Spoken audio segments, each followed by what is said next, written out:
Good evening, everyone. Thank you for joining us. This meeting will now come to order. The meeting of the Town Council will now come to order at 6:01 PM. Roll call of the Town Council. Mrs. Lima? Here. Mrs. Shockley? Here. Mr. LeBlanc? Here. Ms. Ludwig? Here. Mrs. Dixon here. Please stand for the Pledge of Allegiance. Ms. Ludwig, please lead us in the pledge.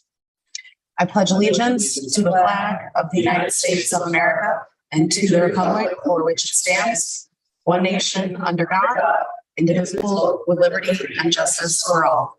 Thank you. You may be seated. Ms. Ludwig, please describe the emergency evacuation plan. So you can exit through the rear doors and to your left. Thank you. Mr. Marchand, I would like you to introduce our new assistant manager to the public and to our council. All right. Thank you, Madam President. I'd like to introduce Ms. Maria Broadbent.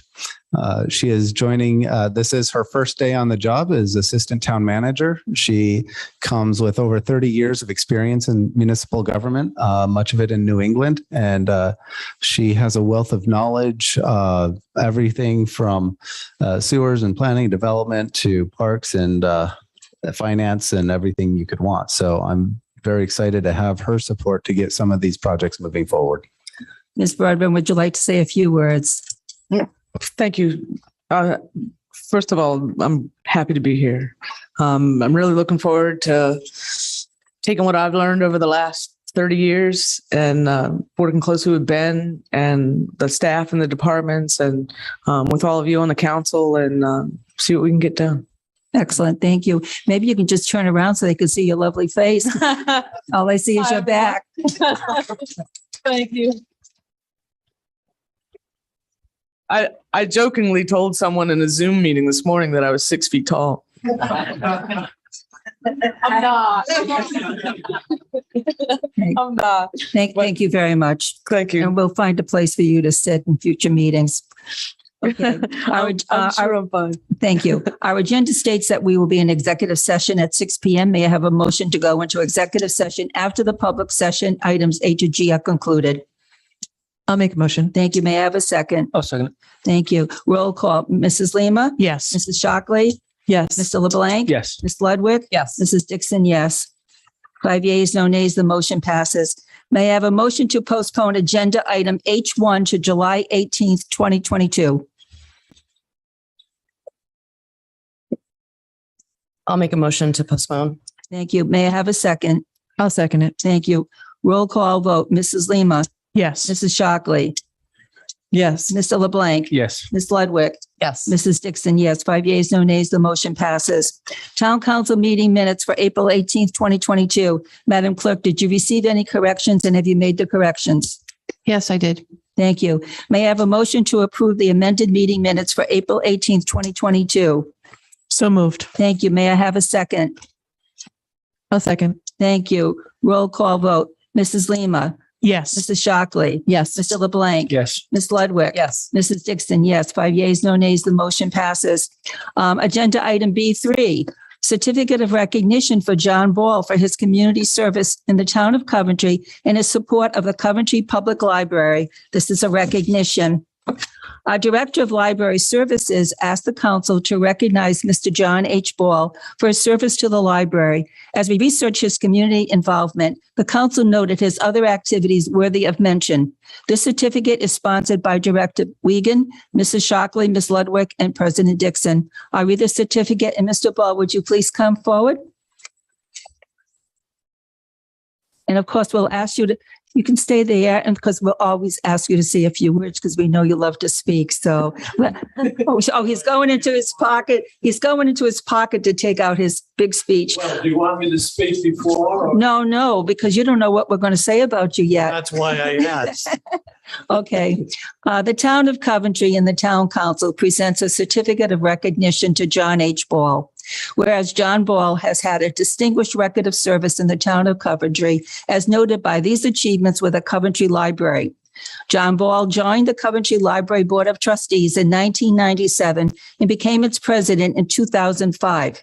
He advocated for library services by attending meetings and events, always promoting the importance of libraries, access to information, technology, reading, and literacy. And John Ball was one of the founding members of the Coventry Library Foundation, helping to raise money to expand the library to meet the needs of the community. Whereas John Ball has had a distinguished record of service as an educator in the state of Rhode Island and in the town of Coventry, as noted by these achievements with the Coventry Public Schools. He was an agriculture teacher at Coventry High School. He was the director and principal at the Coventry Vocational Technical School, which was called West Bay Vocational Technical, and he was an interim principal of Washington Oaks School. Whereas John Ball has been a leader in every local, state, New England, and national organization in which he has served. Whereas John Ball has had a distinguished career in the Air Force and in the Air Force Reserves. And whereas John Ball has been inducted into the Coventry Hall of Fame. And whereas John Ball has been a leader in every endeavor, serving with a witty sense of humor and warm personality, and he has been a role model for the town of Coventry and its members. Now, therefore, be it resolved that the town of Coventry Town Council recognizes John Ball for his dedication, commitment, and offers its gratitude for serving our residents of the town of Coventry. Congratulations, John.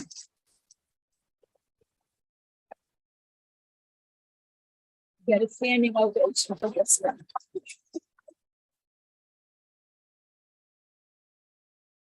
I'm looking around to see who John Ball is. And I notice you have members of the library board here this evening, too. Time to talk. Yes, please. Well, first of all, I would like to thank each of you for this great honor. I accept it with a great deal of humility because, as I'm going to point out, I've been on many committees, but this committee, the Board of Trustees for the Coventry Public Library, has been one of the most exciting and educational experiences that I have had in my career. And I say that with all sincerity. As chairman, I really, as Ann, you might agree, we don't do as much as the members on the committee. My job was to stay on the agenda, keep things moving, and when things were going slow, try to speed it up. But the members, they provided input, they would raise questions, and so each of them, and there's several of them here this evening, which pleases me greatly, they really did all the work on the committee. And there are people here I mentioned that they really have done a lot. And then we have the director of the Coventry Public Library, Megan Reed, who is here this evening too. She provided all the answers. And if she didn't have them, she'd get them for us. And also, she was just a tremendous source of information in a short period of time. So these are people who really deserve a lot more credit than I do.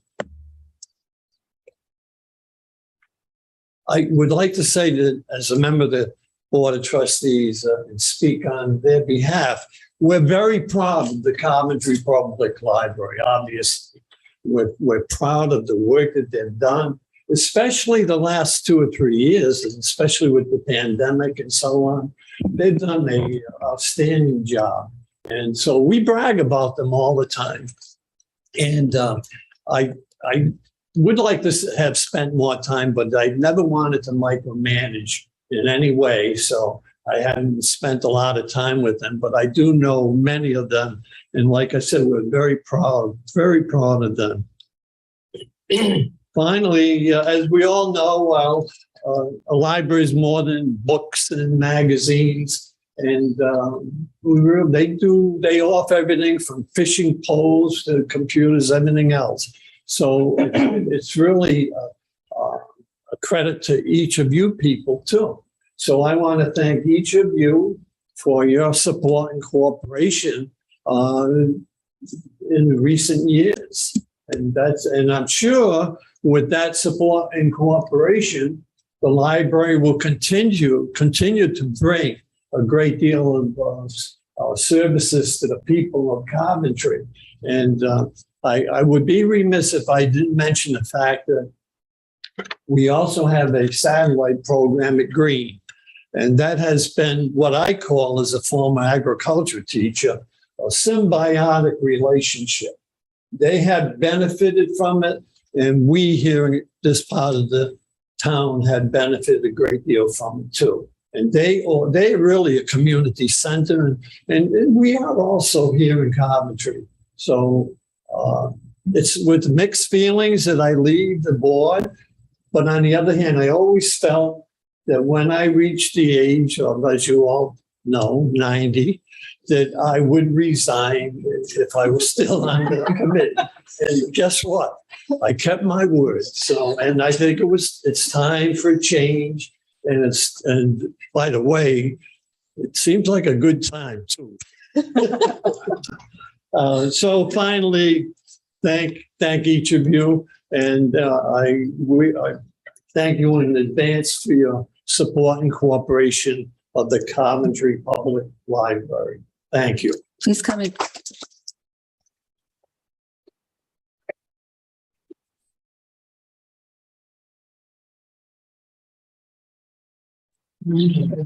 Simply humility. Congratulations. It's not right. Thank you very much. Congratulations. Thank you for your service. Thank you. Your biggest fan of she's been taken. Oh, she's a sweetheart. I told her, and she's from South Korea. It's my granddaughter. Yeah. Thank Congratulations you. again. Thank you. Congratulations. And thank you for. Thank you. Ms. Wiegand, would you like to say a few words, please? Tell the truth.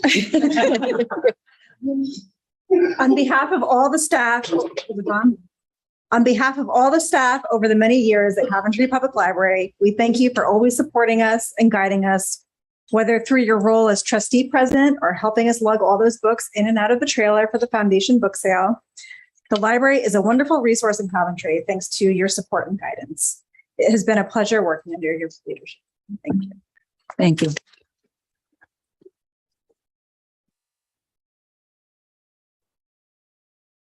Is there any other member of the board who would like to say a few words at this time? Give you an opportunity.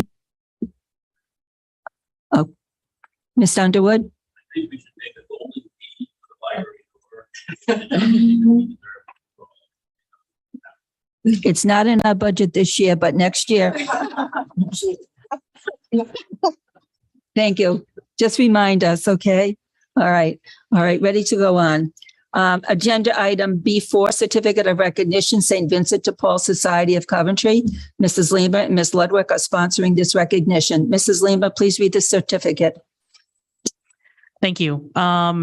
So I had, I'm a communicant of Our Lady of Czestochowa, lifetime parishioner. And recently, once the parishes kind of formed together a family with St. Vincent de Paul, I started hearing about the St. Vincent de Paul Society, and I thought that was just a club that the St. Vincent de Paul Church had run, and wasn't sure what it was. And, I had someone in my church come and give a speech about it and joining it, and still kind of was disconnected. But then recently on Facebook, I started seeing posts about all of the good that they were doing in the community. And I was inspired and just my heart was warmed, because we today live in a world that's very angry and people are turning inward, and this is a group that's doing the opposite. So I wanted to call out what they were doing and recognize them. So I'll just read the certificate now.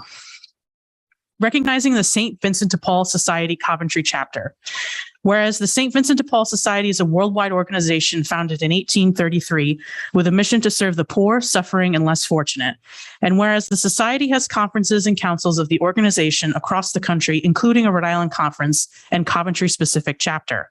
And whereas the Coventry chapter is one of the most active in the state, comprised of local residents and Coventry parishioners from the parishes of St. Vincent de Paul, St. John and Paul, and Our Lady of Czestochowa churches, supporting and serving our community members most in need with dignity and respect. And whereas the Coventry chapter has grown tremendously in operations and momentum over the last year, expanding their outreach and lives touched through a variety of activities and a growing volunteer base. Since July 2021, the Coventry chapter of the St. Vincent de Paul Society have helped more than 14,431 members of the community. They have connected residents in need with $7,608 to help with fulfilling home and utility bills, $63,650 in groceries, $4,020 in furniture and household items, $11,905 in clothing, $15,346 in holiday programming, $18,833 in various outreach programs, served 6,000 plus meals in their grab and go kitchen, and delivered numerous meals in their elder meal delivery program. Whew. And whereas their success is possible with their incredible volunteer base, which has donated 11,543 hours of their time and has driven 54,413 miles in the last year to serve their community and their neighbors. And whereas the Coventry chapter has no intentions of slowing down. Their program year-round includes events and outreach initiatives, including Easter baskets, Easter bunny visits, elder rides, backpack and school supplies for children, new winter coats for children, Thanksgiving baskets, child food bags for vacation weeks and weekends, toiletry donations, and youth events. Now, therefore, be it resolved that the Town of Coventry Town Council recognizes the St. Vincent de Paul Society Coventry chapter for their dedication, commitment, and spirit of community, and offers its gratitude for serving our residents in need. In testimony whereof, on behalf of the Town Council, I have hereunto set my hand and caused the seal of the town to be affixed this 27th day of June, 2022. Woo! I'd now like to welcome members of the St. Vincent de Paul Society Coventry chapter, and specifically, I believe, their leader. I don't know if you're president, chair, Mary Williams, to come forward and say a few words. Good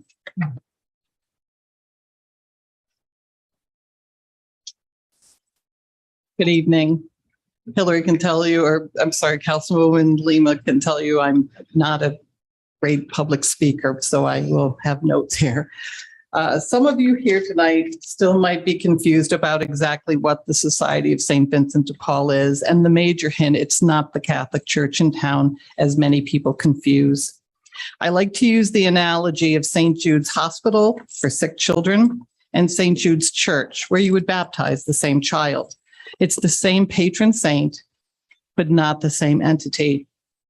As mentioned before, we are a worldwide Catholic 501c charitable organization that was created by medical students in the Sorbonne in Paris, France, back in the 1833. In 1845, the first U.S. conference was started in St. Louis, Missouri. And here in Rhode Island, the first conference, which was in Providence, arrived in 1853. Here in Coventry, initially 30 years ago, the Society of St. Vincent de Paul Conference opened. Today, there are 26 conferences in Rhode Island, each helping their own city and town. Many towns, such as West Warwick and Providence, have more than one conference. About 4 years ago, in order to deal with the increasing needs here in town, and to prevent the closure of this conference, which is happening to some, the Society of St. Vincent de Paul opened membership to the parishioners of Saints John and Paul and Our Lady of Czestochowa, of which I am a communicant as well. Because we did not have conferences, we all merged together, and we were renamed the Coventry Conference. From our humble beginnings 30 odd years ago, with a single bag of groceries and 10 cents in the bank, we currently feed and clothe and assist the struggling citizens here in our community in much greater amounts. In the next few weeks, we will be launching our Food for Families program, which will enable us to provide both perishable and shelf-stable food for families in need. Our conference is continually expanding as the need increases and changes among the elderly and the working poor. We are known for our home visits, but as stated earlier, we do so much more. Currently, with joining forces with the Rhode Island Food Bank, all of our Coventry's elementary schools and Coventry Housing to better understand and assist with the growing demands of the poor and forgotten here. Every Saturday, we deliver around 80 meals to the elderly and handicapped shut-ins in town, and currently 50 meals and growing every week to those who drive to our grab and go at the site at Our Lady of Chetchnahova School. We offer volunteer hours to those who need them for school and religious programs, teaching the youth not to be afraid and not to look away from the poor.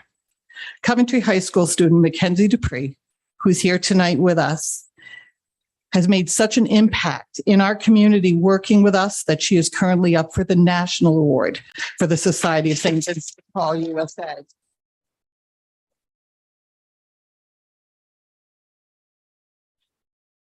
We as a group would like to thank Councilwoman Lima for not only attending our last meeting, but also for this honor tonight that you are all presenting to us. Also to Father Jacek Plak, who's the pastor of both St. Vincent de Paul and OLC, who's enabled our growth with the use of the closed school at OLC, and also for being our spiritual advisor. Unfortunately, he's at a finance council meeting tonight, so he is unable to be here. And at this time, I'd like to have all the volunteers who are able to make it tonight to please stand up and be recognized for all they do.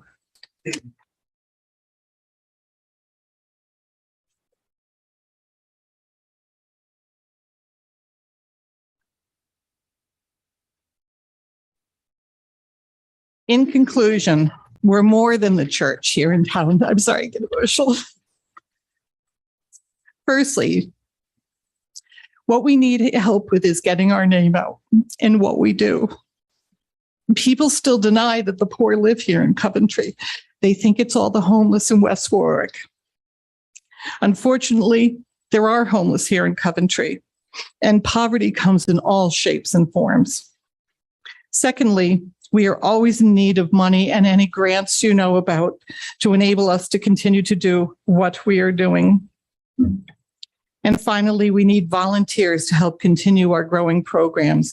You don't have to be Catholic to volunteer. We have people of different faiths and communities currently volunteering and helping us. Please consider volunteering with us a few hours a month and getting to know those who are used to being looked through and forgotten. And I promise it'll change your life, and it will change this town. Thank you.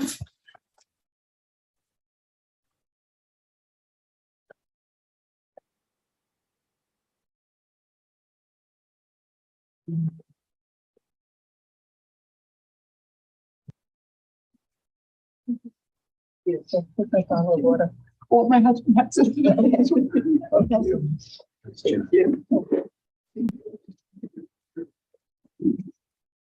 Thank you very much.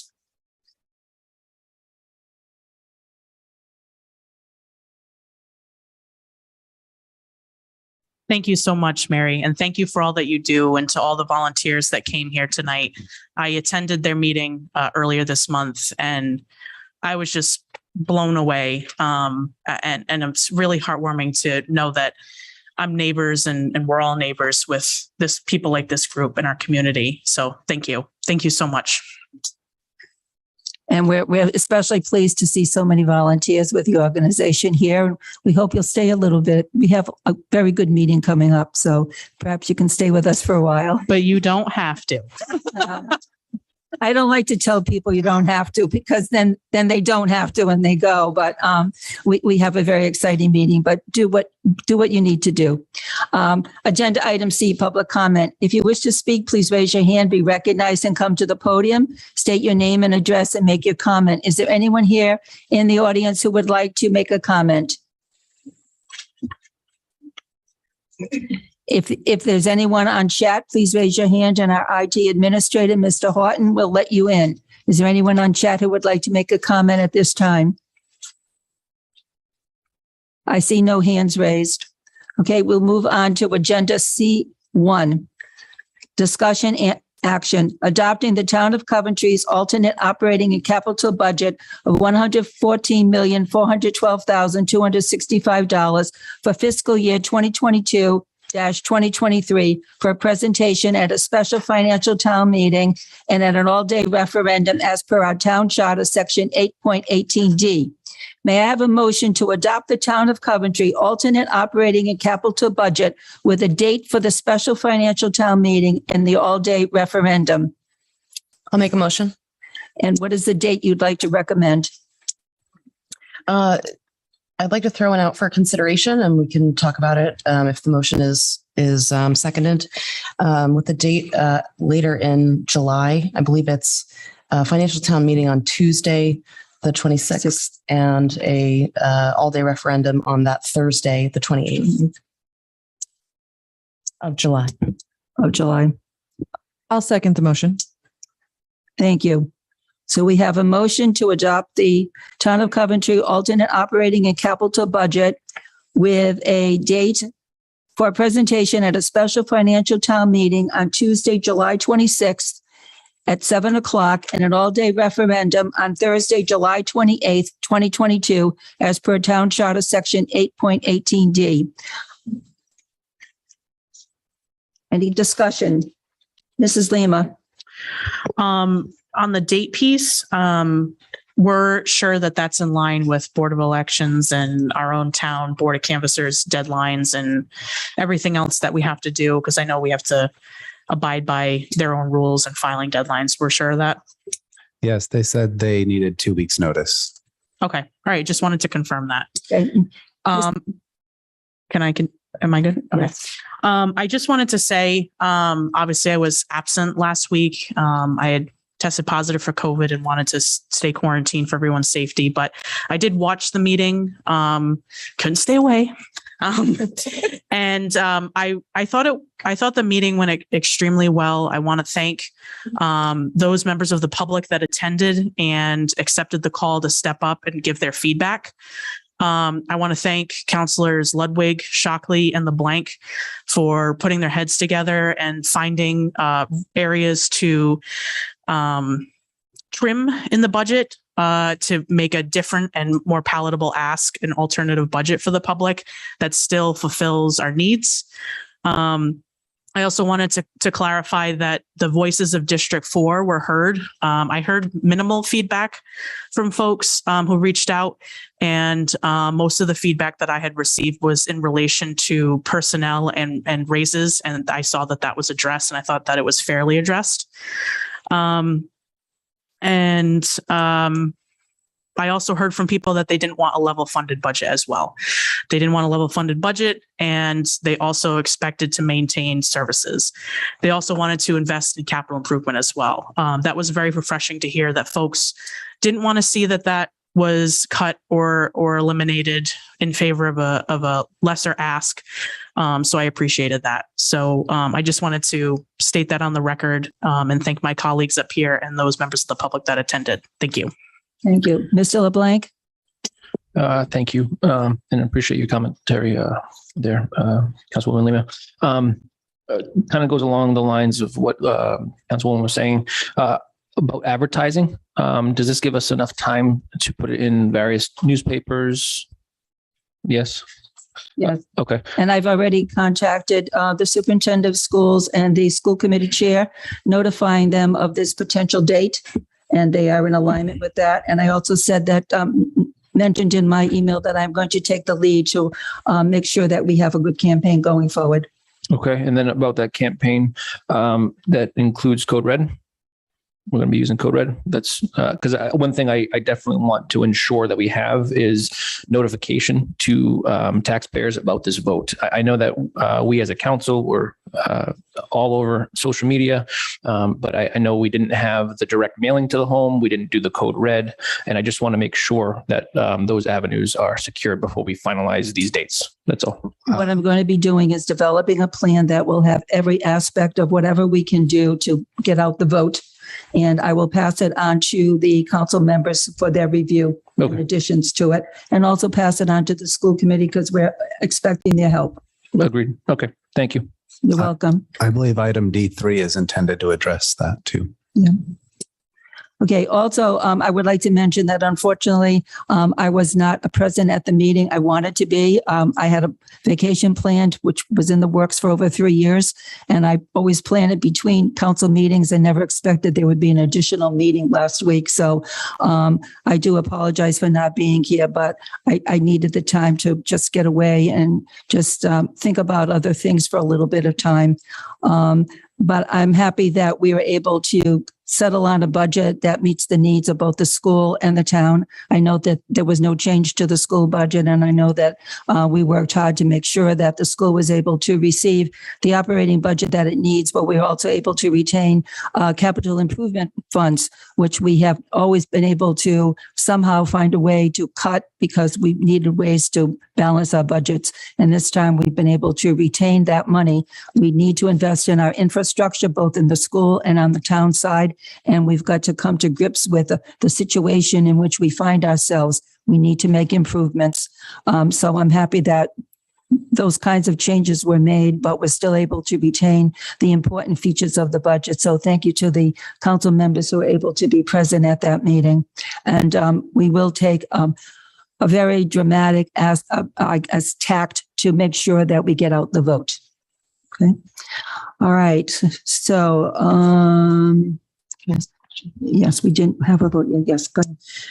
So I just want to make sure that this number ties out exactly with what we had last week for the 114-412-265.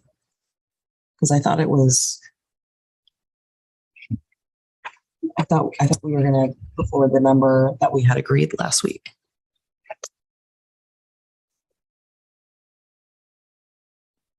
So just to be clear for the public, I made the motion so that we could discuss this, but not necessarily that I'm in favor of the number.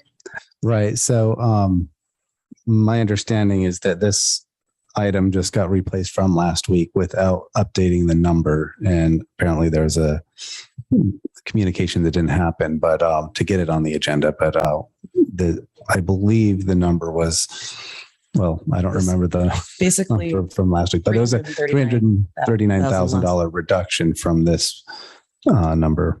So do we, because I want to get very specific here because we spent a lot of time on this last week. Do we need to go line item by line item for the changes that were suggested last week and approve that amended motion before proceeding? No, that motion was made and stands. The resolution before you is to pass the overall budget resolution. Overall numbers. Yes. Is the overall number correct based on the discussion last week? No. No. No. Okay, so then we need an amendment for the correct number Yes. because we've had a motion and a second for the number, which is listed here of $114,412,265. So what is the amended number? What should it be?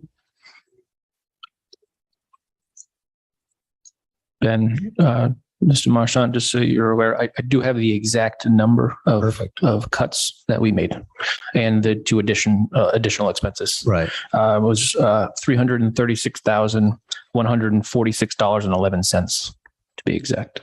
So that would bring the new number to 114,076,119.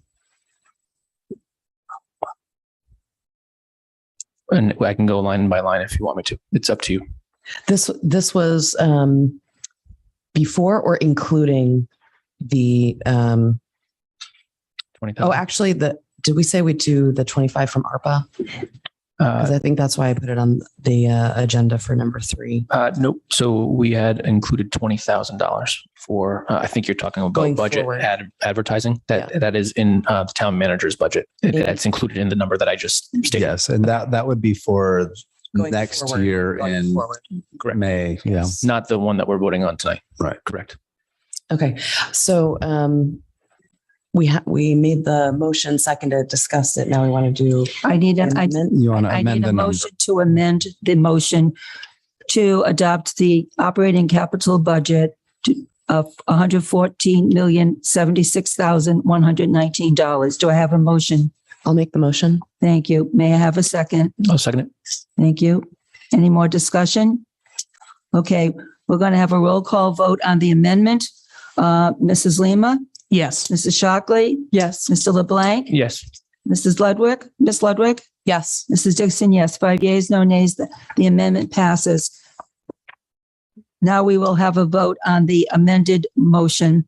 The motion is to adopt the Town of Coventry's alternate operating and capital budget of $114,076,119 for fiscal year 2022-2023 for a presentation at a special financial town meeting on Tuesday, July 26th, 2022 at 7:00 PM and an all-day referendum on Thursday, July 28th, 2022, as per the Town Charter, Section 8.18D.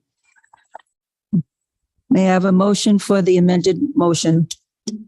Make the motion. Thank you. May I have a second? I'll second it. Thank you. Roll call vote. Mrs. Lima, Yes. Mrs. Shockley, Yes. Mr. LeBlanc. Yes. Thank you. Miss Ludwig, Jen. Oh, sorry. Yes. Mrs. Dixon. 5 yeas, no nays. The motion passes. Thank you. I meant to be off. Yes. As I already mentioned, I will lead the charge to develop the campaign to get out the vote. Next, item number 2, resolution to appoint a town moderator for the financial town meeting to be held on Tuesday, July 26, 2022 at 7 PM. May I have a motion to appoint John Bevilacqua Esquire as town moderator for the town financial meeting on July 26th. I'll make the motion. Thank you. I'll second it. Any discussion? Ms. Ludwig? Well, I believe he did a fine job for our last financial town meeting. I still am of the opinion that student Blake Studley was an amazing candidate, and I can't support him. So I did just want to throw that out there. However, it's nothing against his performance. I thought it was fine. I just wanted to offer it to another candidate. Thank you. Thank you. Any other discussion?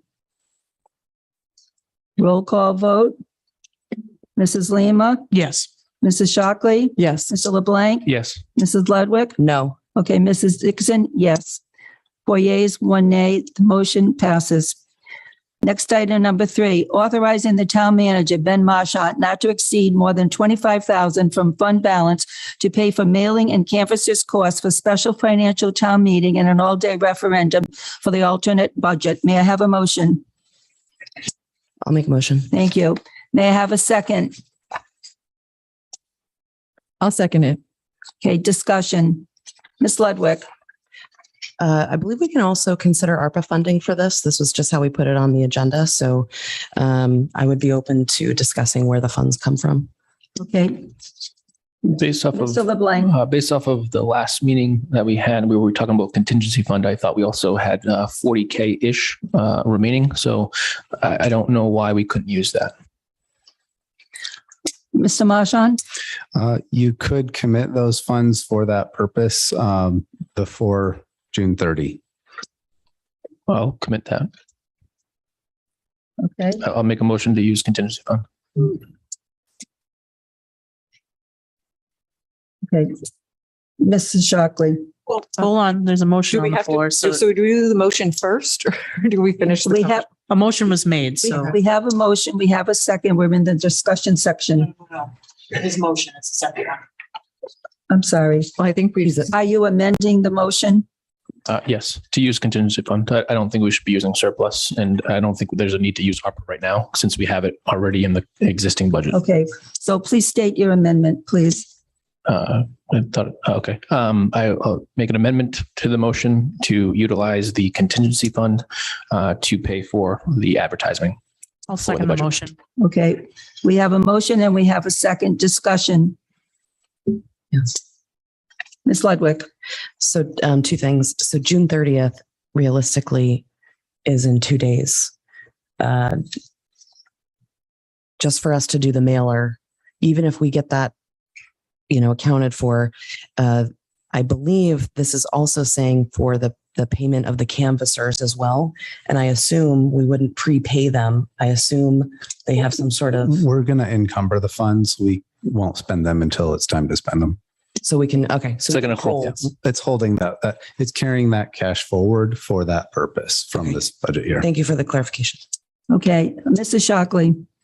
So I'm not sure that this is towards the amendment, but I wasn't sure if 25,000 is enough.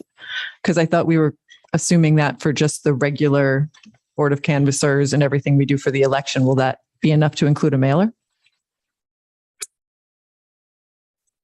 I don't have quotes or estimates, so it should be enough based on what was discussed. What's been done in the past. A special mailing will cost about $15,000 to $16,000. Board of Canvassers is about $6,000, and then you have a little wiggle room for other expenses. Okay. I just wanted to make sure. Okay, Mrs. Lima. Actually, I'm going to wait until we get back to the main motion. My question's more relevant to that. Thanks. Okay, thank you. All right, we have a motion and a second to amend the item to use contingency funds to pay for the mailing and canvassers costs. Roll call vote. Ms. Lima, Yes. Mrs. Shockley, Yes. Mr. LeBlanc, Yes. Ms. Ludwig, Yes. Mrs. Dixon, yes. 5 yeas, no nays. The motion has been amended. Back to the main motion. Mrs. Lima. Is now the time to talk about the date when this is going to go out? Because a mailing this big needs a lot of upfront coordination, knowing when you want it to hit mailboxes. Is this the time when we're having that discussion? Now that we have dates approved for the FTM, and then is the FTM going to be on this as well? Or, is it just going to be the all-day referendum date? I think we've got some significant questions we should address at this point. That would all be, from my point of view, that would all be part of the plan that I will be developing with the school and with other members of the council. All that information would be included. Well, just initially, I'd love to hear opinions from other members of the council when they might think it's appropriate for this to hit mailboxes. I think hitting too soon, people are going to toss it and forget about it. I think too late, people are going to say they didn't have enough time. I think there's a sweet spot, and I would love to hear the opinion of other council members on that. Okay, discussion. Mrs. Shockley. So this would be someplace where I would be more considerate of your opinion on that, as you are in the advertising business. So I would take your expertise. In my mind, I would want it to hit no earlier than the Thursday before, but that is just an opinion that I would want to look for a little more expertise from. Okay, Mr. LeBlanc, an opinion? 21st or 22nd. That'd be Thursday or Friday. The 21st or the 22nd? Yep. And we can definitely talk about the FTM. The problem with the FTM that I've always had, taxpayers can't make changes to the budget that night. And I feel like they get frustrated. We might just want to focus on the all-day referendum, but that's just my 2 cents. Okay. And for campaign purposes, most of the time, a week before with a little wiggle room of a day or two earlier than that seems to be the appropriate time. So if the referendum or the vote is on the 28th, we need to do it at least by the 21st, and we have to ensure that it gets in people's mailboxes. That means we really need to plan for about the 19th. Other comments, Ms. Ludwig? That sounds appropriate. Approximately a week in advance. Okay. All right. Any other questions, Mrs. Lima, that you have about the timing? Nope, that was it. Thanks. You're welcome. Okay, we're ready to vote on the amended motion authorizing the town manager, Ben Marchand, not to exceed more than $25,000 from the contingency fund to pay for mailing and canvassers costs for special financial town meeting and all-day referendum for the alternate budget. May I have a motion for the amended motion? Nope, we just go right to a vote. Okay, thank you. Okay, roll call. Mrs. Ludwig, Mrs. Lima, Yes. Mrs. Shockley, Yes. Mr. LeBlanc, Yes. Ms. Ludwig, Yes. Mrs. Dixon, yes. 5 yeas, no nays. The amended motion passes. Okay. Agenda item E, Town Council Charter Review Commission Joint Session for Discussion and/or Action. Mr. Guthrie, would you please come forward here and open your meeting? Or are we sitting here? Yeah, yes, and you can bring another person, and there are a couple of chairs there so members can sit there. Unfortunately, we don't have a microphone, but when someone is going to speak, they can come up to the podium So would any other members like to come forward and sit there? And we have 2 chairs available there, and another chair from the front row can be brought up to this table here.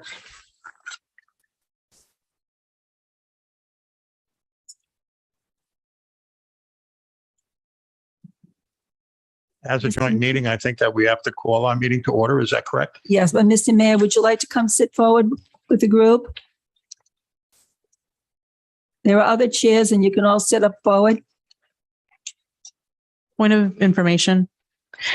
So can I just get some clarification on OMA here? Because I believe this agenda was refiled after the deadline to make this an open meeting. And I just want to be transparent about what we can and can't do here. And if I just don't want to get dinged for anything that we can avoid.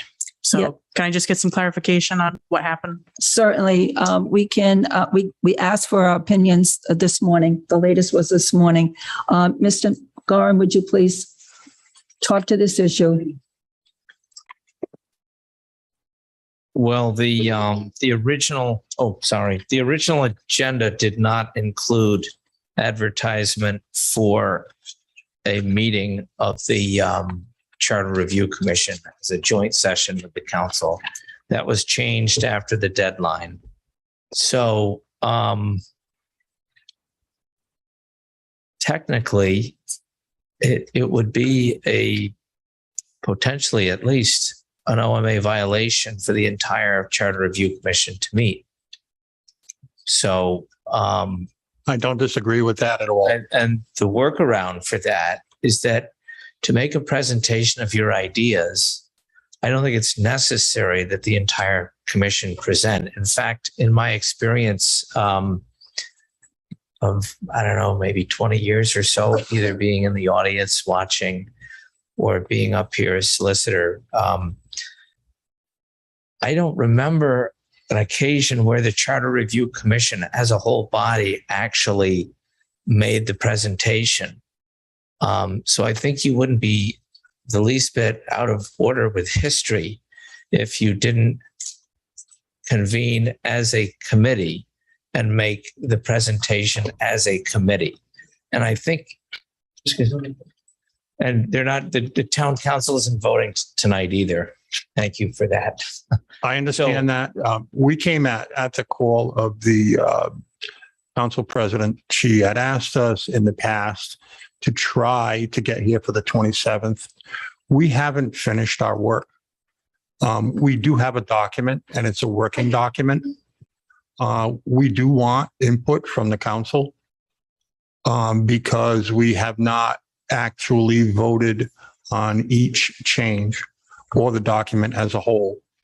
I promised everyone on the commission that they would have the right to vote on everything, whether you're in favor or opposed. And there will be votes in favor and opposed to certain items on here. So Tonight, no, we will not be voting. I asked the town manager to file for us to meet on Wednesday. We've been meeting on Wednesdays since January. Yes, Ben, it's there. I saw it. I always check. So on Wednesday, we can complete our work. all right. You may or may not have watched our meetings. We do things very relaxed, more like a round table than any other way of running things, because it's more comfortable for the people on the commission. We have one person that couldn't be here tonight, so we have 8. It probably would be advisable to not do anything to violate the law, open meetings law. So what we'll do is we will not ask for a joint meeting. And you told me this morning that you had 4 people who wish to speak. That's not a quorum. So you could have each of your presenters make a presentation because you have a 9-member committee, correct? Correct. Okay, so why don't we not call a joint meeting? Okay, that way we have no question about a violation and each of your 4 members are able to present. Mr. Gorham, is that acceptable? That's acceptable. And as for the balance of the members who are here, the safe thing to do is just not discuss it with the 4 who are doing the talking while they're doing it. So do you have to make a motion to change your agenda? That's my question. So Well, you already you just went through a big hassle about sending a mailing out to people, and we've addressed that in the charter. And you know, it's hard for you to to get everything done that you have to do, but it's, we need to stay within the guidelines, and I certainly don't want to jeopardize any of the work that was done by this commission or any of your positions on the town council. very well put, Mr. Guthrie. So there's no need to change the motion. The effect of what we just discussed will not result in either a meeting of the Charter Review Commission or in any violation. We just proceed with the 4, and that's it. Okay. Okay, thank you. So we will not open it as a joint meeting, but members of course, the members of the audience, feel free to sit where you are, and we'll have a maximum of 4 presenters that will not yield a quorum. And I'd like to know what our legal counsel has to say about this also. Excuse me, if you wish to speak, you need to be recognized by me. And please come to the podium. State your name and address. My name is Ray Angel. I'm the solicitor for the Coventry Town Council Charter Review Commission, rather.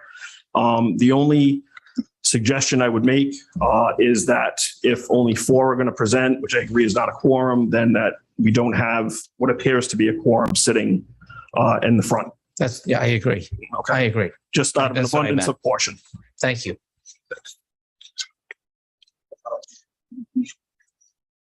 Okay.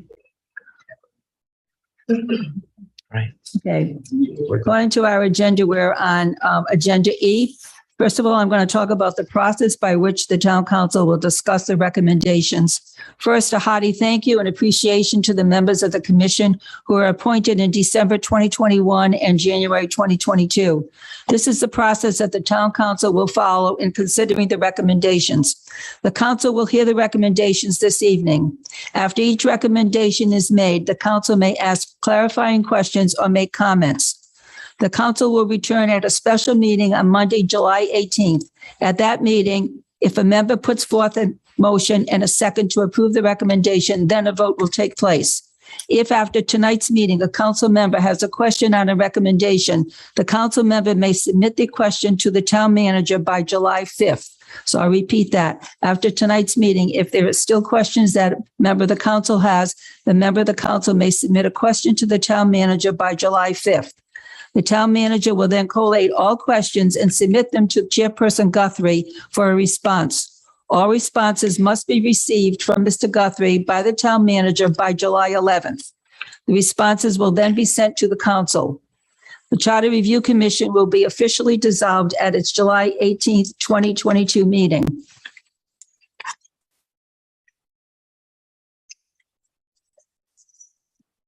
Presentation by the Coventry Charter Review Commission. Mr. Guthrie. Okay, to start off, when we spoke this morning, I had asked you if you would supply me with paperwork on the agenda that you just set for us. And I had asked Ben to do it too, and I don't have it. So I just don't want any of the people on my commission to be surprised if we miss anything. So did you all get a packet yet? Well, excuse me, when you asked that question, I said that I would be verbally reading the process this evening. And I had also asked you if you would write it down and email it to me, and you didn't respond. So I called the manager and I asked the manager to do it, and apparently he didn't call you and have it done. So, so there may be some surprises here tonight that we don't know. So just bear with us. Okay, thank you. I did not have an opportunity this afternoon to send out a written response, but I did say that I would be verbally presenting it this evening, and you'll get in writing, and you can pass it on to your members. Okay. Okay. Thank you. As late as it is, that's fine. So if you, Pardon me one moment. You had asked if we received a copy. Yes. So I just want to be really transparent with the group here. So I got a copy of what I think you're about to go over at approximately 1 p.m. this afternoon. I know a lot of people have full-time jobs, myself included. I did not have time to look at this before coming into the session. I understand, but I also know that people have been following our meetings, and they've been probably reading whatever documents that that maybe the manager has shared with you. If you're uncomfortable with us, I'm not stating uncomfortability. I just want to manage your expectations that I have not looked through this 50-page document since 1 p.m. I understand that. So I'm not going to push you anywhere. We just wanted to get, send out give you a little information on what we've been working on, why we're doing it, and the reason, and we'll go from there. So if you want to open your packet and you want to look at things, fine. If you don't, that's fine also. So the first presentation will be Ted Tracy discussing elections proposals, and they're on page 9 and 10 if you care to open up your packet. So Ted, if you're going to speak to this, you're probably going to have to go to the microphone. Article 2.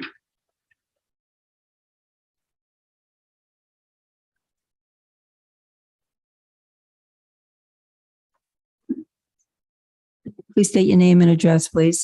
Ted Tracy, 25 Sonia Drive.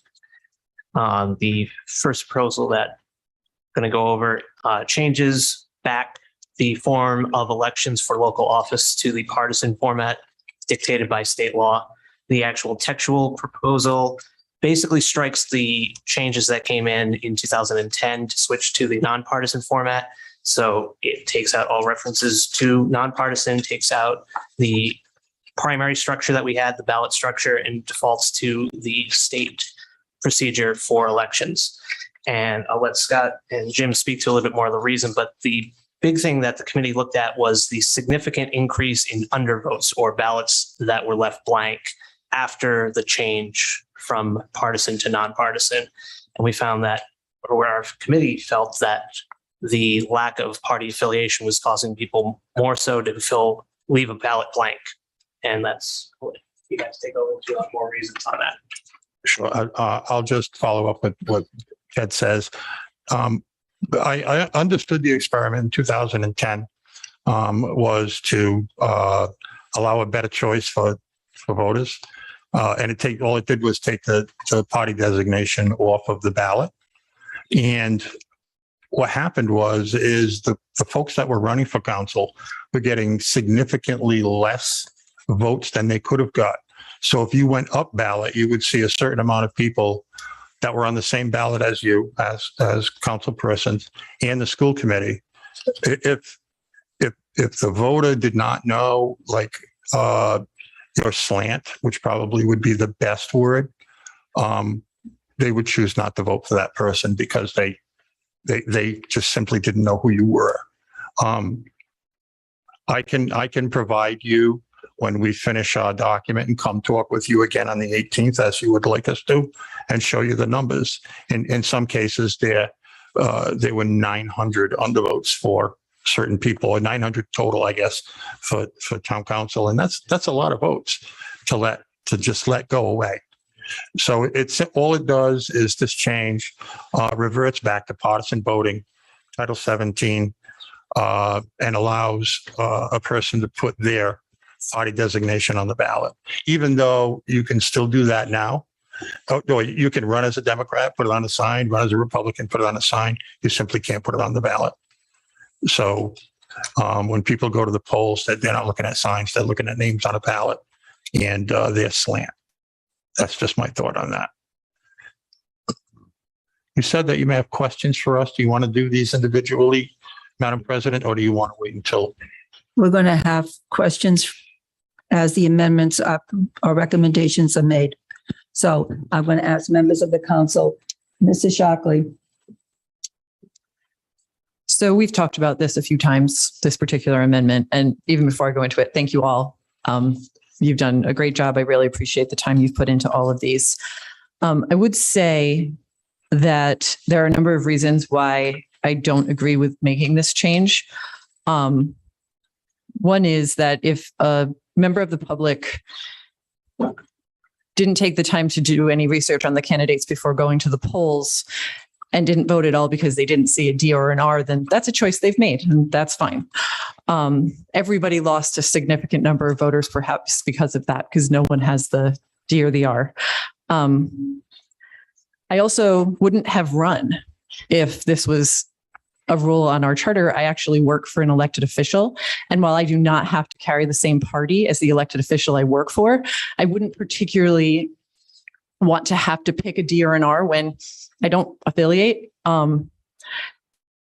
Bigger than that, though, I got to know each member of this council without knowing how they affiliate politically. And perhaps I made assumptions. In some cases, I found out I was right. In some cases, I was wrong. But I think I was much more open-minded to the ideas and opinions of everyone up on the dais right now. I very much think that in this, partisanship is no longer just how you vote and who you want in office. It's kind of a whole identity for a lot of people in our current political climate. And I hate the idea of gaining or losing a third of the voters in my district based on a D or an R. So that's just my opinion on the matter. And my commentary. Any other comments? Mr. LeBlanc, I couldn't have said it better. I agree with Member Shockley.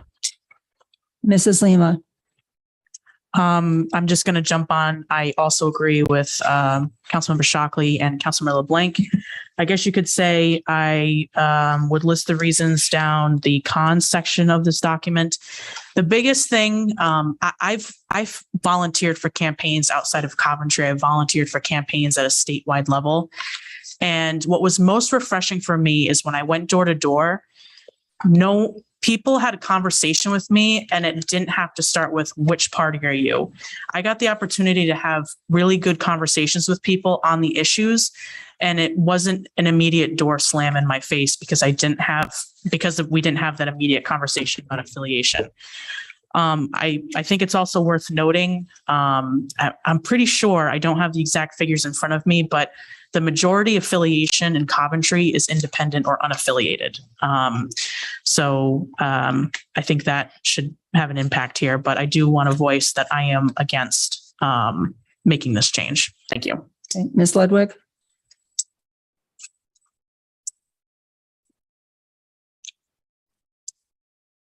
So the items that have been crossed out on pages 9 and 10, nothing is being suggested in its place. It's just they're being suggested to be stricken.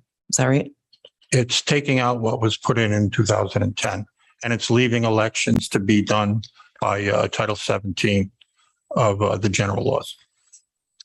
I do think Coventry has a unique opportunity here to continue the experiment that it started in 2010. In reality, I think there's only actually been 2 elections since 2010 in the 4-year terms. So I am leaning in agreement with what the previous counselors have said. Also on the ballot order, I was faced with this a year and a half ago, and I think Mr. Mayor is here somewhere. So he's in the audience, and I lost in that coin toss for his name to go first, and it sucked, but that's how it happened. So I went with it, and that, so to just get rid of these items and then put the partisan label on there, I am leaning to be in non-agreement with that. And I'd like to just add that in Coventry, people affiliate themselves as independent. They may not vote that way. They tend to lean in one particular direction or another, but they are listed as independent. When I ran, I was first approached by a member of a particular party and said, if you run, we need a candidate and we'll give you money. And I said, I don't want money. I want to be independent. I will support my own campaign. And I felt it was very important for me not to be beholden to any particular party. And again, I campaigned. I went door to door. I have been probably at 99% of every single street in the district. And if you know District 1, it's a very broad district. And I've been out there and no one ever asked me what party I belong to. They might want to know my views about how do I want to support schools or what did I think about supporting one program or another. But no one ever asked about a party affiliation. What people are interested in is good government. and they want good government, and they're interested in the individual, and they want to establish a relationship with the individual and not necessarily with the party. And that's what I'm finding is happening in Coventry. So I'm not in favor of changing this. And also, of course, I was on the Charter Review Commission when we changed it from partisan to nonpartisan, and I've been through all of the pros and cons for the reasons for that. Any other comments on this amendment or recommendation? Okay. That's good. I enjoy that. However, we're missing a document. We're missing some information here. Because we did put this on as a poll and it was one of the top. It's on the back. Which one? At the back of our packet. No, I have that, but I can't give you the information for that particular question because that particular question seems to be missing. Unless I'm just not seeing it that well. Well, I recall seeing it in a file that we received via email, and I did read it very, very thoroughly. Right. So it did get a lot of support. However, it has to do with nonpartisan voting. I thought it was one of the very two first ones that we sent out. It didn't get included in your document somehow, which I know we've been regularly So updating. it did get it, with the polling that we did, it did get a significant following. So a lot of the stuff that we present to you is presented with public input. If you choose to not allow the voters to make a decision in this town, I think that's not good judgment. Here we are, we're supposed to be making government work for people and not allowing them to have what they want is an impediment.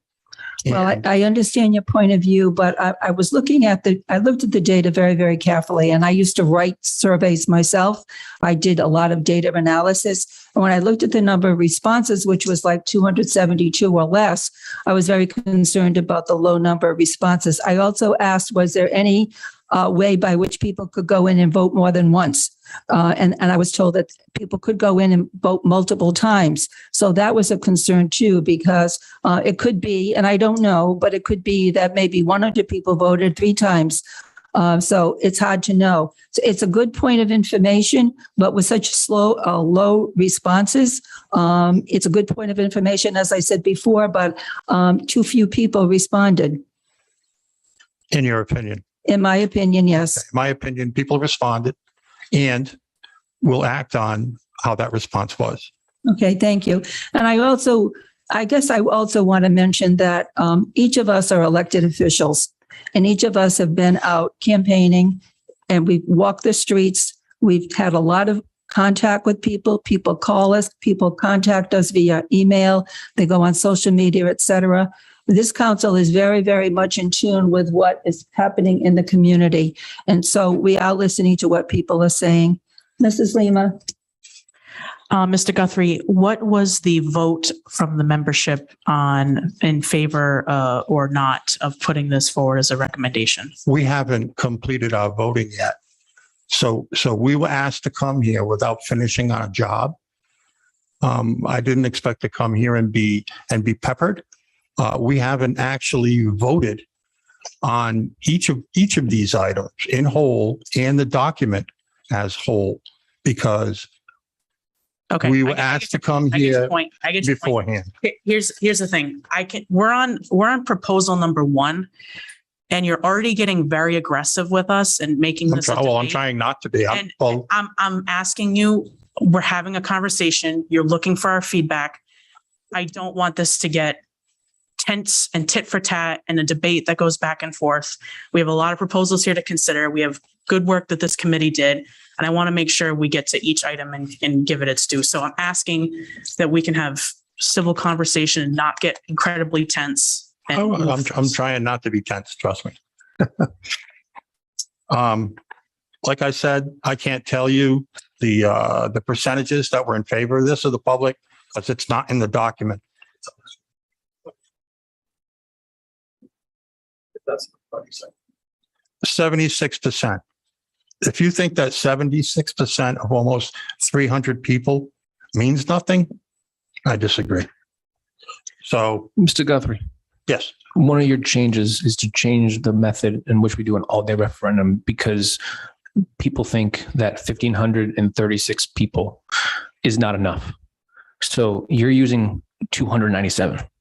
So I disagree with your concept that because 297 is a significant number.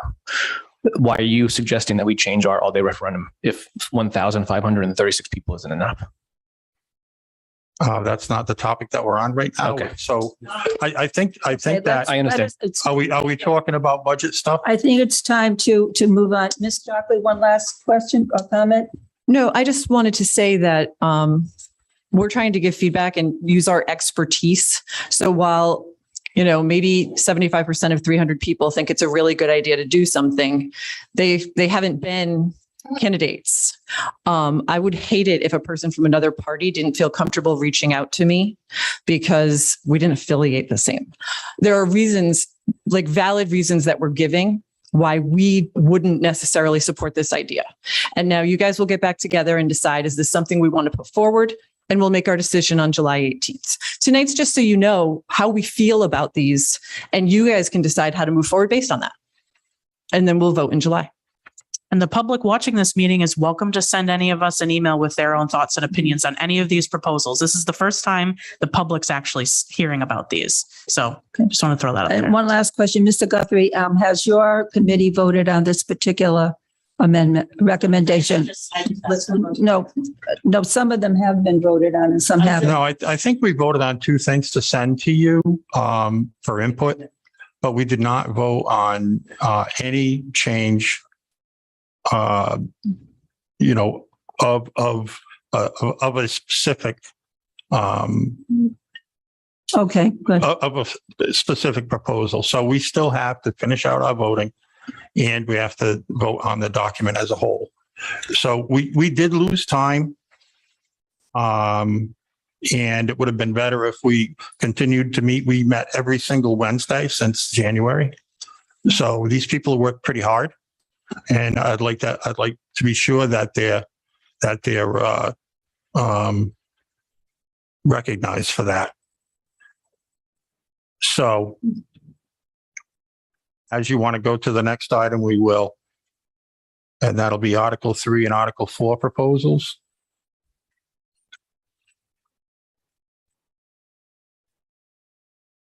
So I have Article 3 and Article 4. So Article 3 and Article 4 are filling vacancies.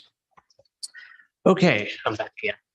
And for the record, I believe our committee did vote on this proposal to advance it to you to try and get some feedback. I haven't got any, so open to it for today. The proposal, which is the text is identical for Article 306 and 4.03, which addresses when a vacancy occurs either on the town council or on the school committee. The two issues that we saw with this proposal come from, number one, when there's a vacancy, as we saw both in the last 2 years, the time it takes right now to fill a vacancy if a special election is required is about 5 months. So we felt there was 5 months of not direct coverage on either body. And the second part is, do we need a special election or are we able to kind of condense it with an already scheduled election? So the text here basically says if there is a vacancy, the town council, whether it be the remaining members of the town council, if it's a town council seat that's open, or the whole town council for a school committee, would appoint someone who would serve either until the term expires or an election can be held. So at most, an appointment would be up to 12 months. The special election, if there is a state election coming up within 12 months and there's enough time to get on that ballot, that would be the special election for an unexpired term. Otherwise, it would default to a regular special election as a method to save on costs and cut down on the number of special elections for that. I'll stand up here because I kind of wrote this one. So I wish this one was first. Oh, sorry. Mrs. Shockley, question? Yes, because I like this idea. I feel as if the number of elections that happen is confusing for people, and that the low turnout at this type of election makes it so it's not even that many more people than if it was appointed by the town council or the school committee. I do have questions as far as how we would determine the person. And maybe I didn't read through it. I tried to look at it tonight, but and when you first sent it, but just how we would determine who to put forth. And then with the 30 days, what if we So couldn't? the date we were debating, we couldn't. I wanted to put a date, a number of days, so it didn't just remain open as we've seen on the budget. Shall do, but when is it done? We were like 30 days, 60 days, 45. Well, I'm open to feedback on how much time you guys think would be reasonable. As for who, we didn't want to put any prohibitive factors because we want people to serve. We're having trouble getting people to run for office. It was actually quite pleasant to see 2 people ran for the special election in District 1. We were worried we weren't going to get anyone. So we didn't want to put any charter restrictions on that. We did discuss, going with partisan if that angle was going on, other things, but we wanted to leave it open. So however the council feels would be best, posting, advertise for 2 weeks, take applicants, do interviews. I would leave that open to you on what you feel is best, but we want it to be as open to opportunities for anyone who might be willing to serve in an open seat. Great. And I'll try to get some feedback to Ben before the 5th, but I do find this idea to be very interesting. Mrs. Lima. I'm okay with this change. I like it. I think it's a good cost saving measure as well for the town, is that it does get costly to do all these special elections. We've had 2 in the last calendar year. I did some extra homework and I spoke with the state director of the Board of Elections and ran this by him, and he said everything looks good and you're not in violation of anything here. So I just wanted to make sure we're in compliance with other rules.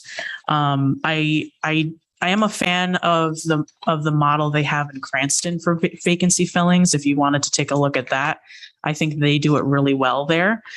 School committee does it differently than town council, but I kind of like the town council, the city council's vacancy system better, but I'm open to either one.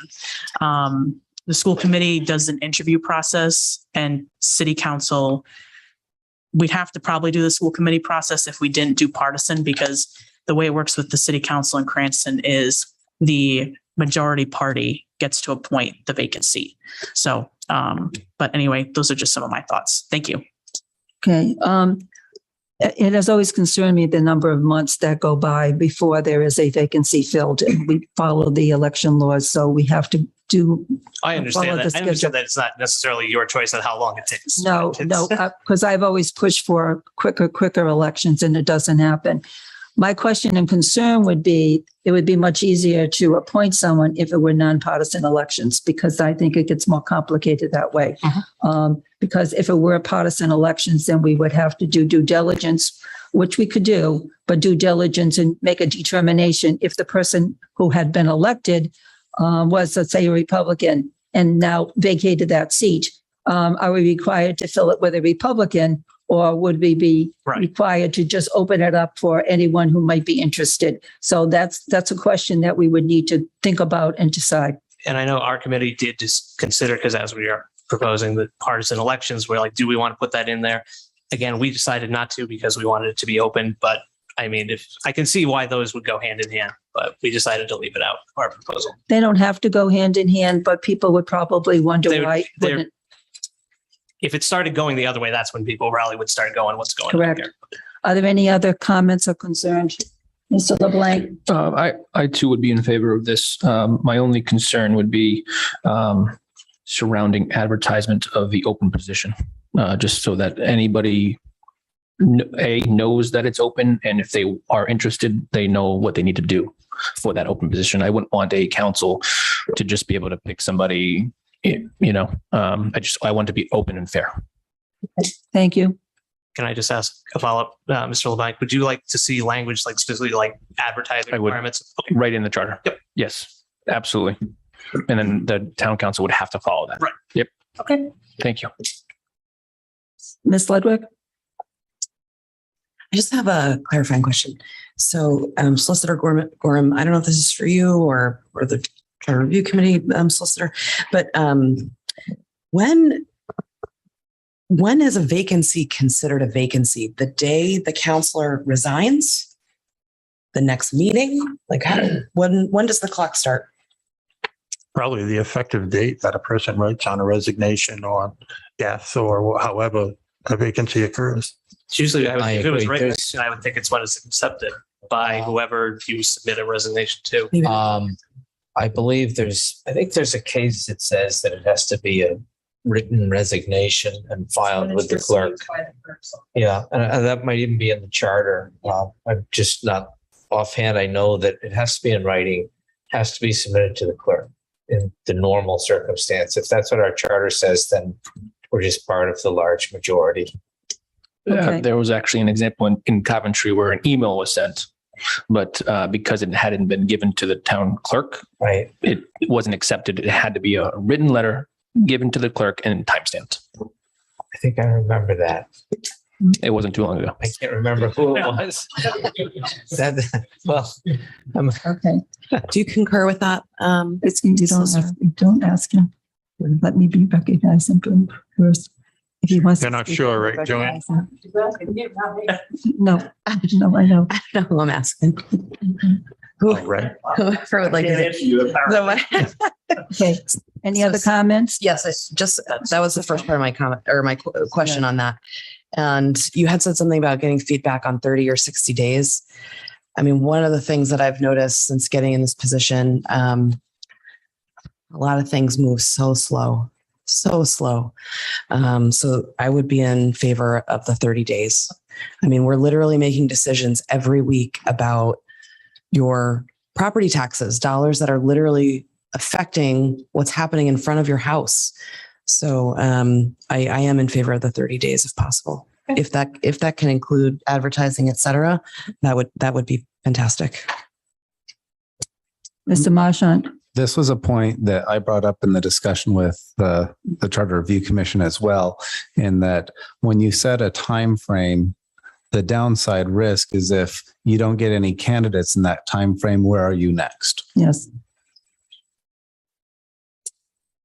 Well, back to your point about I think this was Councilor Shockley, how do we get the candidates, that type of thing. We could just appoint someone the way this is written, right? In theory. In theory. That's what I don't want, though. I'm just raising my hand on that one. But she might be stating if we advertise and we do all the due diligence and we can't get someone to come forward, we start using our knowledge of the area and see who we might be able to get to. Understood. I would want one extension. Or we ask the person who resigned to come back again for a little bit. Okay. All right. I think we're all set on this. Thank you so much. Mr. Guthrie, next one, please. Next would be Article 3, Town Council Proposals, which is on page 13. This makes some pretty bold changes.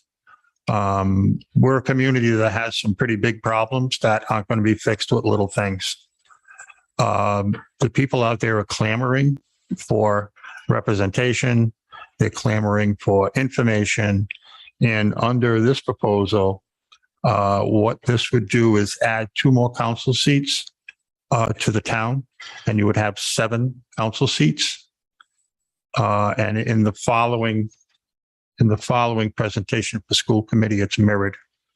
So in the western end of town, the council president has a big area, and it's probably the biggest task in the world to run for. In this area of the town, things are a little more compact. We thought that getting the council person closer to the constituent is by having a smaller district and more representation. So when you think about District 1, if the town was drawn into 7 districts, they probably would gain a little bit more coming this way, past Johnson's Pond, maybe past Indian Trail and Acres of Pine, all the way to maybe Reed Schoolhouse Road, depending on how the population works out, because they have to draw the districts to be kind of the same population. And I think that it would bring a constituent closer to a council person. They're asking for things. You know, you're having these real difficult times getting things done, particularly the budget that Jim will talk about in a little while. But we feel that adding seats and giving more representation is probably better than just staying the way we are with people that are really unhappy with the way they are being governed. Making changes is not a hard thing. We're living in an experiment in this country, in this state, and in this town. So when people ask for things, deliver, and you probably would get, good results. So this would change from 5 to 7 members, the town council. It'll be divided into districts. You'll probably see the language under there that would tell, that would direct the Board of Canvassers to do what they have to do. A majority of the other language is left in place. The language that Ted brought up about a vacancy is including in this particular section.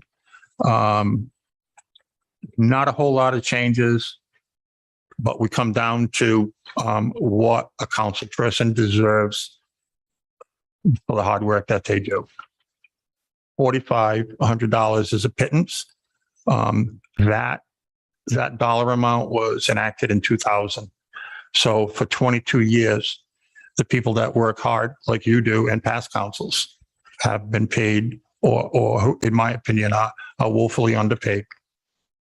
So moving forward, as the town grows and is growing, we think that a salary increase is warranted, and the same increase for the council president, getting an extra stipend for the hard work that person has to do is warranted.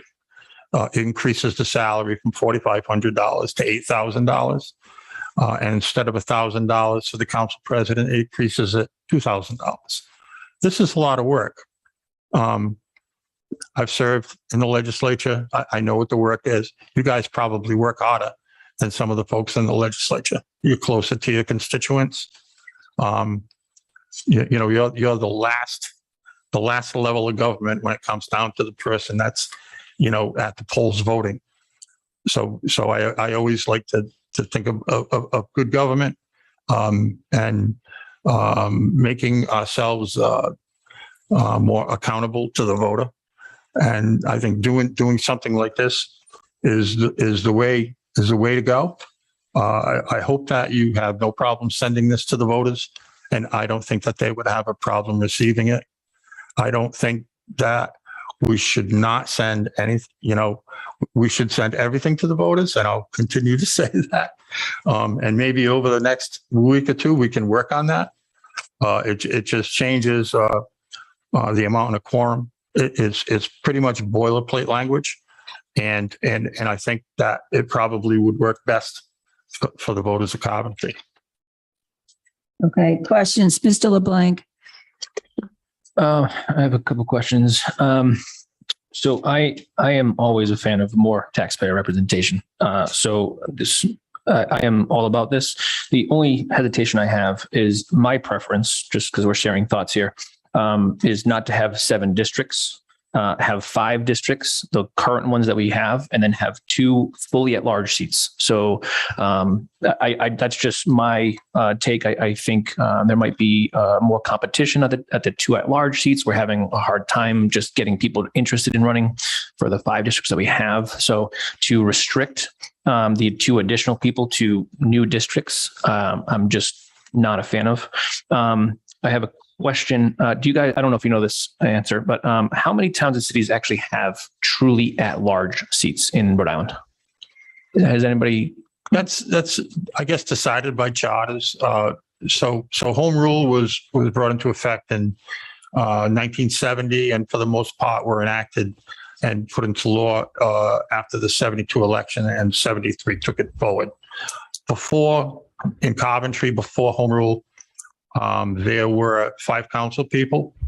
That's when the town worked under state statute. So for the most part, anything that you really had to do locally had to be approved in the General Assembly. Am I correct?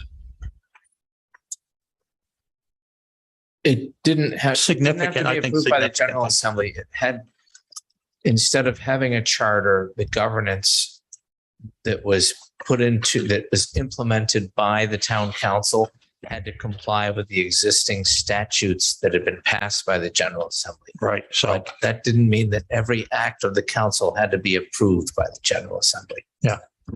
but I believe that the charter, so to speak, that they worked under was statute. If I'm right. So I didn't understand. without a home rule charter, a majority of changes and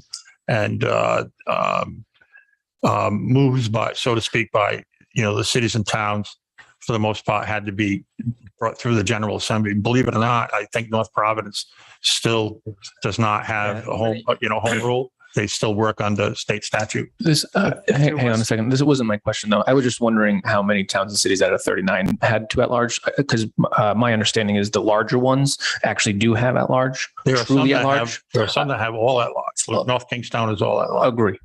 So that's fair. And then I think this is a question for our town solicitor. One of the changes in here is related to the town council salary. Are we actually allowed to vote on our own salary? I mean, it's kind of interesting because we're benefiting from said vote. So just wanted to at least throw it out there. There is no other way to get it on the ballot. I figured. So just wanted it I think to be open. I think there's I can't remember the name of the rule. It's like the rule of not inevitability, but we've dealt with it before while I've been solicitor. I think you probably could vote on it. Okay. What I would ask, because I'm not familiar with the Rhode Island context, but in other states and places, it wouldn't take an effect until the next election, so that you wouldn't benefit from that vote unless you ran again and got reelected.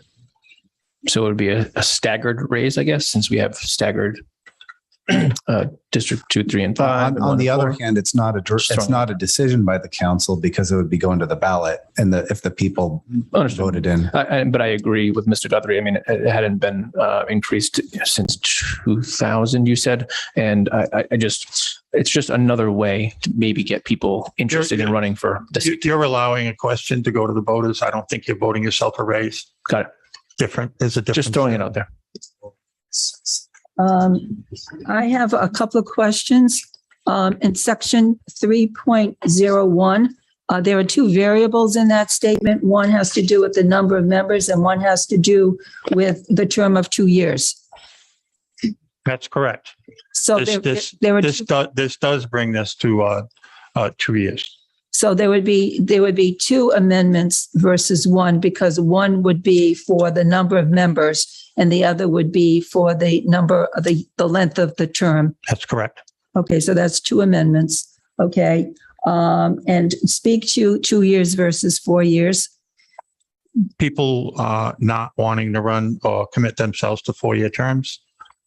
People once elected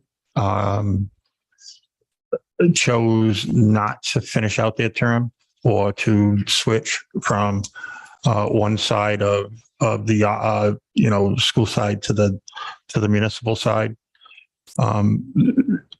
4-year terms are state law for school committee.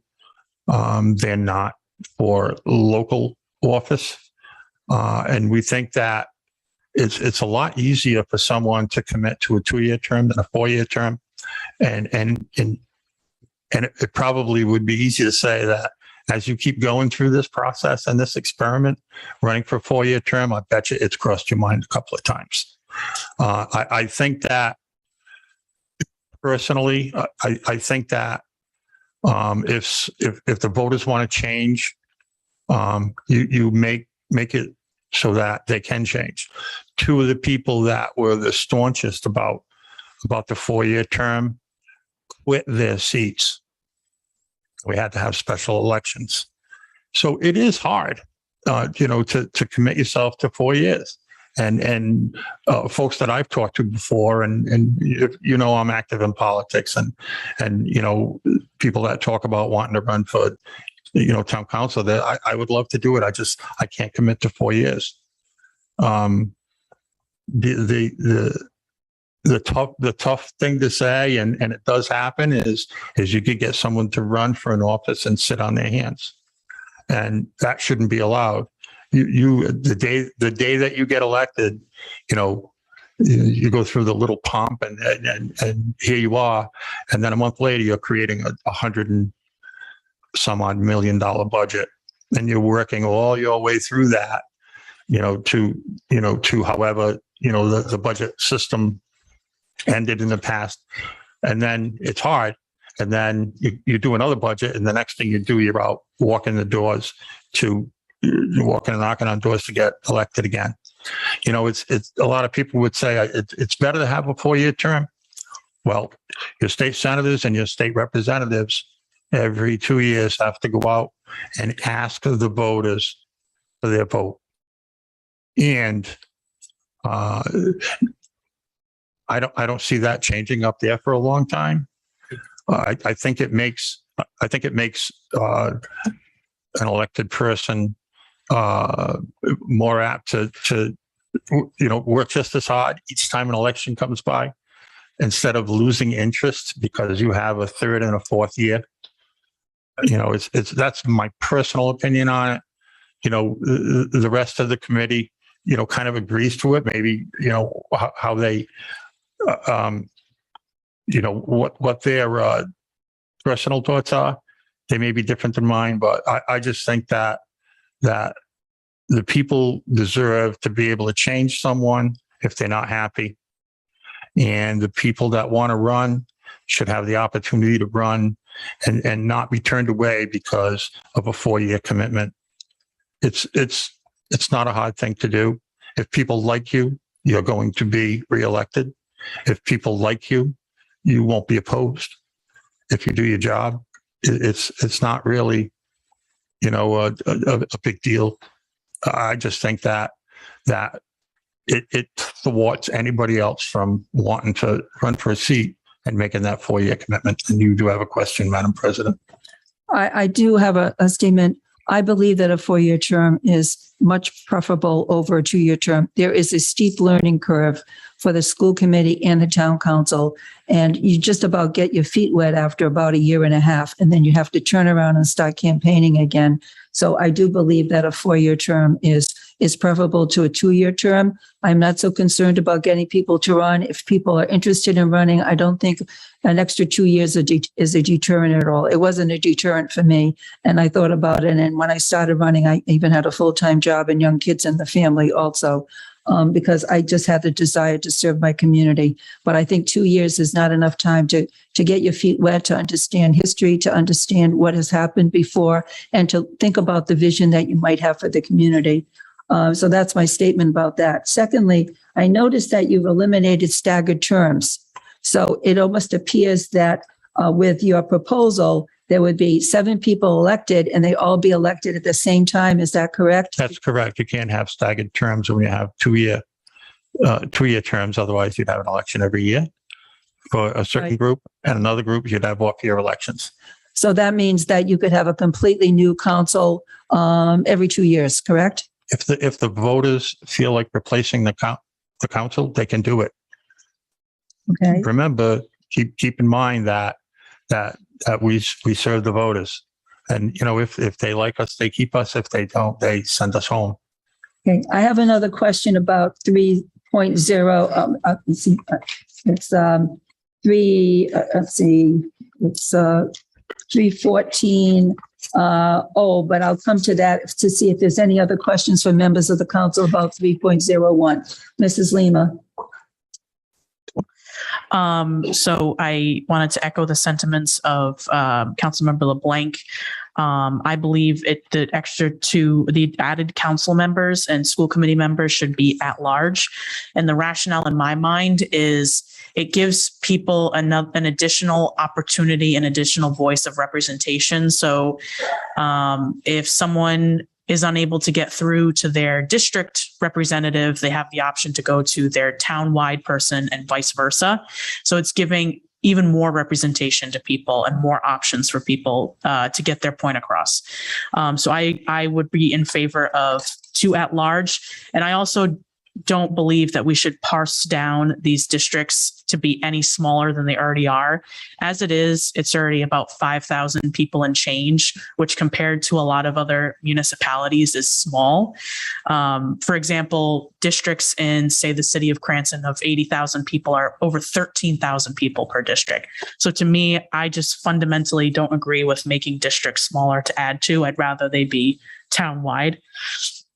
In terms of terms for 2 years or 4 years, I could go either way. I'd like to leave that to the voters. I hear the points that Council President Dixon makes, but I think there's a lot of pros and cons for both sides. I do think there's a pattern of there being 4 years for more rural communities. I think you tend to see cities and larger municipalities have 4-year terms, and then 2-year terms, and then rural communities having close to 4. I don't know what the correlation is there, but just I'm someone who likes to look and do my research to see what other people are doing. And I think that was all that I had. And I did want to bring up the point about it's not going to be staggered anymore if you did the 2-year terms. I do want to make sure we point out that for those who are up for election this year, there's going to need to be a clause if 2-year terms is passed. So for school committees 2, 3, and 5, and councils 1 and 4, they're listed on the ballot for a 4-year term. So when it comes time in 2024, say that this passes as 2-year terms, you can't vacate that person who just legally got a 4-year term. So you have to think about that if 2-year terms were to pass, because those people were elected to a 4-year term. A ballot was checked for 4 years. So you can't interrupt their term. So we're going to have to consider that if 2-year terms is voted through. So I just wanted to call that out as a logistics piece we'll have to address. This wouldn't go on the ballot until 2024, right? But my point is the people elected this is for 2022 charter November, correct? Yeah, but nothing takes place unless the voters pass it. When it comes to elections, it'd be 2024. My point is the people elected this year are for 4-year terms. So that wouldn't be up till 2026. So their 2-year term wouldn't start until those districts' terms wouldn't start until 2026. I think we need to have a clause to clarify that in there. In other words, somebody sitting in a seat already there stays there. That's what. Yes. So 2024 comes. That's a good point. That's something that I didn't pick up on. Thank you. Yes. Yep. Just two other things. First, page 51 shows that at-large got the least amount of support from our polling, and I believe for Jamie, I think we have an answer to your at-large. Bob, do you know? I can address that. I've looked at all the towns and cities. Bob, could you speak in your mic? Okay. Do I need to state name and Yes, address? please. Yes, Robert Brennan, 12 Teakwood Drive East, Coventry. In response to your question about surveying the other towns and such, we have done that. I do not have the document with me tonight. I can provide you with that document. It's pretty much all over the place.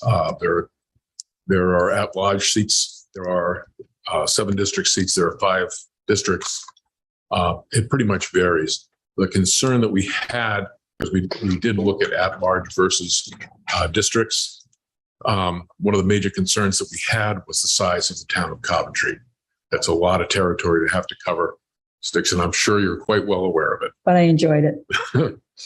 But getting 2 people to have to do that, we felt was more of an issue than having the separate districts.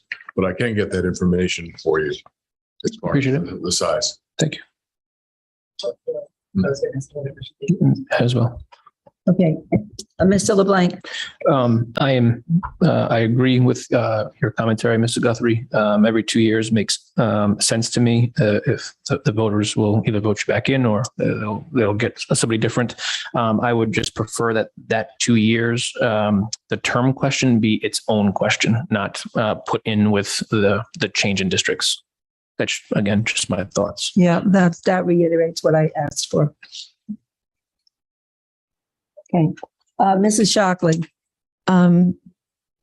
Yeah, I like the idea of more representation, and admittedly haven't put enough thought in one way or the other to whether it should be at large or redistricting. So I won't speak to that. The 2-year terms, as a person on the council, I'm glad I have 4. I'm shocked to tell you that I'm glad I have 4. But I can see how a 4-year term could turn off good people who just don't want to make that sort of commitment. So I do think it's the sort of question where I could argue either point, and that's what makes it a good voter question. When there are 2 answers that are totally valid, put it to the voters.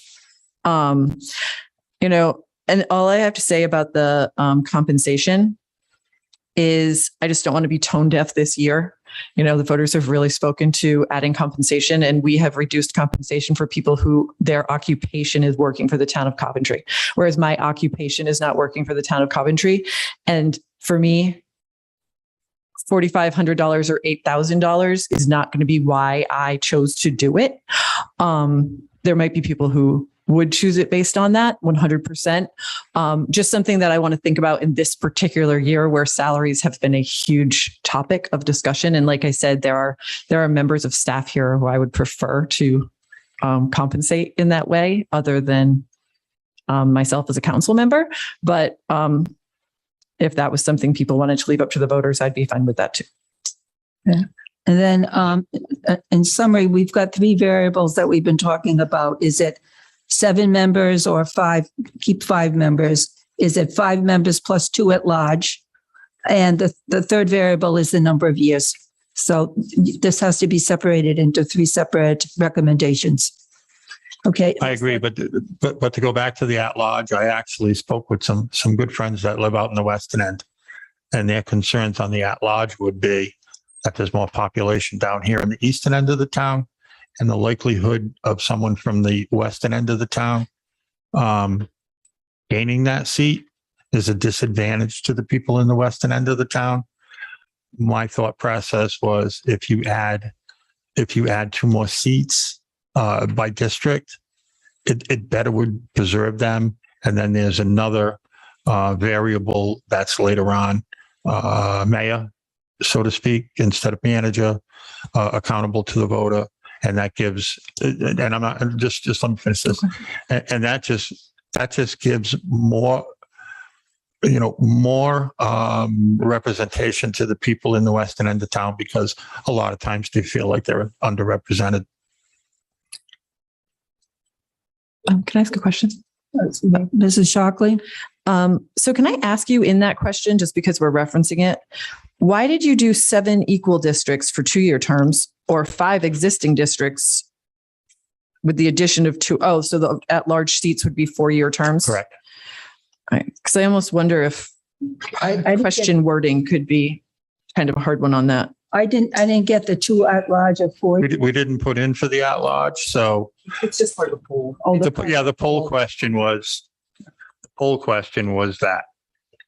It had 2 variables. Yeah, That's the problem. Yeah. Okay. Ms. Ludwig? So I'm just going to give some comments on a couple of the items that we discussed. So on the number of counselors in the districts,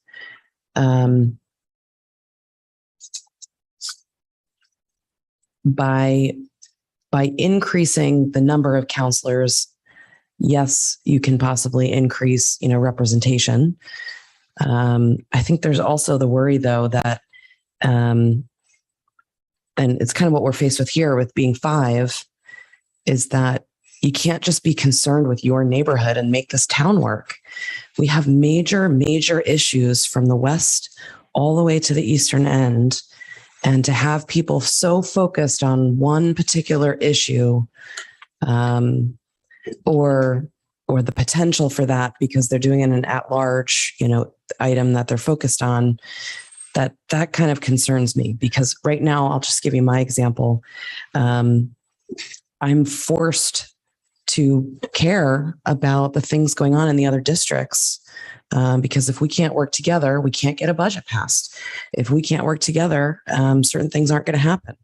So that's kind of my initial reaction to increasing the number of counselors. I also know, which is probably something the public may not be as familiar with, getting all 5 of us together. I mean, I've been in Coventry for 6 years, so I'm only looking at the last 6 years, but I feel like this council has met every week, if not 2 to 3 times a week in certain months, since the majority of us were elected approximately a year and a half ago. And to get 7 counselors together and adding those additional 2 seats, and then we have to wait to get everybody together to make decisions, et cetera. I do think that could introduce a lot of unneeded complexity with just getting the counselors together, because we have committed to way more than just what we did at the beginning of the year and said, okay, 2 meetings a month. That has not happened for a year and a half. There's not been 1 month that we've had 2 meetings. So, and I think that's a good thing because we're talking about very important issues and timeliness. So to coordinate across 7 members, I do think is a challenge. Also, on the salary increase, I concur. I think a few people mentioned whether I'm doing this for 10 cents an hour or 20 cents an hour. If you double what the stipend is, I'm going to work the same. I'm going to work as hard as I can 24/7 for the people I represent. I am not in favor of a salary increase. I think it's an awful time to put something like this forward to ask for more money for counselors when we just had to try and tighten the budget for our residents. And then lastly, on the term limits, I personally am struggling with this one a little bit. I'm struggling, not term limits. I'm sorry, the tenure on the council. I will take something like this back and ask for feedback from my email list and things like that, because I do agree with President Dixon that, we might think we know what we're doing that first day in office, but it took at least 6 months to even understand how emotion work. And we had to go back and forth on that 6 times tonight. So there is admittedly a really steep learning curve here on $100 million budget. So to have someone new come in every 2 years, I'm just nervous about continuity in that, because in my opinion, that doesn't necessarily mean, it doesn't necessarily mean like, Better you always, government.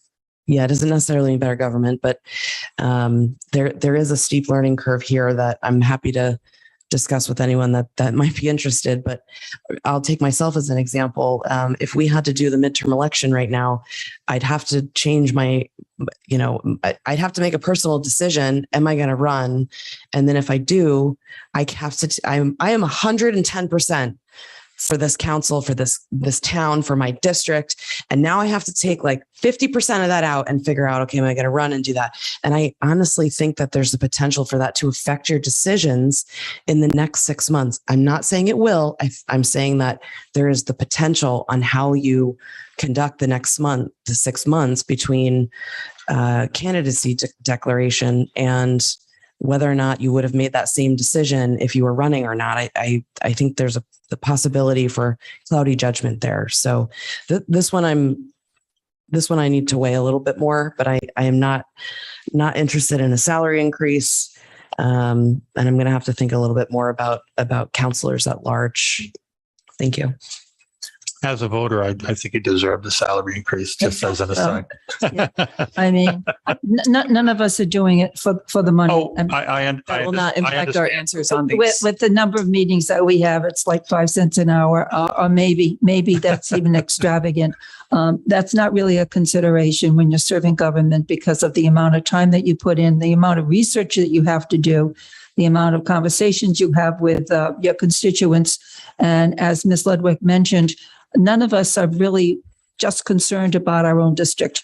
We are really councilors at large, taking care of everyone. And I think it would be very difficult for people to canvass to be a councilor at large. They would have to really cover 25,000 voters. Each of us have 5,000 voters, which we're trying to meet one-on-one. If you're at large, you're going to be going from one end of the town to the other. And I think it's going to be quite a chore.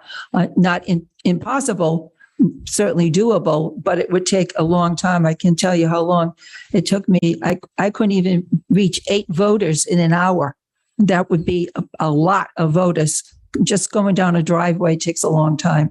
And so there are lots of challenges, but we can move on. President Dixon. Yes, Mr. LeBlanc. I heard comments from you and from Vice President Ludwig about 2 years versus 4. And I go back to what Mr. Guthrie said about this when you're running for state rep or state senator. I mean, we just have to understand what's going on in Coventry. They have to understand what's going on in the entire state. True. And they're doing it in 2 years. So why can't we? And so I think it's just a fair question to the taxpayers. Sure. Certainly, Mrs. Lima. Last thought on this. I just want to address the multiple comments about folks feeling really overwhelmed at the thought of running for an at-large seat.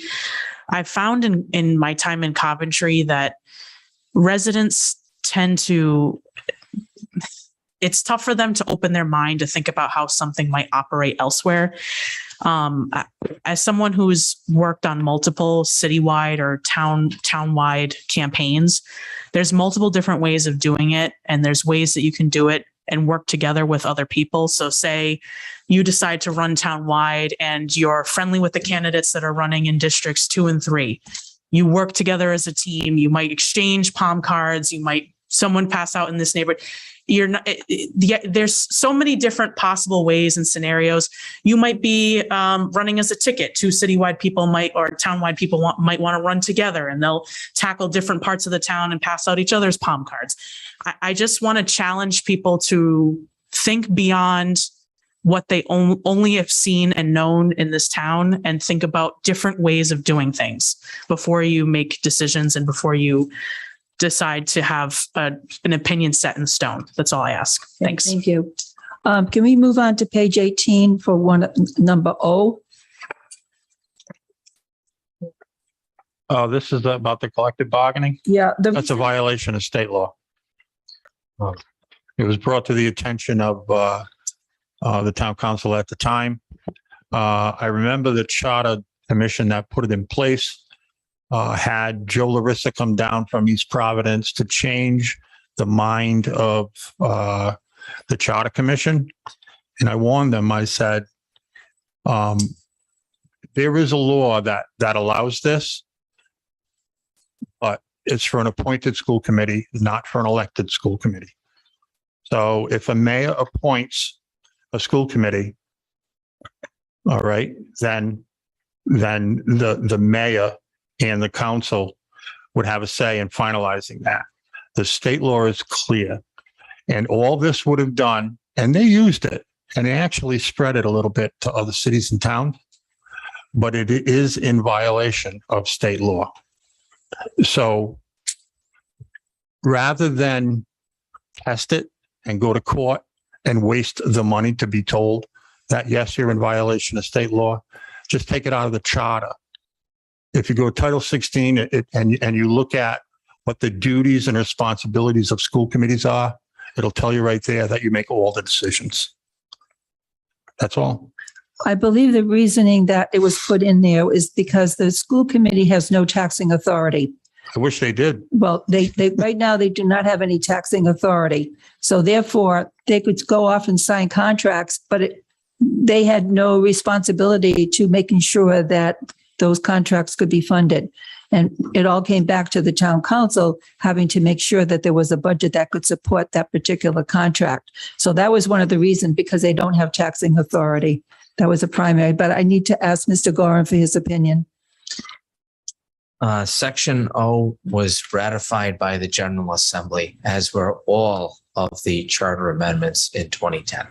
I understand that, but regardless, it is in violation of state law. And I have no problem speaking about this because it's a fact. And don't say that the General Assembly ratified something that the council did. The General Assembly ratifies things that are wrong a lot of times. And that doesn't condone local governments to put themselves in a position where they can just be brought into court. In my opinion, it's a moneymaker for legal counsels, and the day that it's challenged and it goes to court, the judge is going to say it's in violation of state law. I feel I wish I had my laptop with me and I'd point it out to you. So. The General Assembly is the supreme legislative body of the state. And when they ratify something, that gives it the force of law. So I don't want to debate it, Mr. Guthrie. We've known each other a long time. I just feel compelled to make sure that I clarify that issue, given your comments. Okay. And it being ratified by the General Assembly, it took a long time too, but they did vote to ratify it. And that means that let's just leave it. I don't agree with your analysis, but I respect your opinion. Thank you. Then my question to you would be, why don't you just look it up and then you'll understand it. So it's plain and simple. It's against the law. You can leave it in there if you want, but what's going to happen is if this council decides that they're not going to sign off on a collective bargaining agreement, that is the decision of the school committee, and it goes to court, you're going to lose. Plain and simple. It's not a hard thing to understand. So I enjoy Nick's comment about the General Assembly ratifying it. And like I said, they ratify a lot of things. But what really matters is what's in the law. And the law says that you do not have the power to do that. That power is left to school committees, elected school committees. Appointed school committees, it would be legal. So that's the reason behind it. I could argue all night. We could argue all night, but it is what it is. So okay. Thank you. Mr. Guthrie, for Article 3, has your committee voted on this one yet? No, we have not. Okay, thank you. All right, next, Mr. Guthrie. Will be Article 4, school committee. It kind of mirrors for the town council, 7 seats. It does address the elections and how the terms stay staggered because it's fortunately the numbers just line up. So in 2024, there would be 4 seats that would be on the ballot. The other 3, by happenstance and by luck, will remain filled by the 3 that are already there. And then in 2026, there would be 3 that would be up. So it just continues the staggered 4-year terms, and it just happens to fall directly in place by the timing of us putting it in there right now. 2 years from now would probably make it a little more difficult. And has this been voted on by your committee? We have not voted on it yet. President Dixon. Mrs. Lima? How many school committees in the state of Rhode Island receive a stipend? I would imagine a majority of them. In the municipalities, they get $1,000 less than you get, just so you'll know. I think they meet twice a month and you guys meet once a month. So right, or am I wrong? The way that I'm reading it, according to the charter, the way I'm reading it, it looks like you've added a stipend. I'm not seeing that they already get a stipend. They do, but it's not in there. And we Okay. just wanted to codify it. Okay. I was just asking because I didn't know that they got a stipend, and most of the places that I've lived, school committee hasn't gotten a stipend. So I just wanted to see what the norm was elsewhere. That was all. When I checked with them, they said it was $3,500. It's $1,000. School committee. And the majority of the language mirrors what it does for the council. We did have to add in quorum. There was no language, or there is no language in the existing charter that calls for a quorum of the school committee. I think it was probably just assumed. So we put it in there. And we had to change it because we had added the other 2 seats for the districts, 7 districts instead of 5. So considering the contingency, if perhaps the voters voted for 7 districts for the town, but only kept 5 districts for the school committee, how would that work? We could combine these. I would think that the electorate is smart enough to understand that it would be a good idea to do both. We can combine them. I understand that you're trying to change things, not really change things, No, but I'm not, challenge me. I'm not trying to challenge. I'm just asking a question. Well, it would be more of a challenge for the Board of Canvassers to keep 5 districts for the school committee. But if the other one passed 7 for the town council, it could be done. It would probably be done through precincts. It's not impossible. And we thought about that. And the best option would be to go with 7 seats, both for the school committee and the town council. Okay, continuing on. Okay. Any more questions on that Article 3? I think we covered everything. Next would be Article 5, Mayor. We have a council mayor form of government. We also changed, I believe, it should be in Article 1, form of government. The challenge with this was not to begrudge the town manager. He actually supported the idea of having a mayor, and what it does is it's more accountable to the voter. The voter has another person that he can talk to besides from you. It's just a different outlook. A lot of folks that asked me about it were very supportive.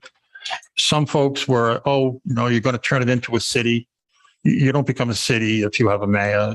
Johnston has a mayor, and North Providence has a mayor, and Cumberland has a mayor, and they're all towns. It's population that makes you a city. But we are growing.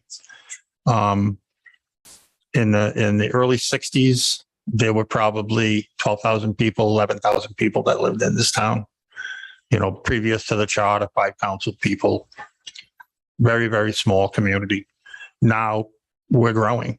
There are developments going in all over the place, and it's just going to continue to grow.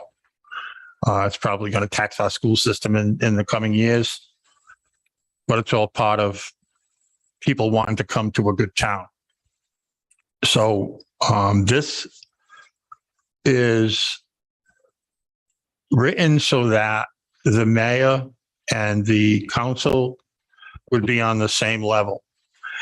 We didn't want to have a mayor that was going to be up here to tell you what to do, or a mayor down here for you to tell him what to do. It will force you to work together to get things done. A lot of times you see things that towns do, and there's just this battle to get things done. It adds a little bit of voter accountability. And like I said, we would still have to have someone like Ben here to be a chief of staff, assistant administrator, to have all the help. And it just seems that the voters want some kind of change, and they want something they want us to do something to engage them. They feel left out on everything. Voting for one of their peers, voting for the guy down the street that is is a great financial guy, or a person over here that's great in management, something that gets the voter closer to how they're governed between the council and, say, this position. It's a suggestion. The language probably is as close as it can be to make it equal, so that it would be receptive. It could be worked on. So if the voters decide to go this form of government, this language could be worked on over the next 2 years, because it wouldn't take effect until 2024. I don't know if there's any specific item I can put out to you, but it pretty much covers, how all of the different processes were. Like, we'll say under Article 5, under the town manager, it goes down the list of all the different things as close as we could get to.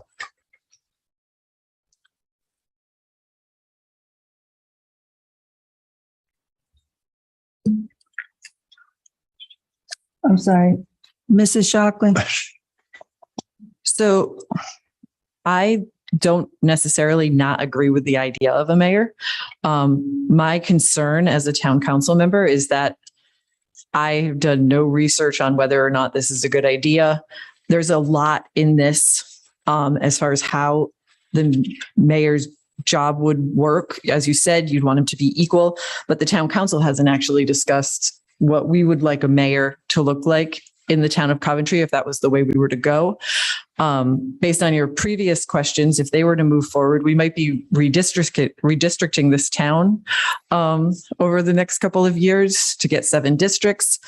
I don't feel that I'm ready to ask the voters if they want a mayor until I know the pros and cons of having a mayor. That's where my discomfort lies. I was elected, and I feel as if I should at least understand something before I put it forward. The budget, Ben doesn't just give us a budget and then the next day we say, yeah, let's do that.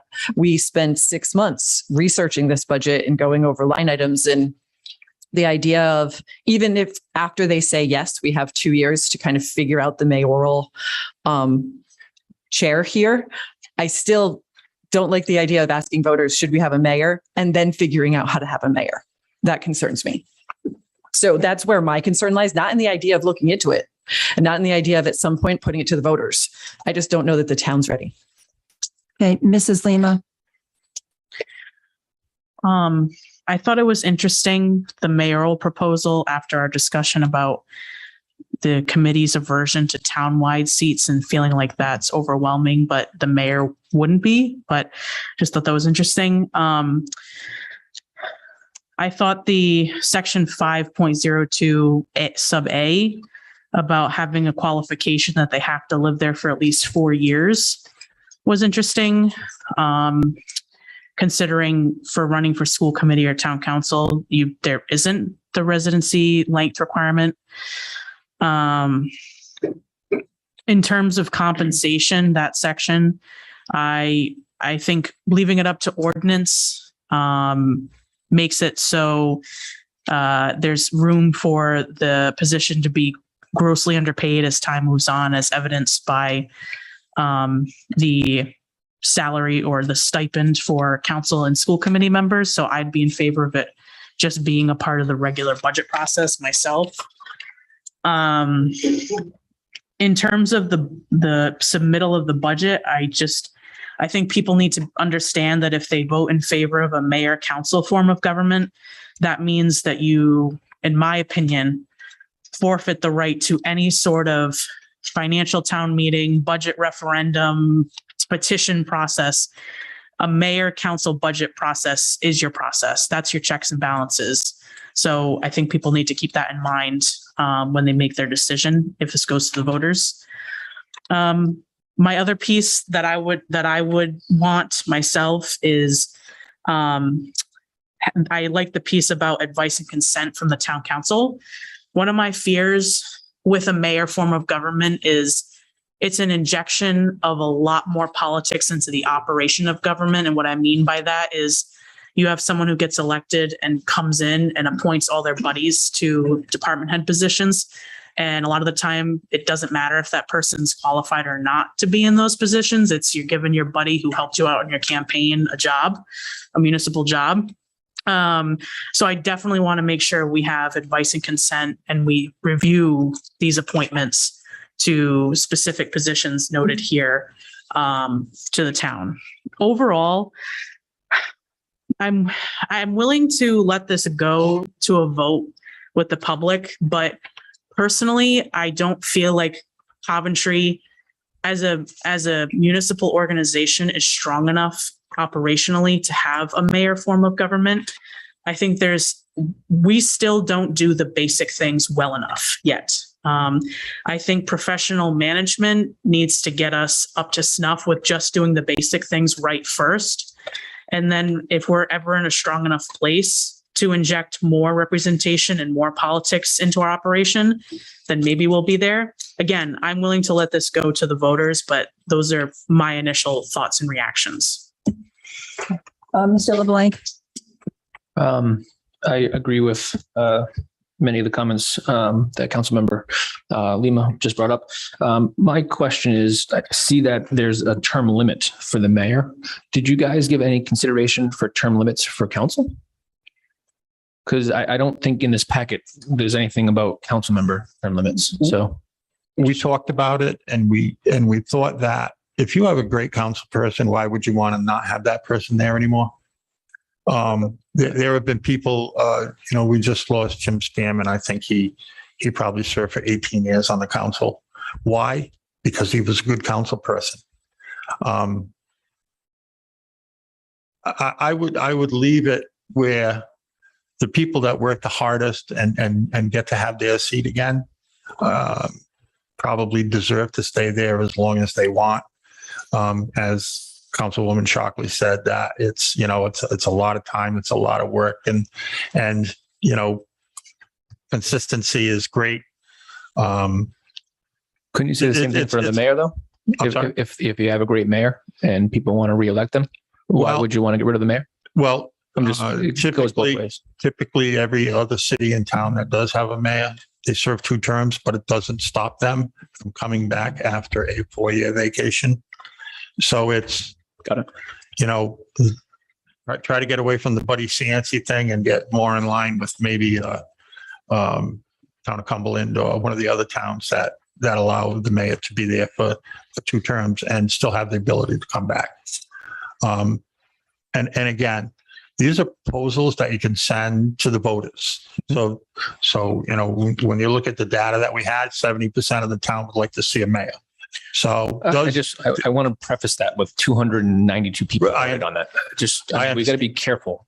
In some of the commentary that you're saying, like you're saying that the town feels this way. I mean, how many people have you talked to, Scott? Did you talk to 24,000 registered taxpayers? Like when you say things like that, I just get a little hesitant because I'm not sure you talked to 24,000 people. Well, okay, just fine. I want to call it out. But people have approached me about this and they would like to see it. Let's give it a shot. Like I said earlier, we're living in an experiment in this town. Right now, it's not going so well. It's not going well at all. And the people are demanding change. When you say that, based on what? When you say it's not going well? I mean, everybody's getting the services that they've always received. I'm just, can you help me understand when you say that comment? Like, what are you referring to? What's going on? We're having difficulty getting budgets passed. I think that's a relatively new all-day referendum reason, but okay.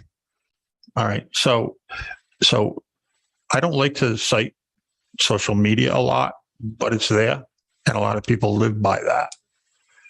People that I talk to in general conversation aren't happy. There are things in the budget that I was opposed to before, but I voted for that budget. And there are things that are in this budget that I don't like, and I'm going to vote for that budget because I think it's important that we run as a town. We have a lot of difficulty of having too much of the sameism, I guess would be the word, and not enough change, and allowing the voters to tell us and guide us and give us the opportunity to try different experiments to see if it works for us. That's what we are. We're an experiment. I don't know how else to put it. Okay, I think Mr. Marchand has a comment to make. I'd just like to clarify for the record that I did suggest the idea that an at-large mayor could be helpful, but I never suggested that a mayor-council form of government was preferable to the council-manager form of government. That I think the council-manager form of government is compatible with mayors, and I've worked for several cities, including the city of Jerome, Idaho, San Diego, California, that have all been run with mayors and council-manager form of government. Thank you. Okay, thank you. Mrs. Shockley. And I'd kind of like to speak to that. So you said you'd have a mayor and you'd also kind of have a town manager who did the work of the town manager, which sounds No like a large different than expense. the person that was introduced to us earlier tonight. Well, so I guess, nope, I see that. But this is what also concerns me with a mayor when I think about the town where I live and the people who I meet and who have met me. We happen to have a town council right now that I feel is very equipped with some knowledge of finance and different aspects, but we don't have to be. All you have to do is say, I will run for town council. And if more people like you than like whoever ran against you, if someone did, then you win. You do not have to know anything about running a town. And I think the same is true for a mayor. You just have to be the most personable of the people running and have the best commercial, and you could win. But you don't necessarily know anything about running a town. When we hired Mr. Marchand, he has history of being a town manager in different towns. He has some input. And I feel as if what concerns me about a mayor is they don't have to be qualified to run a town. And it also concerns me that every 8 years, we need a new resident of Coventry to say, I'm willing to take a job that might not last longer than 8 years and be the mayor of Coventry. It's just concerning. I'm not against mayors. When I think about the fact that we'd have to get a qualified candidate at least every 8 years in the town of Coventry willing to run for mayor in the town of Coventry. It is a concern. Okay, Ms. Ludwig. I do like the term limit idea that you mentioned earlier, Councilor LeBlanc. If it's too late to put that on the list for review, I totally understand. But I just want to say that I am in favor of a term limit discussion. For council, you mean? For town council. Okay. Just in general, off the back of my hand kind of thing, 8 years. So that would be 2 terms for this council, or 4 2-year terms, something like that. I think you are right. The times, they are changing. I would like to see some gender neutral language on this. I've heard several times tonight where people are talking about the mayor and he and his, and I'm looking around here and I see a lot more women up here than the he and him. So I would ask that the Charter Review Committee please consider gender neutral language. Oh, it does say he, she everywhere. He, she is not gender neutral, and he is listed first. Okay. We did have this discussion as a council approximately 1.5 years ago when we talked about the council rules, I guess. And we have a list of them that we went over when we asked for gender neutral language. It was just slight differences as opposed to saying he, she. Thank you. Yes, it's going on the theme of gender neutral. I was the one who worked on the charter when I was on the Charter Review Commission to change it to a gender neutral document, which was very important at the time. I've lived in Providence and Cranston, and I've been under a mayor form of government, so it's not unusual for me, and I understand how it works. But I don't think that the town right now is ready for this. But perhaps in a few years it may be. But these are some of my concerns. I don't like the idea of having salary determined by an ordinance. I think that it's a very difficult, laborious process, and I'm concerned about how that whole would work.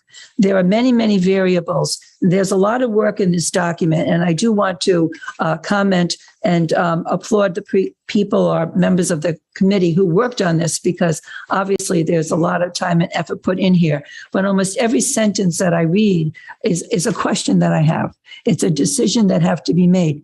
So putting it before the voter, it's more than just, do you want a mayor form of government?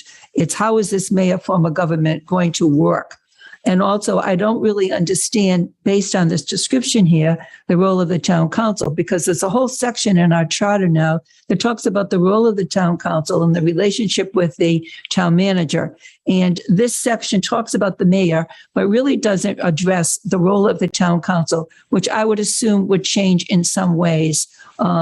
Maybe it's somewhere else in this document, but I haven't seen anything addressing what is the role. Right now, the town manager is responsible for the operations of the town. When I read about the mayor, it says he's responsible for governmental, I think it's governmental activities or something like that. And I'm not sure if that refers to operations of the town or if it's on a different level. I'm also concerned with political appointees being made for department heads. So if there's a mayor and he appoints departments, he may want to bring in a change to the library or a change to the Department of Public Works, which would be based on people who he is familiar with, or maybe he has some reason for selecting. And I'm concerned about that potential, because we see that in many cities and towns where there is a complete changeover of department heads and people are basically getting oriented and starting all over again. So one of my concerns, as I said before, is understanding the role of the town council, the exact role of the mayor, and also there are many, many variables in here. And as I said before, almost every single sentence really needs to be dissected and understood. And we haven't had a chance to do that. And I'm not sure the voters would be ready in November to fully be able to understand what it means to be under a mayor form of government and what it means to work, or how the town council representatives would actually work with them. And the other thing that concerns me is this use of the word experiment. I've heard this word now used many times, that we're under an experiment. I don't consider anything that we are doing here an experiment. I think that all of us have worked very hard to make ourselves well known to the voters. We've all campaigned. We've been out discussing who we are, what we do. We've communicated on a regular basis with people. And I don't think that we consider ourselves an experiment. I believe that we consider ourselves an elected body of officials who are representing the voters who voted for us and who are working very hard to respond to the needs of the community. Just in discussions about the budget, how many times did we mention what are the needs of the voters? What are the voters telling us? And what are the needs for our town? And how do we make this town a better place and a more improved place? And we have a vision for that. We did a personal performance audit. We've got a comprehensive plan. We want a good vision. We're working toward a vision. We're working toward movement. And I certainly don't consider that we are an experimental group up here. I think that we are a legitimate body working hard to make things better.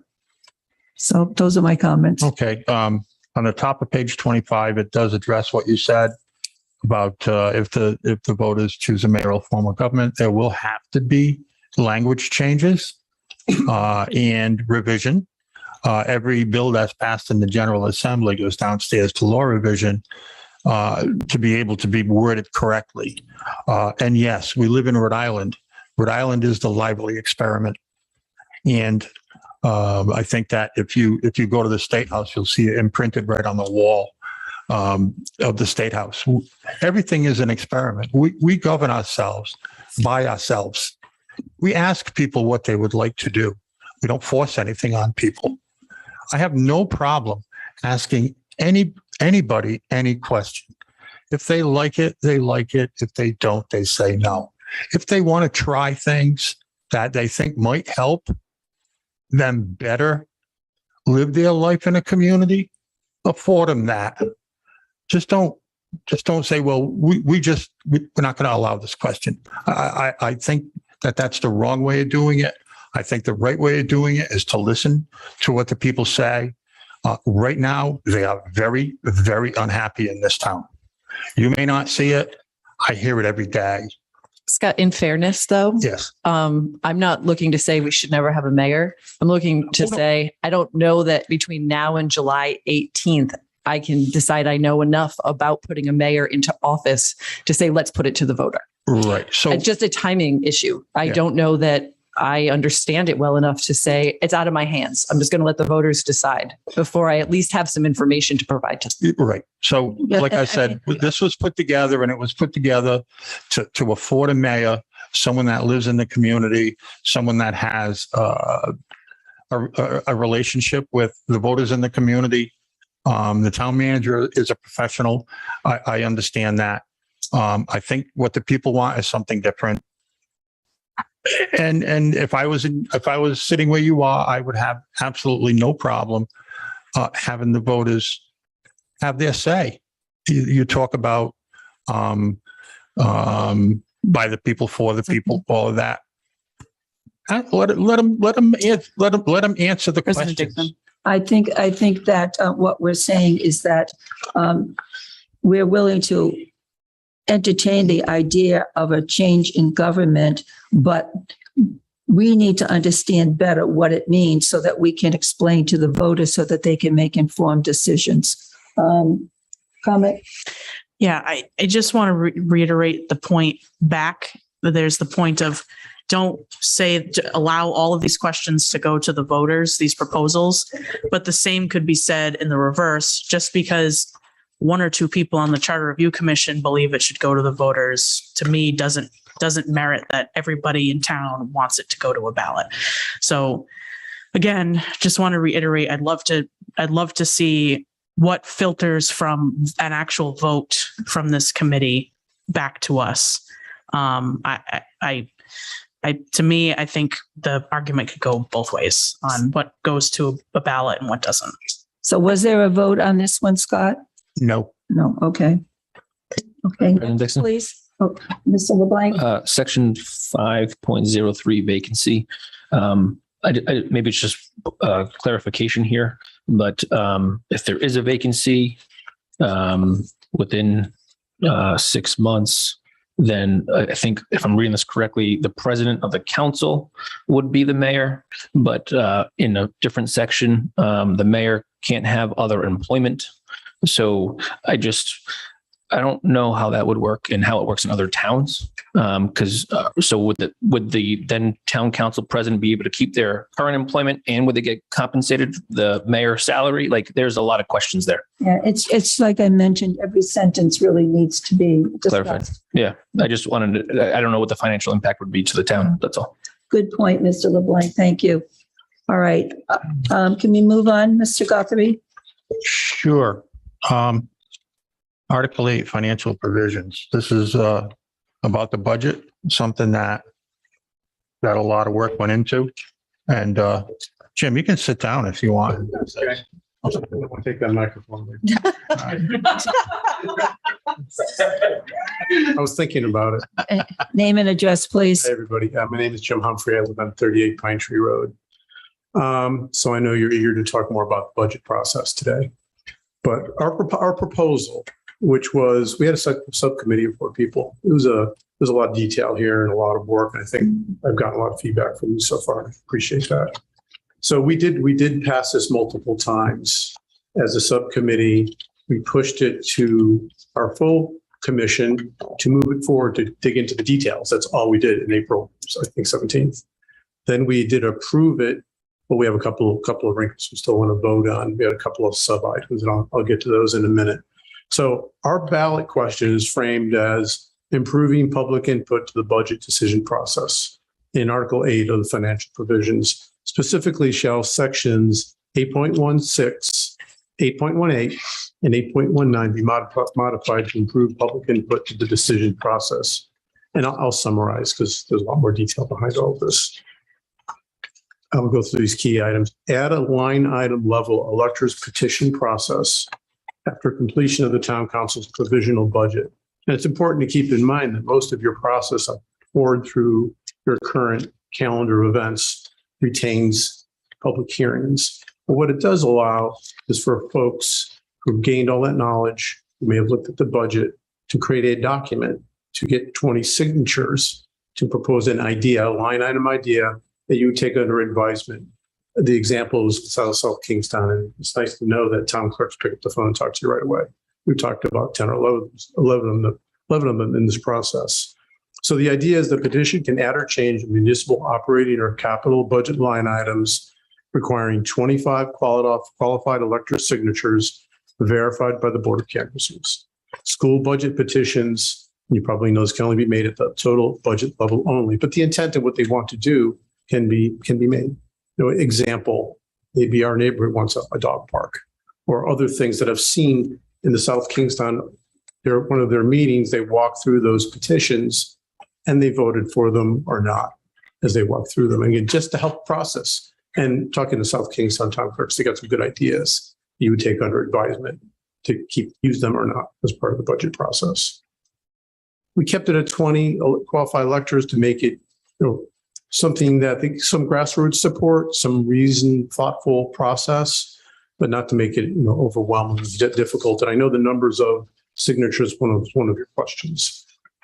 And what we will also be doing was be adding a budget referendum petition process. After the town council approves I want to make sure I say this clearly, final budget, the referendum petitions can add or change the municipal or school operating or capital improvement budget totals by adding or subtracting a minimum of 0.2% of the final town council budget. And that particular percentage, to kind of future-proof it, is roughly $230,000 this year. Successful petitions will require 2% of qualified electors' signatures verified by the Board of Canvassers. Right now, that's about 500 signatures. And I think I sent to you a spreadsheet of 10 or 11 towns that range from 200 to 700 signatures where they do petitioning that's somewhat similar to this process.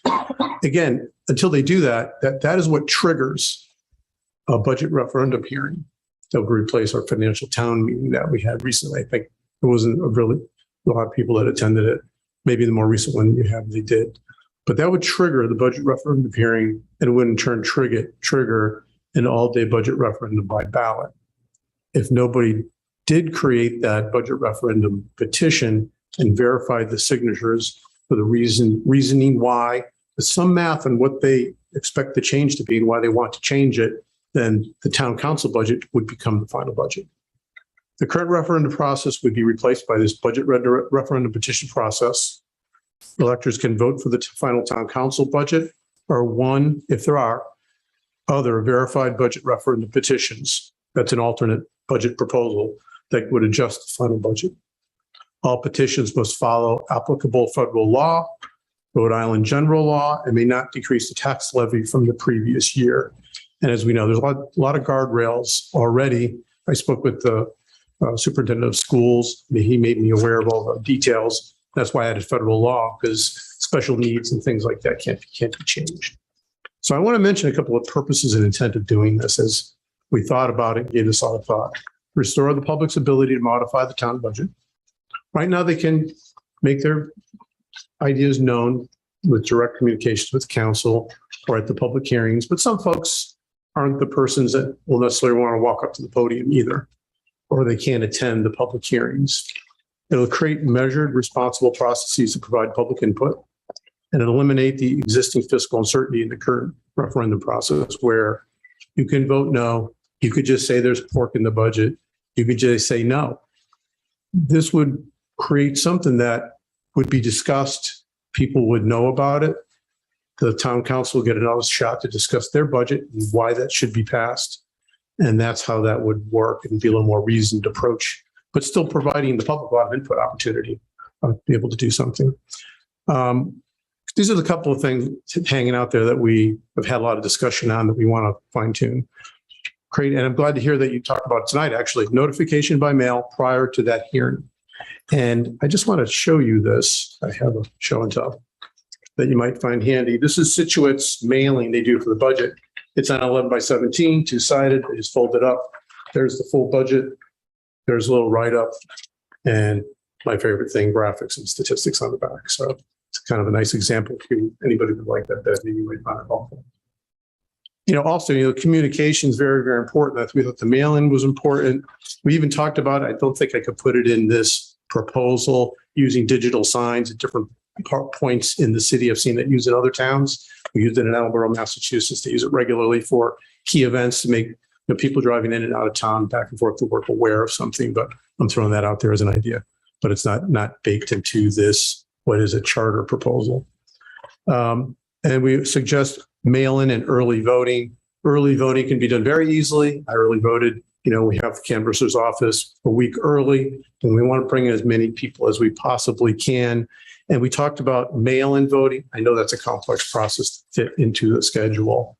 I researched that, talked with the Board of Canvassers again, but it could be done. I mean, it was a big discussion we all had. We know how complex that is, but we're leaving people out. People that can't transport themselves to early vote or can't get to the polls or are military or are in business and they're somewhere else. So we are shutting some people out, but I know that's a difficult thing to do.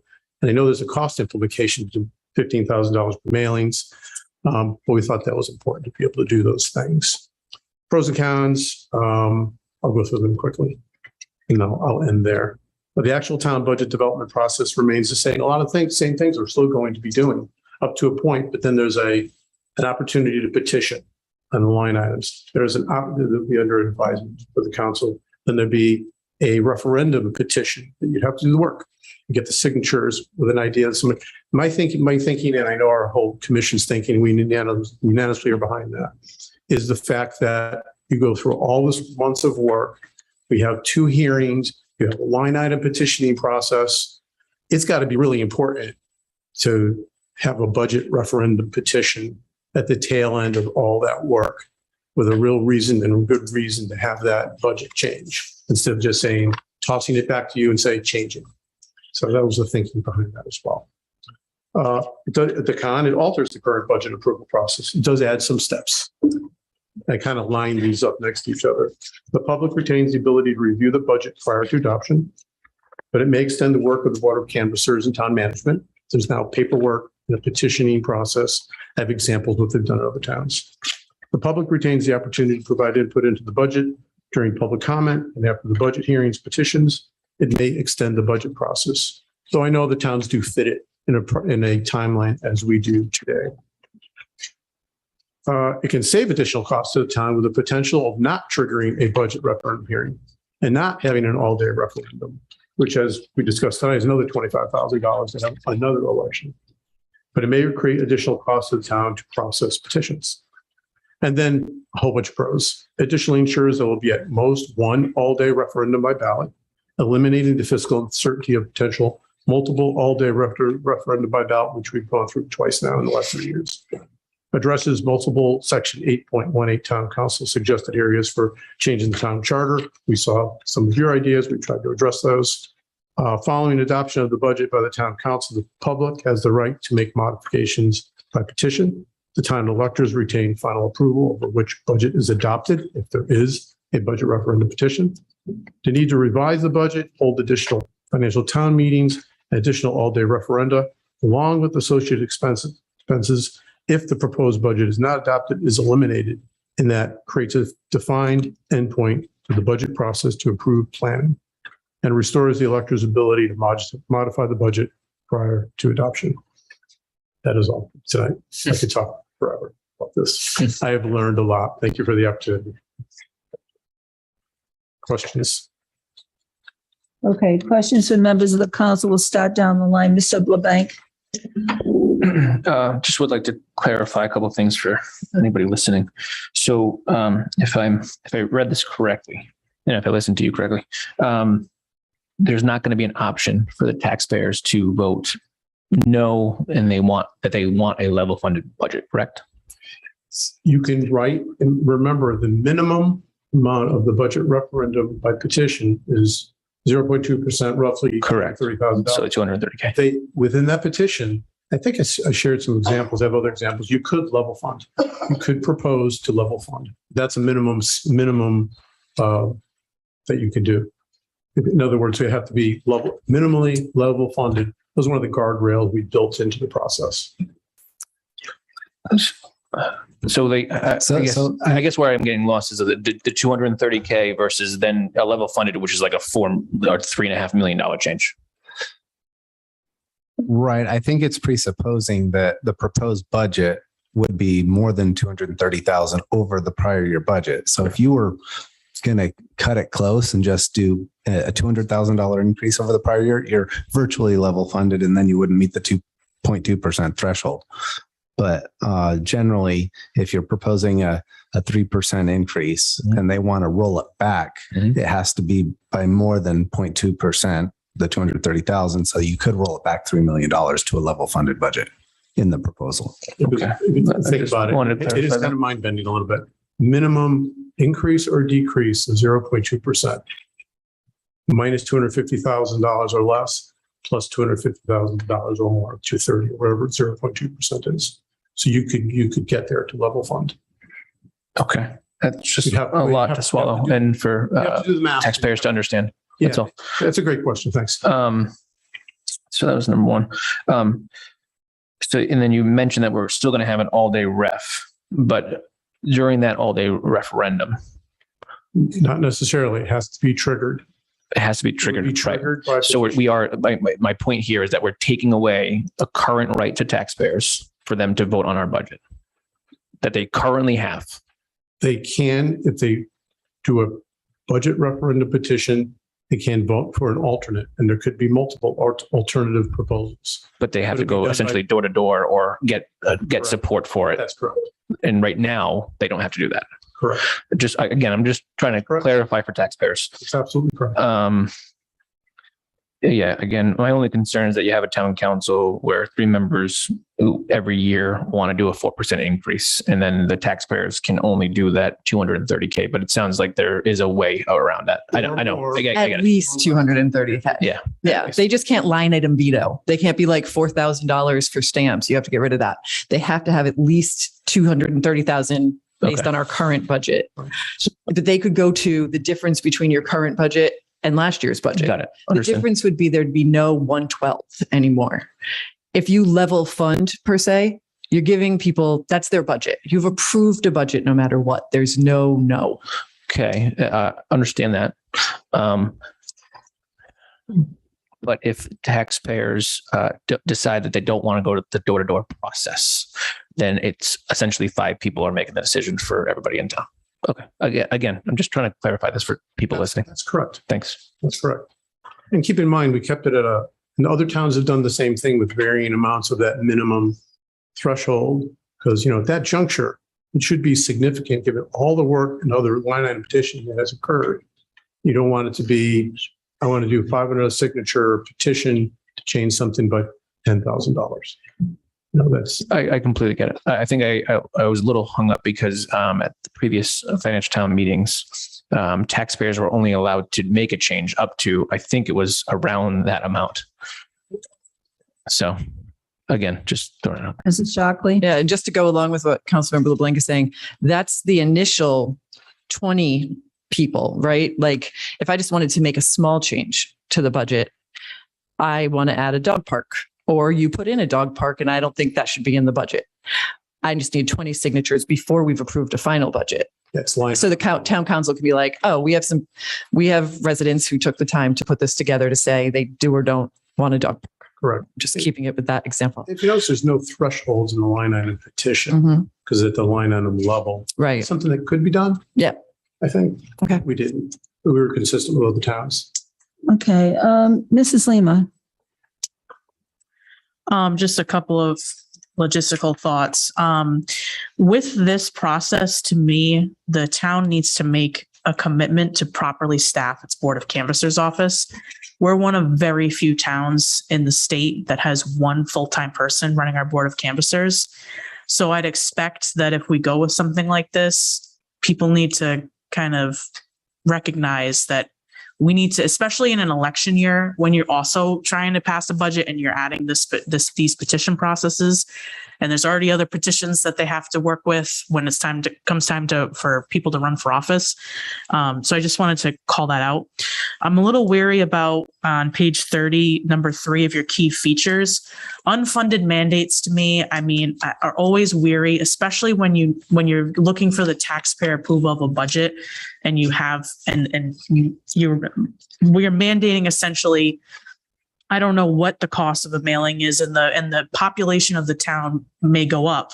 So it's an unfunded mandate that's a blank check. And I have a concern about that. I'm not concerned about notifying voters or voter awareness, but that's just my piece. And people might say, well, you already are mandated to advertise now. Well, it's a big difference between a $15,000 to $20,000 mailing as is running a $250 ad in the newspaper for 1 week.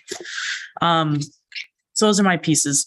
I'm open to letting this go to the voters.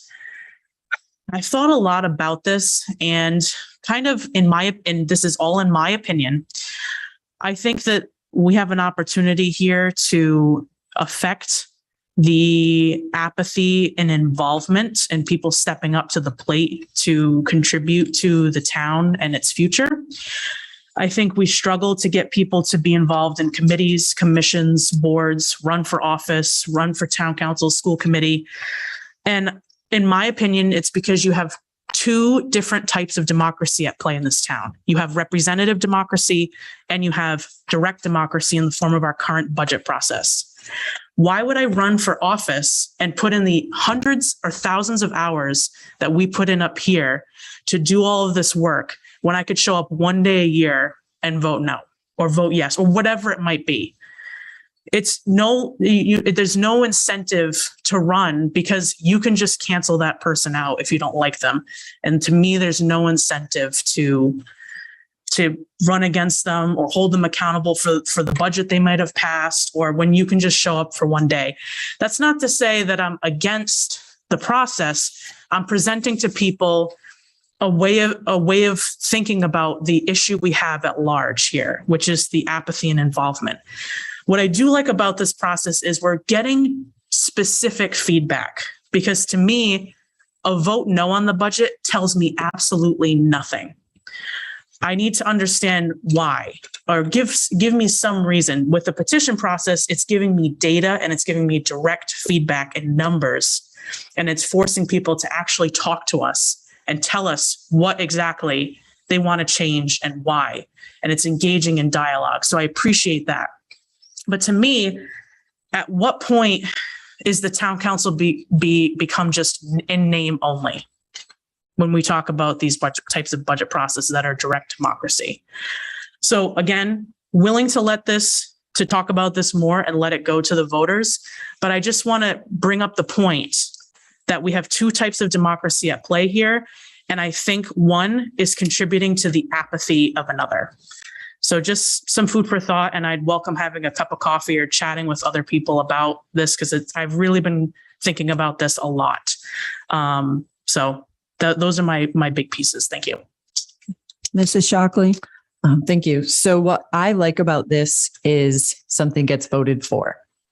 So if it goes to voter referendum, people are saying, oh, you don't think there's enough people, but if that many people had voted yes, we wouldn't be here. It's not because of the number. It's because we need something to be voted for.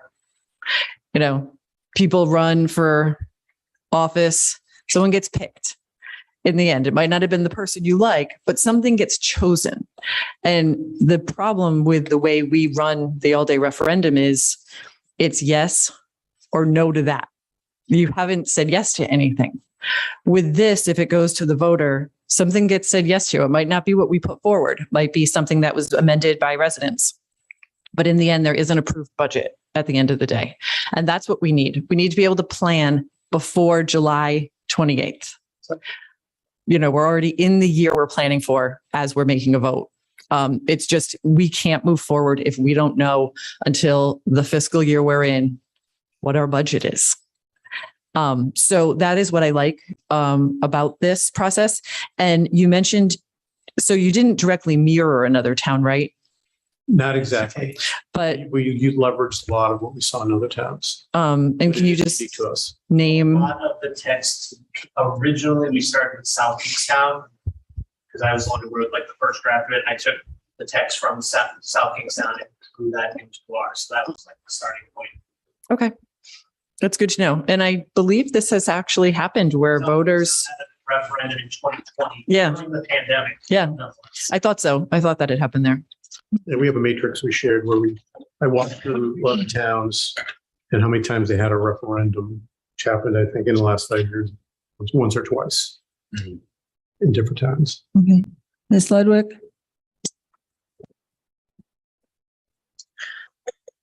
I do agree with what I think the sentiment was from Councilor LeBlanc. So let me make sure I'm understanding. Today, as a voter, you can just walk in at some point during the all-day referendum and say yes or no. So you don't have to do the extra work of petitioning and things like that. You can simply vote. So I get that this process would be it's putting extra work on voters who want to make a change. Correct. So I don't know if I'm pro or con this, but I do like the idea of an approved budget at the end of the day. So I would probably feel comfortable moving this to the voters to hear what they want to say, as long as we can chat briefly about this 2% of qualified electors. So that's approximately 500 signatures in Coventry. When each of us had to get our signatures, now granted it was COVID, but I'm going to guess most people don't open their doors, because that's just what I face. And in almost every street in Coventry, there's not a lot of people who open the door in the first place. So just to get the 50 signatures, it took some work. So to get 500 signatures in Coventry, if you look at who came out to vote for the last referendum, only 6% of the entire registered voter population came out. So this would be a third of the people that just came out. So it feels like this 2% is a little too high, just because realistically, that's 10 times the number of people that I needed to just run for office to change the budget. So it feels like it's a little too high to me. Great question, because we talked about it a lot. And in a lot of the towns that I have listed as matrix, they kind of range from 3%, and they're not exactly the same process. North Kingstown, South Kingstown, pretty close to the same process. 400 plus, North Kingstown 3%, which would be like 661 signatures. They range from 200 to 700 to 900 signatures. They're all pretty high. That's 500 people that are going to vote. You want to get the vote out. That's a great way to get the vote out. But we had the numbers are worth talking about. We had the same question. We were thinking 200. We had a lot of debate about that. I've walked with candidates. I've gone out and got signatures. I feel like, just from a personal perspective, to put a totally new budget process to the voters again and require 20% of qualified voters to have to make the possible 2% of the qualified electors to make it eligible to get onto the referendum. I feel like that's kind of a hard sell, because as a person coming out of just showing up to vote, and now you want to make it harder on me, number one, and oh, by the way, I have to go get 500 signatures. I would really urge the group to just think about that number and the turnouts that we've seen. Is it something that we could consider coming down slightly? We could consider that. And we were at 200 at one point. I feel like they want to completely change our budget for our town. Somebody's going to go out and get 200 signatures. So let me give you an example here. If we put this forward to voters and they're like 500 people, I have to get 500 signatures to change the budget. No way. But if this process is something that voters want, to come back and change the number later on would probably be a lot easier than to have to institute a totally new budget process again. So I'm just asking that the group worth consider the number more appealing. The other thing to consider is that it has to be 500 signatures that are certified by the Board of Canvassers. So that means they may have to go out and get 600 signatures or 700 signatures, because I know when I went out for 50, I would always aimed for 75, because you never know how people are going to sign their name. So it's not just 500, it's probably more than 500 signatures. But I do have a couple of questions, and I just want to make sure I understand this. If there's could be a petition for a line item change, correct? Mhm. And that only requires 20 qualified elector signatures, and that is just taken into consideration by the town council, correct? Correct. All right. Now, the next one is add a budget referendum process. And I understand what you're asking for, but there could be several petitions out there. Yes. And they could be competing with each other. Correct. And some might require an increase in the budget, some might require a decrease in the budget. So if you have, say, several petitions out there and they all have been signed by the duly number of people and they have been certified by the Board of Canvassers, I wonder what number 3 looks like. Because a number 3, people are now going to vote, and they're going to either vote for the final town council budget, or how many petitions are going to be allowed on this ballot. I mean, it could be 10 petitions, it could be 5 petitions, and I don't understand the relationship between the petition and the total budget that is being voted on. So this is written here and written in the other towns we worked with, can vote for the final town council budget or one other verified referendum petition. So if there's, let's say there's 5 alternate budget petitions, Right. you would vote for one of those or the town council budget. So are all 5 alternates put on the ballot? Correct. Yes. So There's there'd be, 5. so there'd be, for example, 5, 10, 3, 2 alternate budgets. And if there are alternate budgets presented, the final town council budget would not be on the ballot at all. It would be on the ballot. The town council, final town council ballot will always be on the ballot, and any budget referendum petitions that were verified, got the signatures, did the work. There could be more than one. So instead of or, it would be and or. Because they would always see the town council final budget on the ballot, plus they would see one or more alternate budgets. If there are any, and if there aren't any, the final town council budget is the final budget.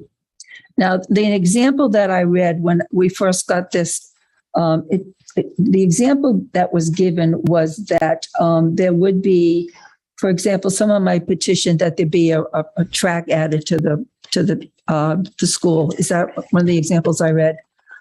I think, yeah. Yeah. And so the question is this: if someone petitioned for a track to be added to the school, I'm just wondering how this works. Does this mean that the petition also says something to the effect that if people vote for this, then we want some other part of that school budget to be reduced? Or does the petition say, we want this added and please increase the alternate budget? Because you could add something, but actually cause a reduction in the budget, or you could cause an increase in the budget, which would carry us over 4%. So I'm wondering about the logistics about how all this works. Yeah, excellent questions, because we took that on as well. There's guardrails, as I discussed, that are, federal law, Rhode Island general law. And these things, as part of the process, and what other towns have done is, when you seek to do a petition, and you're in charge of maybe 2 or 3 people, you need to give them guidelines. They need to understand the guardrails and what they can and can't do. They can't, obviously, or they can't go above the tax levy. We know that's a guardrail. So those are things, I think, let's say they go to the town clerk. They say, I want to do a petition, and this is what we want to do. Before, it's good advice I got from some of the town clerks. Before I go out there and do the work, is this going to fit within the guidelines and those guardrails, which we do spell out in some of the language in this as well? That's going to be very important, because we know you just can't increase the budget by 15%. So those are things that are kind of built in here. They definitely need to be spelled out. And good advice that I've gotten from a couple of town clerks was, you come in the office, we want to do a petition. I'm going to be in charge. They give you a form to fill out. Ideally, there's templates they're using with the guidelines, like any form we've ever filled out. So people who maybe aren't aware of all those guidelines are aware of them as they're determining an amount, what they want to change.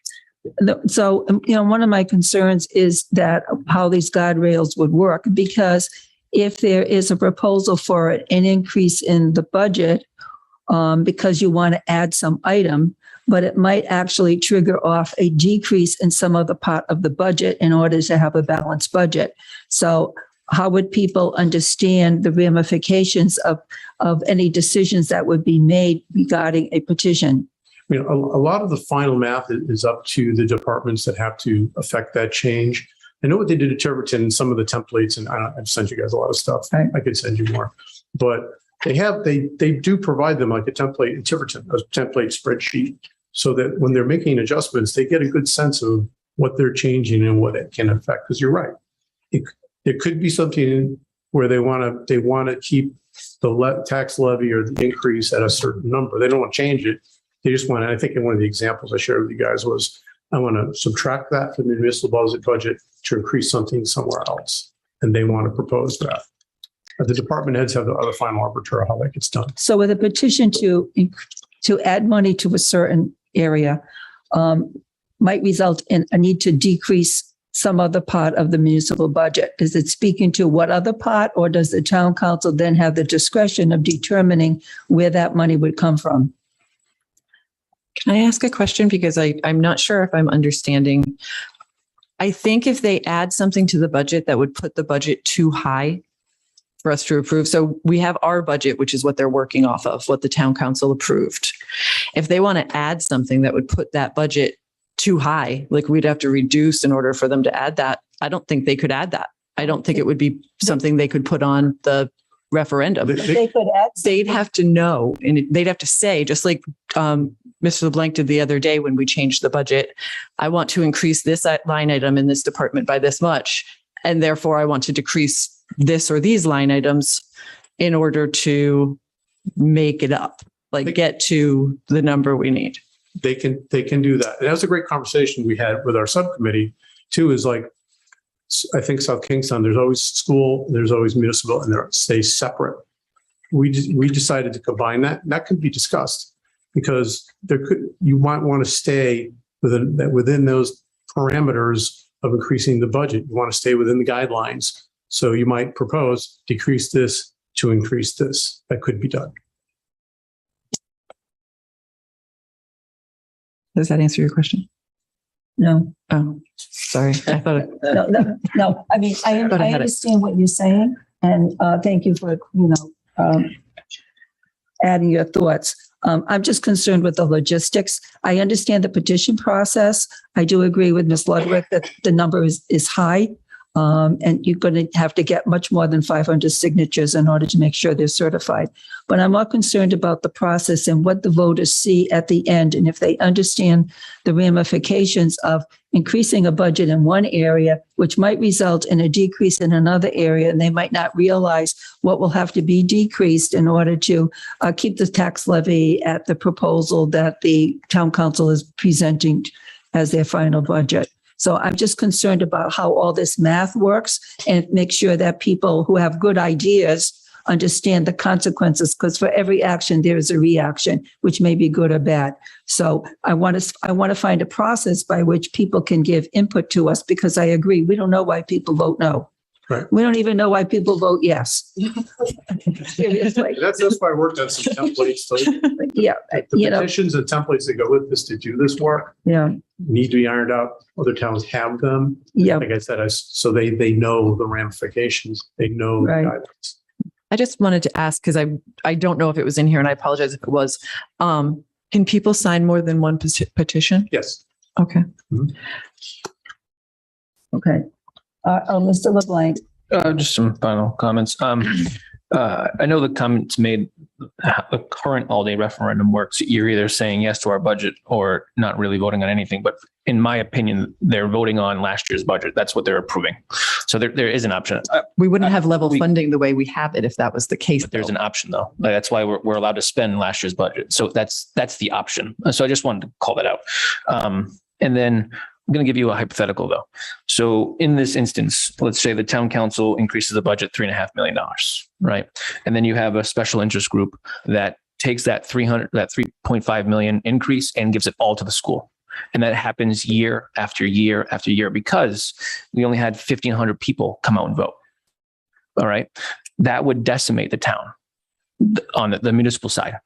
And that's a possibility. And I'm very concerned about what would happen to the police union, the town union, if that was to ever happen year after year after year. I'm not saying that that's going to happen, but that's definitely a potential here. And then my last comment is if there would be like 5 different budgets that everybody would have to understand what option 1, 2, 3. I mean, people don't even, in my opinion, don't have the time to understand what the current option the town council is giving them. So to have them have to understand A, B, C, D, and E is very concerning to me. So I currently like either the town council budget or the level funded. You're giving everybody one option. This is what the increase is. They only have to understand that increase. And if they don't want it, it's last year's budget. So just my final comments. Yeah, and those are good questions. I mean, it's marketing, right? So let's say there's one, I've gone through these hypotheticals too as well, that there's the town council budget.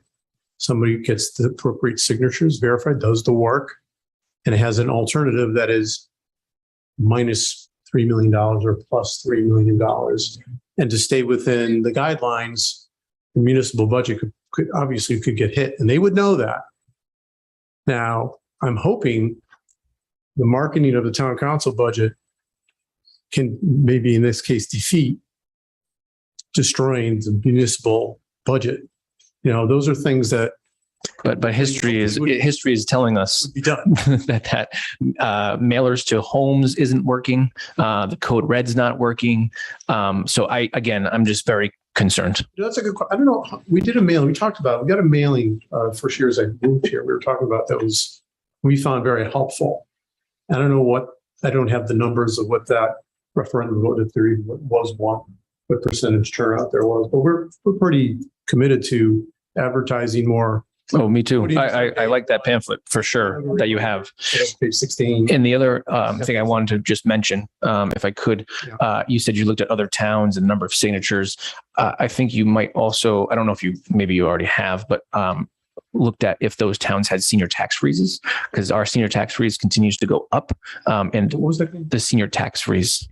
We have one in our town, and the population of who is on that is significantly increasing year after year. So they're not, in my opinion, going to care one way or the other on the budget because their taxes are frozen.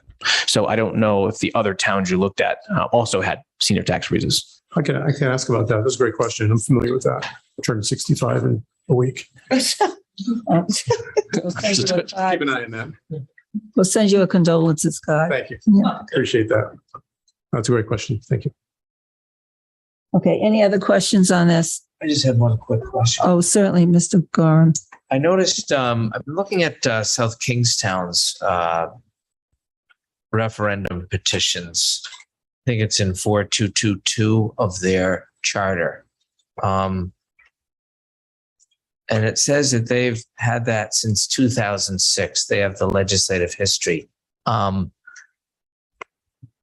you have any idea how many times the referendum has been used? Because it's a very interesting section.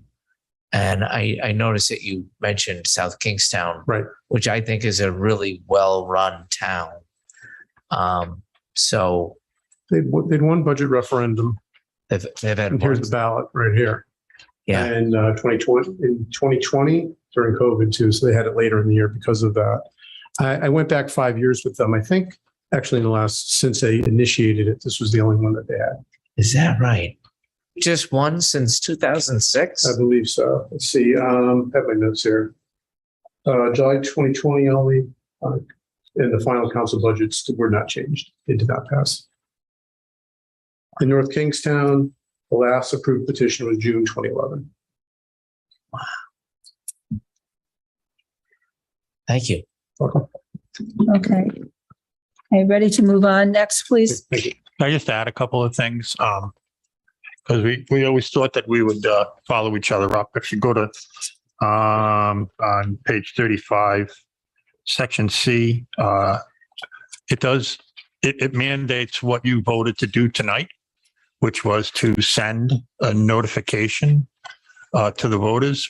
We talked about it in the commission and thought, wouldn't it be a great idea if we sent 2 notices to the voters, one in the fall as you begin the budget process, kind of like a newsletter, so to speak, and then add the part in there about the budget process, inviting the public to join in.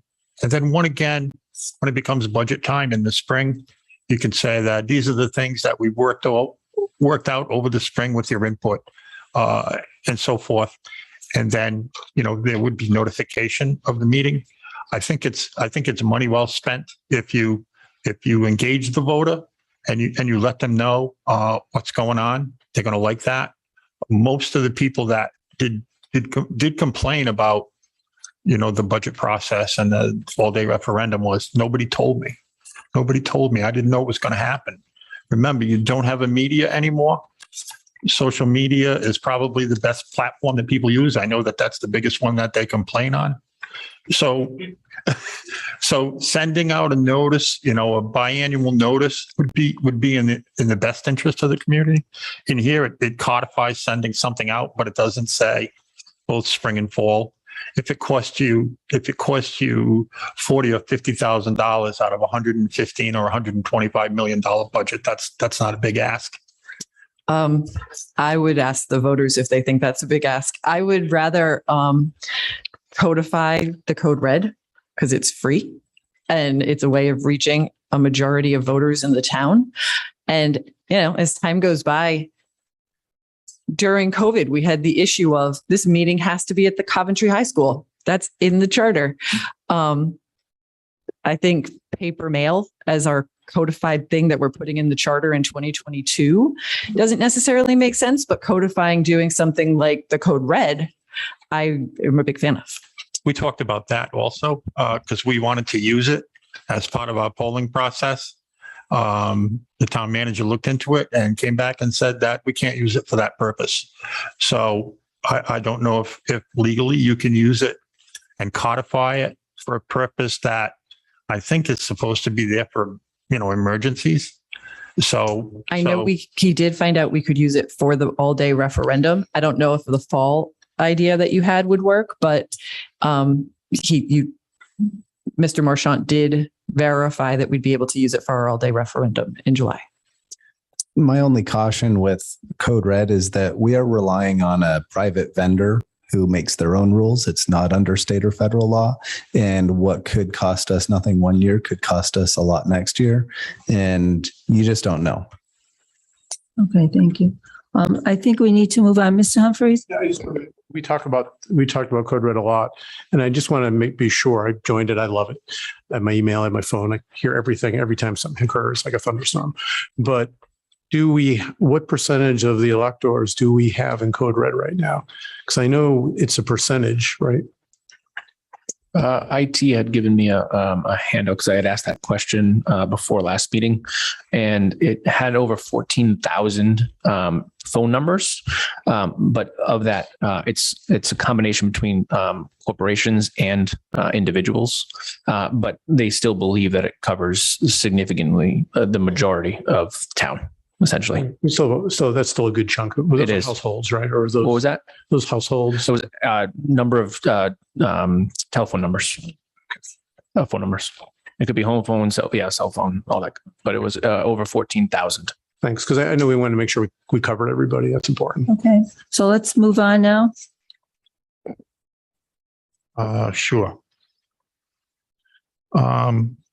Section 1202 functions. What this would do is it would ask the voters if they would like to have a municipal fire department. 85 to 87% of the people that responded to the poll were in favor of it. I'm not sure if something's going to have to happen before November. This should go on the ballot to begin with. What it does is the way we wrote it is we wrote it so that a commission could be formed and have a set date of July 1st of 2024, where the town takes full control of fire and rescue services because, you know, in the charter here, it says that you are responsible for that.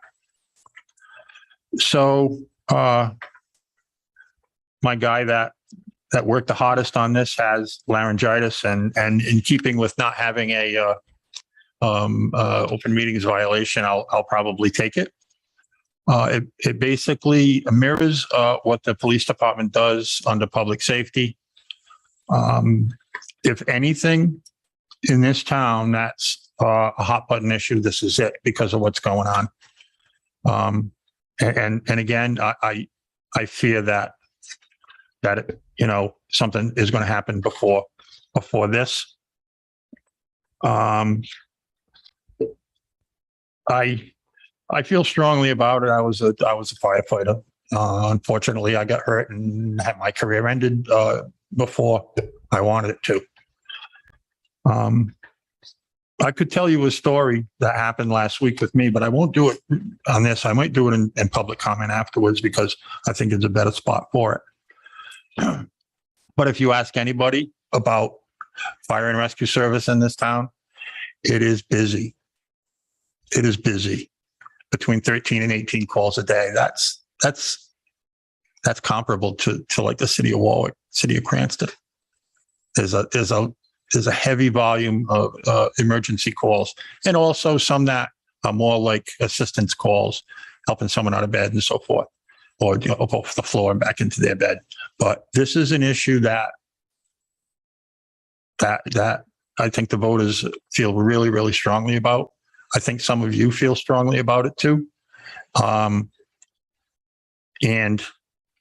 I don't know how far to go with this other than letting or having you appoint a commission of the responsible people, districts, you know, fire chiefs, outside resources. I know that you put out a request for a proposal to study or look at, you know, fire service in town. Years ago, they ISO came in and they took a look at Coventry, and you'd be surprised what they said. Back then, they said Western Coventry needed 5 fire stations due to, you know, the mileage, just to stay within the response times. It's a little steep, but we got a problem coming. This should go on the ballot. I'm hopeful that they can work things out between now and September with Central Coventry, because if it ends, we have a big problem. I'm just hopeful that this goes on the ballot. It's probably one of the strongest things I feel about. I started out in 1974 at Hopkins Hill. Our budget at Hopkins Hill then was $40,000, and it was strictly volunteer. And through the years, as the amount of calls increased, they added staff. And then they had to, you know, upgrade their equipment and so forth. Up now, I think they're about $1.2 million budget. Central's $4 or $5 million. Anthony, $2 million. Tax rates vary all over the place. I think if you just took a look and saw that if you averaged them out and came up with a half decent number, you would still remain with the $10.5 million that they have right now, that they appropriate in tax for. But moving forward, rebuilding is going to be a big deal. Mr. Godfrey, has your team voted on this yet? No, we have not. Okay. We have not voted on any complete item. We have voted to send, you know, things to you to ask for your input and to help us get through and make it easier for both you and us to get a question to the voters. So we have not voted on any individual item, and we haven't voted on the packet as a document. So it's, like I said earlier, it's a working document. And as far as the fire thing goes, there's a lot of feelings on both sides, and it's best left to the voters. So what we need from you on the dates, which I will mention again, is a list of the final recommendations. No new recommendations are to be offered. A list of the final recommendations with an indication that they all have been voted on. Oh, yeah. Well, Okay. I mentioned that to you And this we- morning and when we we will- spoke. We won't add any, we're not going to ask for any new information, any information that the members of the council have. They will submit their questions to Mr. Marchant for submission to you, and you can determine how you're going to respond to these questions. And all these responses will come back to us before we have to vote on at the next meeting, which we're having. As far as the fire and safety is concerned, all members of the council, of course, are very much aware of their responsibilities. And we did approve the manager issuing an RFP to hire a consultant. None of us are experts in fire prevention, safety, and we do need a consultant to help us understand what are the options and what are the possibilities. So can we go on to the next one, please? Sure. We have a question, Mr. LeBlanc? So related to this fire question, we obviously have already voted on the RFP moving forward, Yes. but that RFP is not going to be ready for months. I'm assuming. I know we haven't finalized the RFP, but I believe it's going to take some time to get that back. So I wanted to at least mention that. And then I guess I have a question for Mr. Marchant. I don't know if he's going to have the answer to this question, but when the fire board came in front of us and presented, when I added all the budgets, I think it came to like $8 million for 1 year for all fire districts. Now, when it comes to our levy, we're only allowed to add 4% to our levy each year. So tell me how we can add, let's just hypothetically say next year, right? We all agreed that, yep, this is great. And the taxpayers approved it as a charter change. But how does that 8.5 million get into our budget plus the 3.5 million that seems to be asked for almost every single year? How does that happen? There is no current mechanism for doing that. That would require a special legislative act by the Assembly, General Assembly, to allow some exception.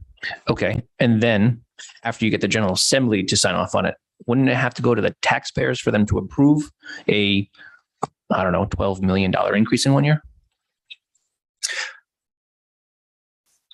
I would think so. I would too, because now I think that there could be a case made that the abolition of the taxes on 4 fire districts may equal or be close to the 8 million that you're proposing to add to the town, and that'll be a net wash. But there's going to be a variance between the districts, the voters, the taxpayers, and this would need to also be voted on by the taxpayers. So even if they approved the idea in the charter, right, but then they didn't fund it, what good is it? You're stuck. Okay, thank you.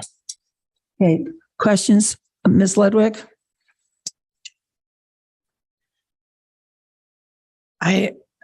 I think this is very different than a lot of the other things we were chatting about. Maybe it's most similar to the mayoral suggestion in that it kind of feels like this is getting a temperature gauge from people. Do they want to see this? And then we want proof. Yes, they want to see it, or no, they don't.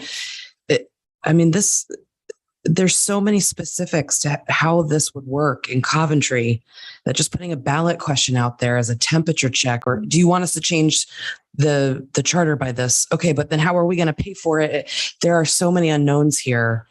I would feel irresponsible of putting this forward to taxpayers when we don't have any of these answers.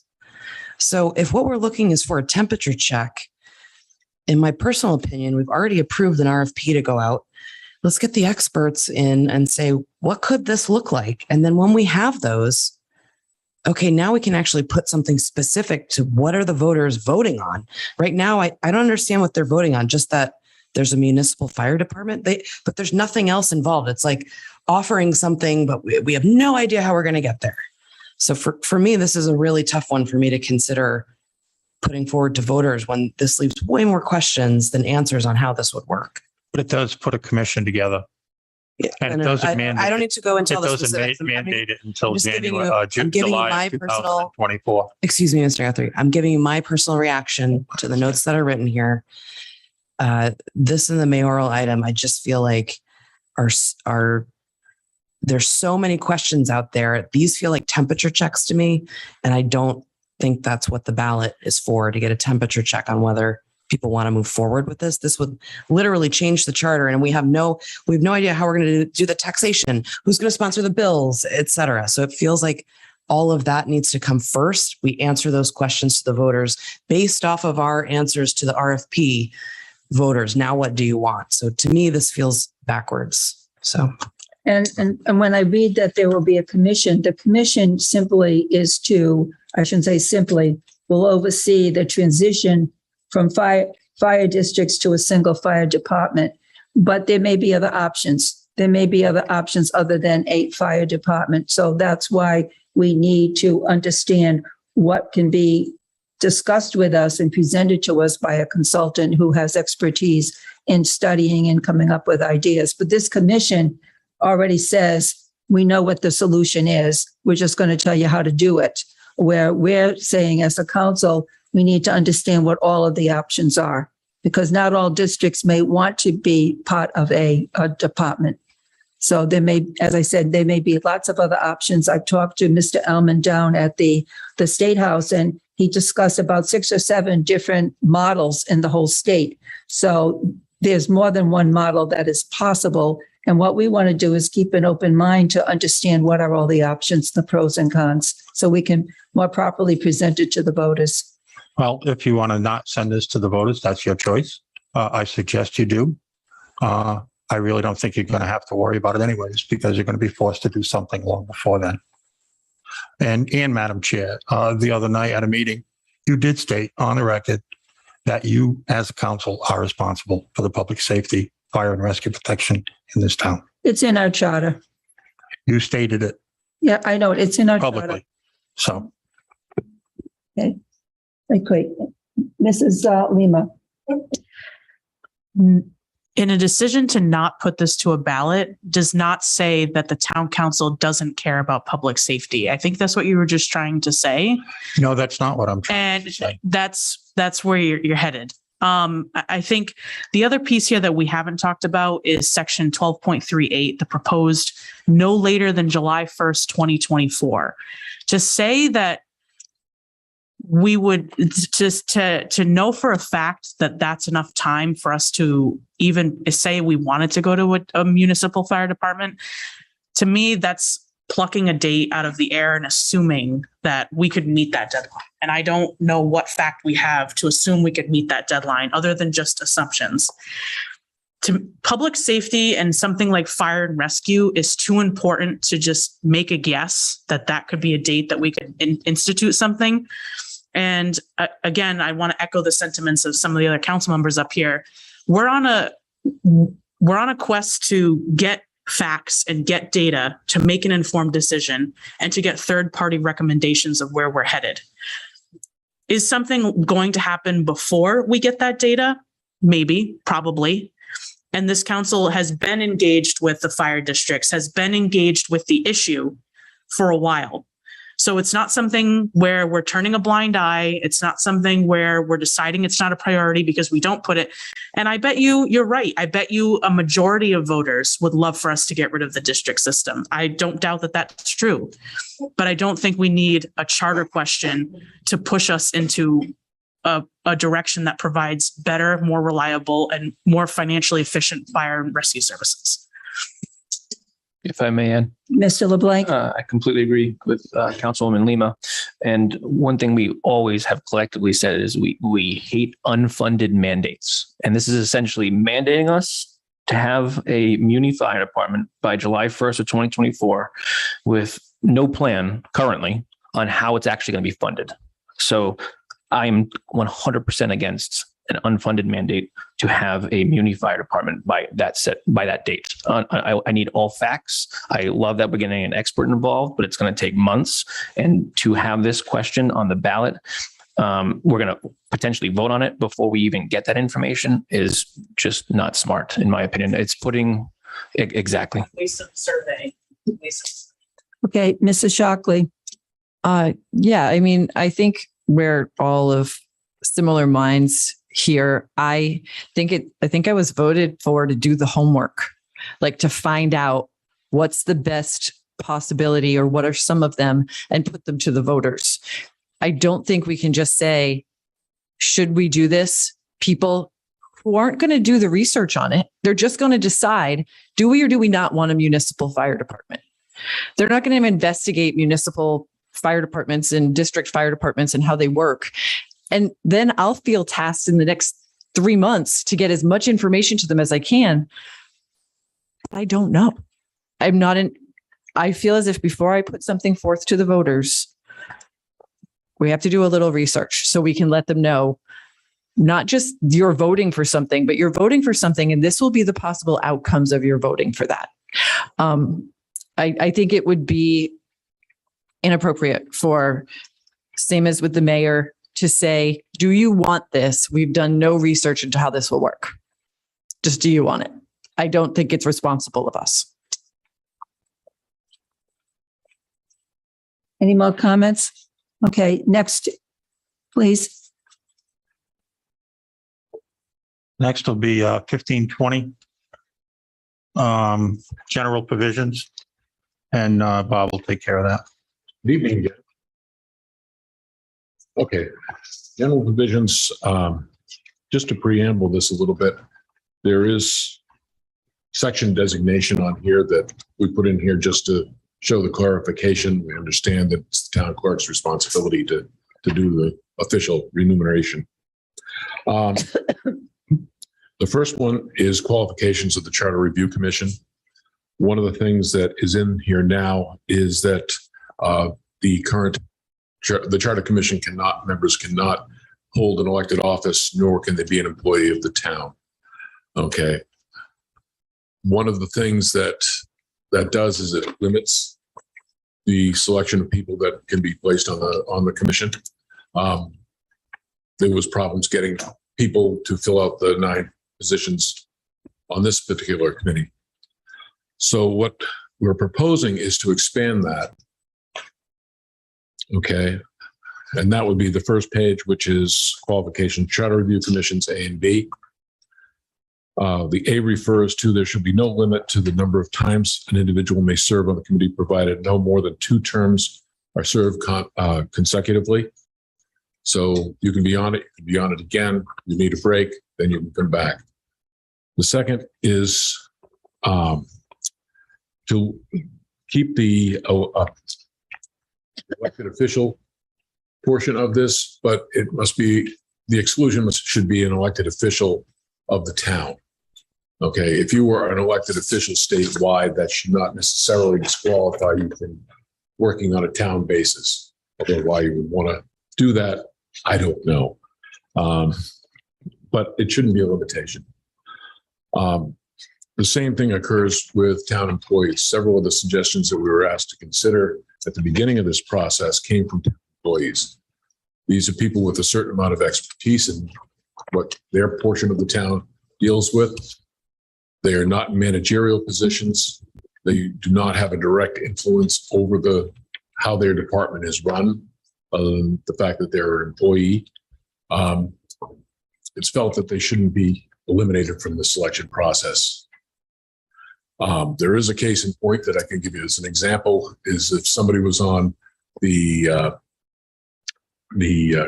Land Trust Committee, for example, okay, took a part-time job as a reference librarian. The way it's written currently, they cannot serve on the Land Trust Committee. Makes no sense. There is no reason why a part-time reference librarian cannot also serve on a town board, not just the Charter Commission, but any other board for that matter. So we're trying to eliminate that. They cannot be in a managerial position. They cannot be an elected official or appointed official of the town, but they could be outside the town. So that is the first part of 1520 that we'd like to put out for consideration. The second part of this, and we definitely separated this into 2 sections because one is not really dependent on the other, even though they come under the same title. Let's see. Sorry, wrong page.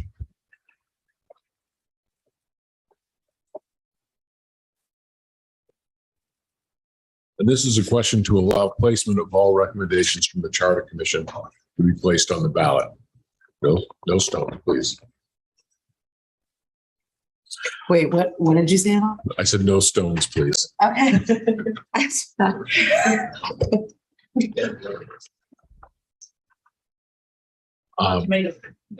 Only if they're white heirlooms. Okay. Be safe. Okay. Part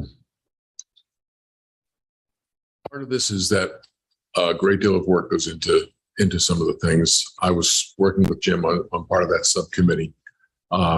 We spent hours going through this. He spent more hours going through it. Contacted a bunch of people. A lot of hard work went into that. A lot of examples. I suspect that you could sit down with him for a couple of hours and he could answer any question that you come up with on it or explain why something was done a certain way. That being said, the town council right now has the ability to just nix that. They could just say, no, we don't like that idea. It's not going to the voters. I'm not saying you would. I don't think this town council would. A majority of the town council. So there is technically, you're presenting it, and then a majority has to strike it down. Yeah, correct. So I just want to clarify that. Appreciate that. Thank you.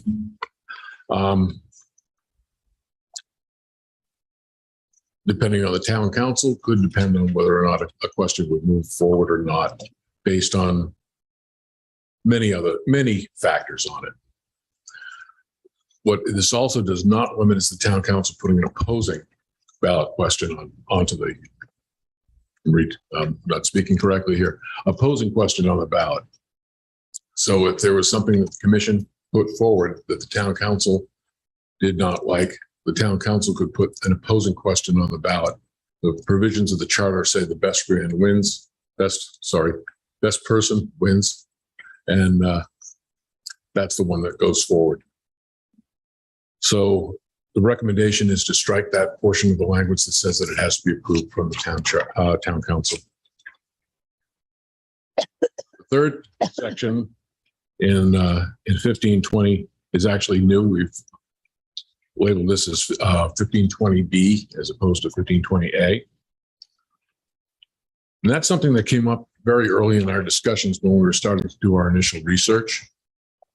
We were finding, well, going through the various towns and reading the town charters to pull out information is an interesting experience to somebody who hasn't done it before, namely myself. The information is all over the place. There is no real standard. It's confusing, okay, but we did it and got some good information out of it. We fared pretty well, in my opinion, as far as how you can find things. However, we also ran across some things that were a cause of concern. One of them was brought up tonight with the conflict between the school committee being able to vote on collective bargaining without the approval of the town council. Okay. I could cite you the sections that are in conflict. It came up as a question. Are we in conflict? Are we leaving ourselves open to potential lawsuit if somebody doesn't like what's going on? We had a member of the school committee discuss this with us, and they were in pretty much agreement. It hadn't happened, but that doesn't mean it can't happen. And one of the things that we like to do is to coin a phrase from Jim is future-proof it. You do not want to leave yourself open to liabilities if you can possibly help it. We could be 100% compliance today. The state could pass a law and we're now out of compliance. Okay, unless that's picked up and addressed, there becomes a problem. So what we discussed is rather than just piecemeal go through and try to patch things, we've had this current charter in effect for 50 years. Perhaps it's time to set up a special charter commission to review the entire charter from section 1 or title 1 all the way through to the end to make sure that, number one, we are in compliance with federal and state law that's applicable, that we are in compliance with our own practices. We have in the charter, we have let me find my note. Okay. We have listed in Title IX, the Department of Records and Personnel. Okay, in case you were wondering, the chairman is sitting right over here. There is no department for that in the town. This is not a practice. It may have been a practice 50 years ago. It is not a current practice. The two departments listed underneath there are the town clerk and the board of canvassers. The board of canvassers are addressed separately in section 2.05 of the charter. So they don't need to be under here. They have their own section. That leaves the town clerk in section 9.10, who is the only person under there. So why do we have a department as opposed to a section defining the duties of the town clerk? One of the other things that we wanted to consider is, are there things within the charter that are better done by ordinance versus engraving them into the charter itself? One of those would be competitive bidding. Okay, there's currently a limit in the charter of, I believe it's $10,000 for competitive bidding that was put into place. Well, 2004 was the last revision. Originally it was put into place 1999. I assume there was an increase to $10,000. $10,000 doesn't go as far as it used to go. Okay. I believe there was a boiler that let go at some point. Mr. Marchant, was it a boiler at the, yeah, it was $11,000? A little more than that. Had to go out to competitive bidding. In the meantime, there's no heat. You know, you can't wait for a charter review commission to come through, change that particular phrase of the charter. That should be something the town council should be able to handle. So the proposal for the Special Charter Review Commission is to do a stem to stern review of the charter, make sure it's in compliance with our practices, state law, and streamline it. Okay. Report to the council, take a minimum of 1 year to go through this, with a reporting date that we put in there of no greater than 18 months. At which point there would be public hearings, there would be presentations to the town council on various sections that are being worked on, an open process all the way through. So the public at the end gets to vote, do we want to adopt this new charter, yes or no? We've all talked about this. It seems to be a popular idea within the Charter Review Committee. We're looking to put that in, that it's a process that would occur on a 25-year basis. So it would not replace the current Charter Committee, but it would be something in addition to it. Go through and just review once every 25 years. So this is all new language, so you don't see any red on this. But I'm willing to answer any questions on this that I can. Questions? Mrs. Lima? How many charter review commissions in other cities and towns go right to a ballot and do not go through their town council? That is something I tried to find. And in going through the various city and town charters, it seemed quite variable. There did not seem to be anything consistent, both in the duration, whether or not it goes direct to the ballot, whether or not it's advisory to the town council. I believe it was Westerly. Allows you to have their charter review committee put questions on the ballot, and the town council to put the same questions on the ballot, and the questions are designated as to where they're from. So the voter would, when they're looking at the ballot, would know that this came from town council, this came from charter review. I have trouble with the rationale of, we work really hard on this and we do a lot of research. I mean, you could say the same about the town council and putting together a budget. I mean, and it's still got to go, you know. Mm-hmm. So that one I had a little bit of trouble with. I like the sound of the Special Review Commission, because one of the questions I had on a broad scale about all of this is, I know I took some careful time and effort to put together a list of multiple parts of the charter that I would have liked reviewed. I think the only thing from my list that got looked at was the budget. I don't know what else other members put forward, but I was curious about the way in which the commission decided about taking up any of the recommendations from either employees or council members.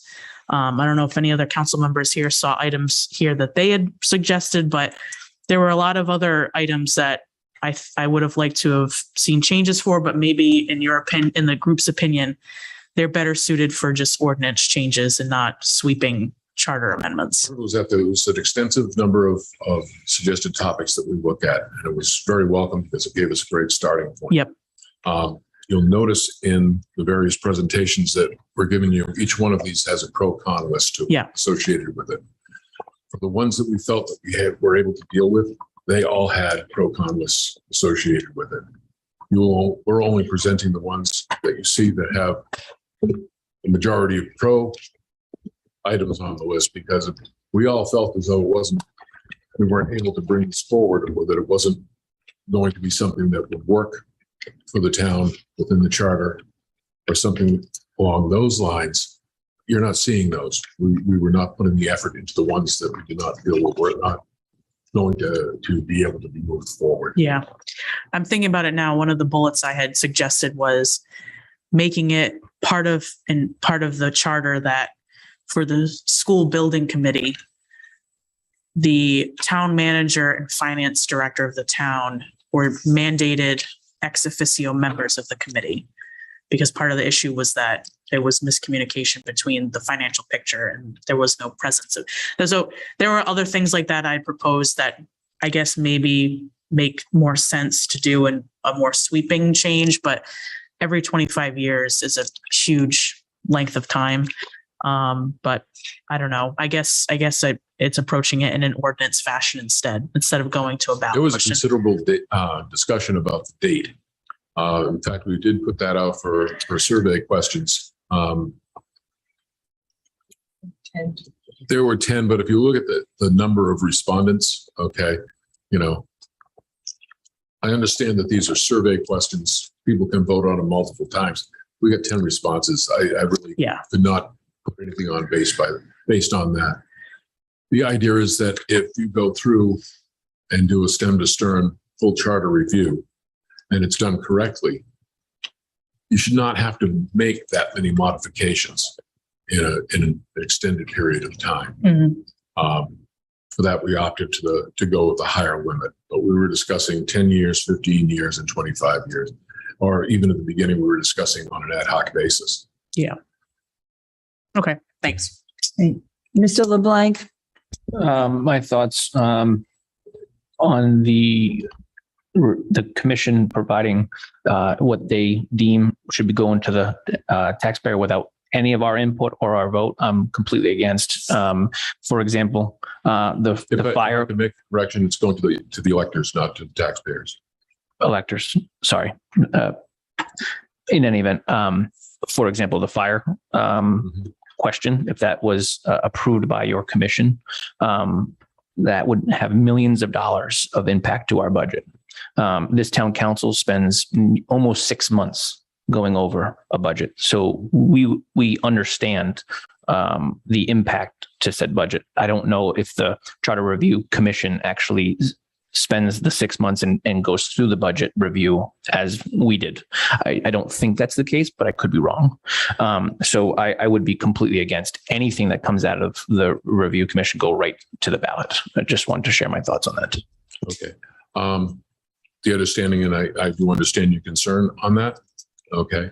But please remember that has not been finally, has not had a final vote in the commission. Understood, but it could be an unfunded mandate that that this town council is then subject to, and that would be my biggest fear. I understand that. Okay, Ms. Ludwig? Mr. Brennan, thank you. Just a couple comments. In the first paragraph of 1520, there's a suggestion, no limit to the number of times someone may serve. This goes back to a comment I made earlier. I am in favor of term limits, and it's time for other people in our community to step forward and give their thoughts. So I don't think that's something I could get on board with. Another item in here says no, you would be possibly changing to allow employees of the town who are not in a managerial position. I could probably get on board with that. I mean, at least in Coventry, we have a number of people who work and live here.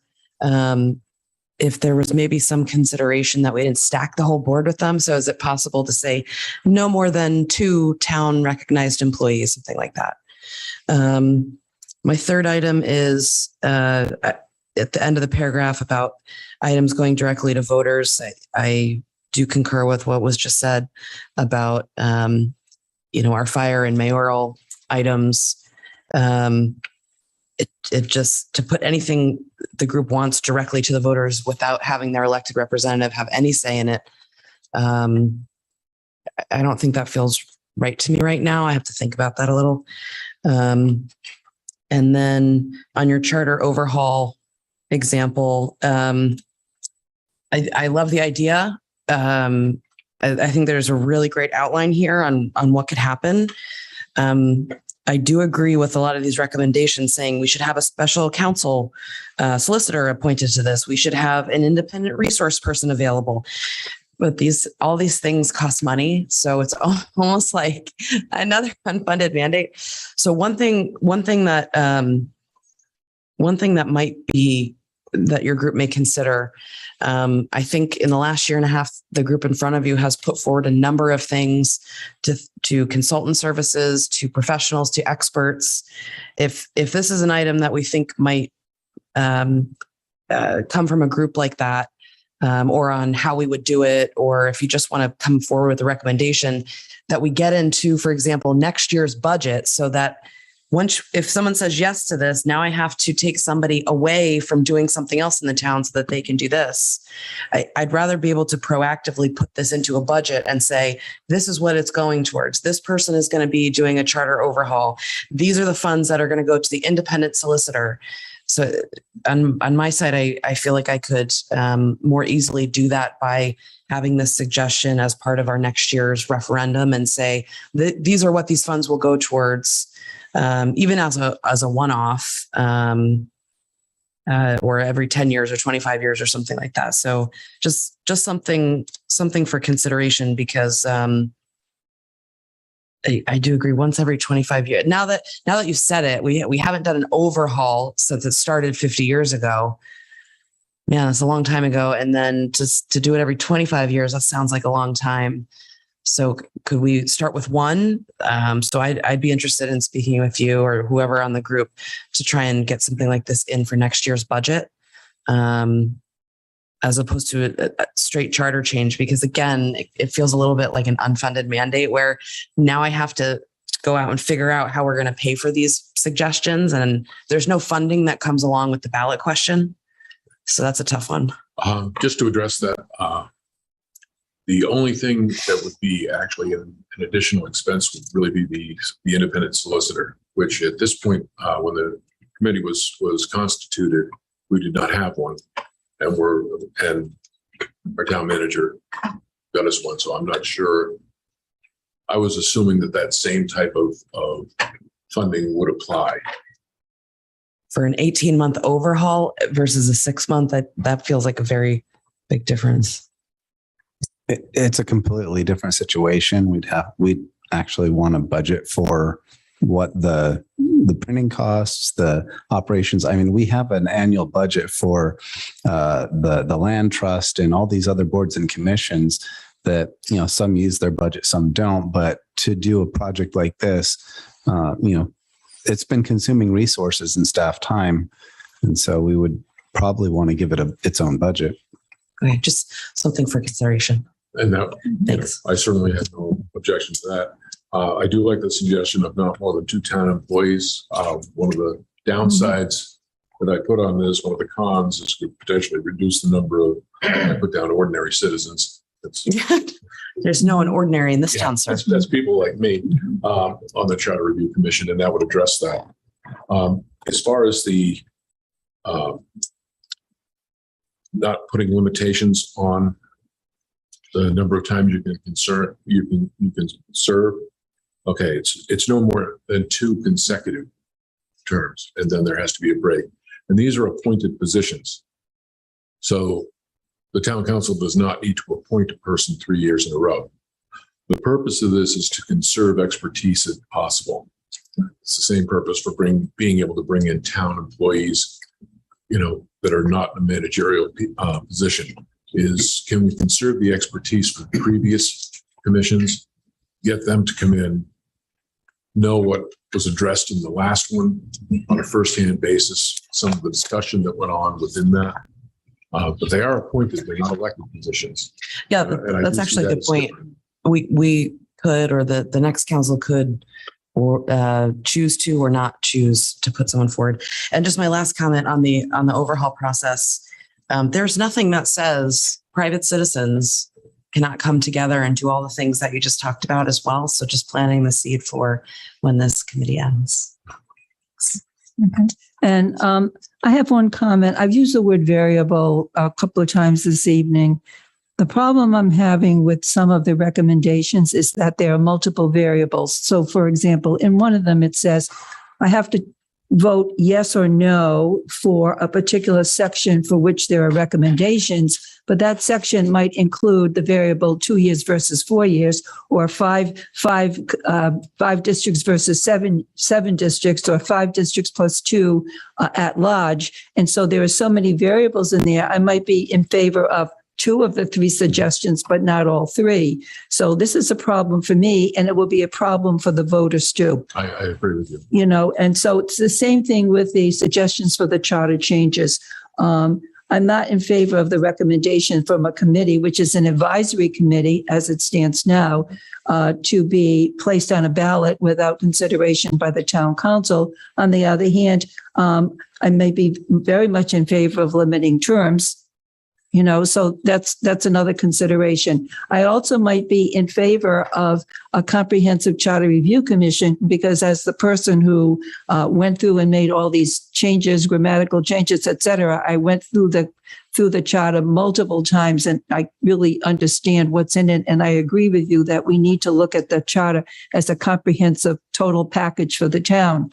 On the other hand, I don't really agree that it can be done in 1 year, because the charter says no less than 1 year. But I mean, that may be true, but I mean, I'm not sure what would be the maximum of the amount of time that we would appoint a long-term charter review commission. So I would ask you to go back and think about how you can get some discrete recommendations so that the council doesn't have to choose and say, oh, I like part of this, but not the other part. And should I vote for yes or should I vote no?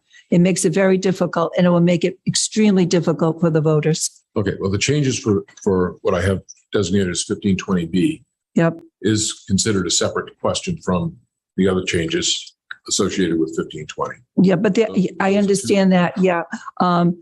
But there are lots of ideas here, lots of ideas. So you'd have to accept the whole thing or not. Okay. I'm not sure I understand. Within 1520, I'm not sure I understand. I understand what you're saying on the broad picture. Right. Okay, as far as like with the and there may be airplanes, things along. Yeah. I totally understand that. I'm not sure I get it within the 1520 context. Well, there may be some sections here that I would agree for the process, but not necessarily the entire process. Okay, so you don't have to present it as a full section, right? Can we ask this or how? Yeah, I mean, I'm wondering, there's a lot of process here. There's a lot of information. And I'm not sure whether a recommendation at a high level without explaining all the logistics associated with it could be appropriately done or not, and that those details could be worked out later by our legal counsel. So I need to ask Mr. Gorham about the wording of these recommendations and how we would be able to carefully consider each one, because in some sections there are 3 or 4 recommendations all bundled up in one section. Well, it's ultimately up to the town council to put the questions on the ballot. Only the town council can do that. And in the past, some of the proposals by charter review commissions got on the ballot, but they weren't the same as when the commission wrote them. They were what the council wanted. Mhm. So there's always a degree of modification when it when it goes on the ballot. But frankly, there haven't been a lot of since your tenure on the commission, which was I think 2010. That was probably the most successful commission because many of the ideas they had got on the ballot, but they were still written by the town council through probably the town solicitor. I wasn't the solicitor then, but this time, I mean, if you have issues with the complex nature, but you see an idea that you still like, we can prepare it and make it presentable for the ballot. If the council and the commission have time, you might want to make sure that they're satisfied with it. But ultimately, it is up to the council. Okay, thank you. Does that answer the question? It answers your question. We're sort of running out of time too. Yeah, you are. We're Yeah, running out of time. definitely. Yeah. Okay, thank you. Are there any other questions? Okay, Quickly, Mr. Shockley? Can I add something? Just, I was just Hold going on. to quickly say, I was on the other side of this process a few years ago, and I think I would have agreed with you wholeheartedly. We should put forth all of these ideas because they're good. I think some of my issues have come with you put something to the voters if keeping it the same or changing it will lead to a fine outcome. But with some of the ideas that have been put forth, that wouldn't necessarily be the case. Just putting it to the voters wouldn't make it so that it would necessarily come to fruition, or if it did, it would be a positive outcome. So that's my concern with the idea of putting everything in front of the voters. But I would say I do like the idea of someone going through the entire document, not necessarily as a charter change, but I like that idea of it being made so that's in compliance with all law, not just what the Coventry Charter says. The idea of having employees be on the commission, I think is a good idea. I think they do bring a lot of knowledge that your average citizen wouldn't have. And as far as the consecutive terms served, I was kind of going with your idea of they have to be appointed. So if residents are fine with someone being on the commission multiple times and the council feels like they're an appropriate candidate, my only fear of that is someone kind of taking over the charter review and being on it and getting things passed. But I think that's something that you put 9 people on it for a reason. So. Okay, Uh, we're on the last one now, is that right? Well, I wanted to add a couple of things about this. And you were talking about charter changes to go back to 1528. And 2010, that passed. And we had a partisan town council that was a Republican town council. And my thoughts back then it was the changes that were put in 2010, just to the first paragraph, made it harder for someone to sit on this. I was a state representative. Representative Gorham sat on it. We had, fine things to say and put our thoughts forward. But it just seems odd that you would just take and change it to say that, you can't be an elected official anywhere. It just made it harder to actually put a commission together. And just look how long it took for this commission to get together. We couldn't get started until the 14th of January. We should have, if those restrictions weren't in here, you probably would have had more people that applied to be on the Charter Commission, because you want regular people in the town to come up with ideas. You don't need to have an expert for everything. I'm kind of disheartened that you would, kill, for the most part, any suggestion to go to the voters, when the voters right now are so angry that they'll just end up being a little more angry, which is something that we're trying to avoid. We're trying to make government work better for them. And I just feel that you talked about the 2010, several changes were in there. It excluded people. It made it harder for people to vote for a candidate because they hid their political partisan or their partisan designation. And at the time, I think the ballots, in some instances, those names weren't even in the columns where partisan people were, and hence the undervote that we talked about earlier. I'm just very disheartened that this is being picked apart the way that it is. We will work on doing some of the suggestions that you have, but I feel strongly that when the voters are upset and they want to have change, offer them the change, or else they'll go to the ballot box and they'll make change. And the idea of not sending something bothers me quite a bit. But we will change things. If you want to do the biannual, I think I brought it up earlier when Jim spoke.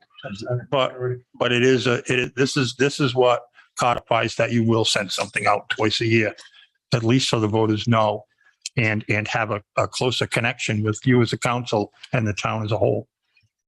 I'd like to speed up the discussion because This should only take a moment because we have at least an hour executive session to come after this. I'll do this quick. Okay, please do. Okay, essentially, we've discussed this before as earlier. What this puts in is a provision for a biannual notification as in the form of a mailing to the registered voters in the town of Coventry. The problem it addresses is getting the information out. For this past year's budget that got voted down, okay, the notice that was in the Coventry Reminder was on page 16 or 17. Okay, the legal notice was in Kent County Times with a circulation of 2,500.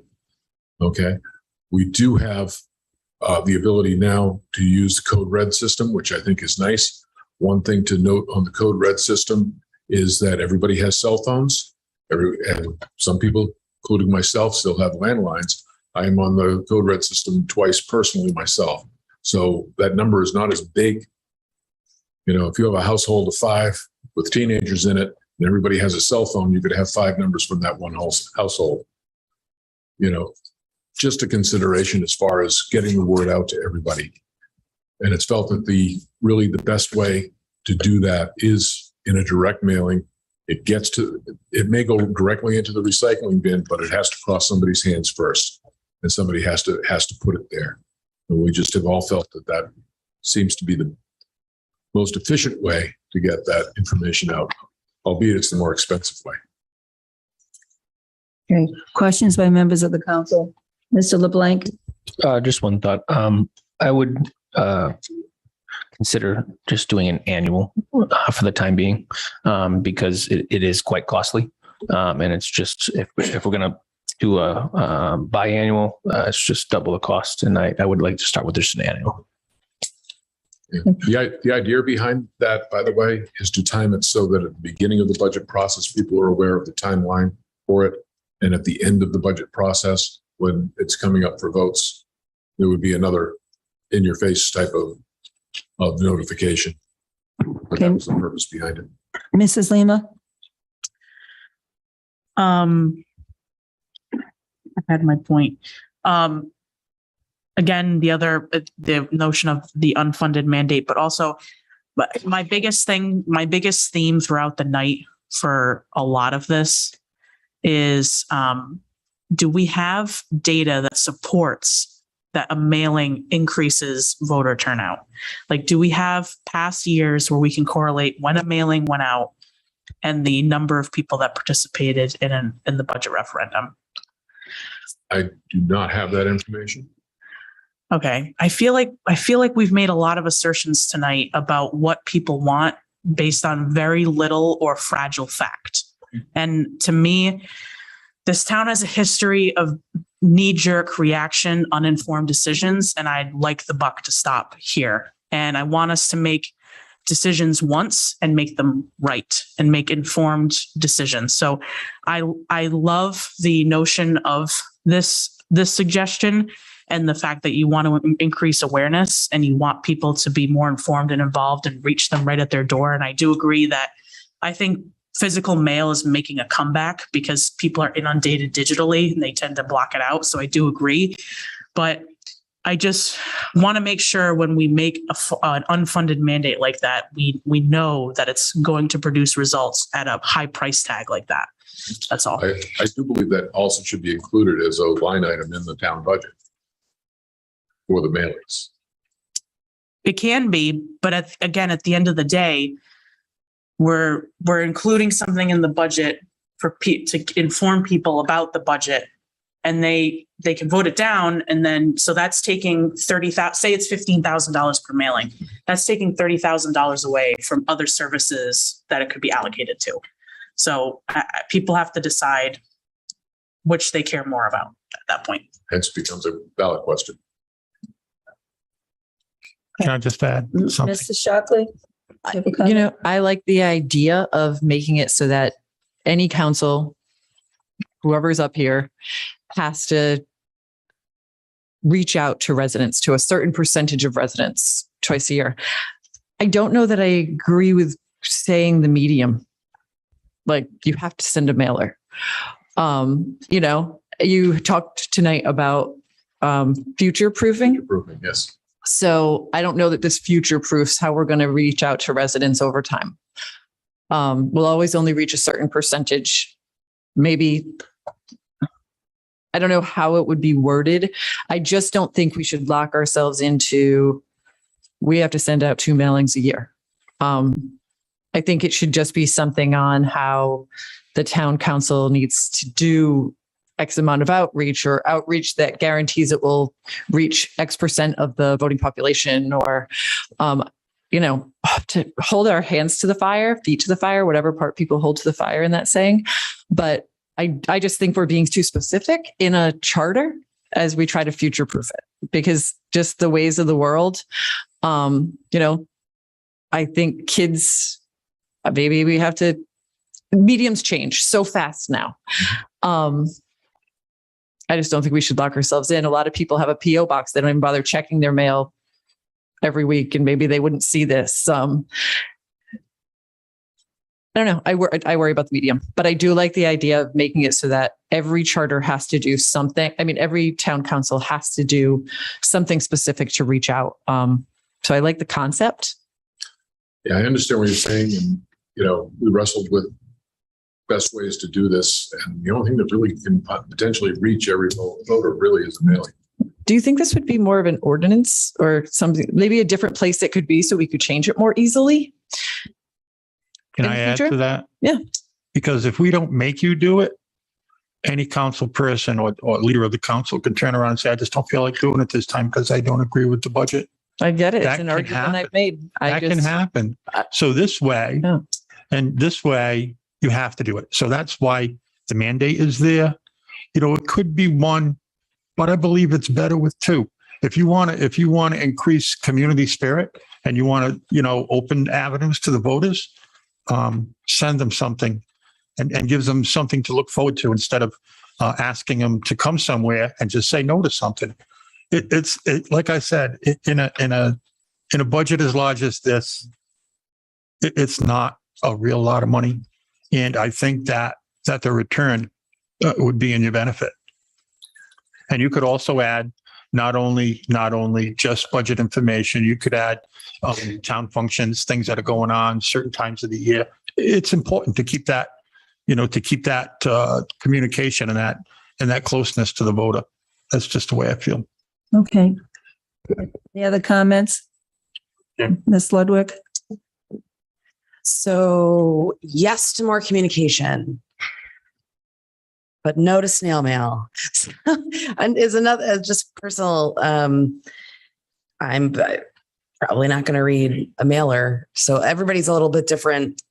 People asked us for a mailer for this last budget. So we worked together last week to fit it in, but we don't know what that medium will be in the future. So I do like the general idea of saying like this manager, this council will put forward some sort of communication outside of what we're mandated to do, like for public hearings and things like that. I agree with Councilor Shackley to put the specific medium on it. Just ties your hands. Ties your hands. Agreed. The question comes with that is what alternative media would reach a large number of voters? I liked your percentage idea, like to reach 20% of the voters, because you can do your combo in that case. And how do you determine how you've reached 20% of the voters without getting the response back? Strike it then. It will not go forward. Well, I'm just saying in general. We ask ourselves in the. Yes, I understand. It's easier for me to comment than it is for you to put it forward. And I'm sure there's lots of discussion. If I may. But the one advantage of snail mail is that you have to pick it up and put it in the recycling bin. It has to cross in front of your base.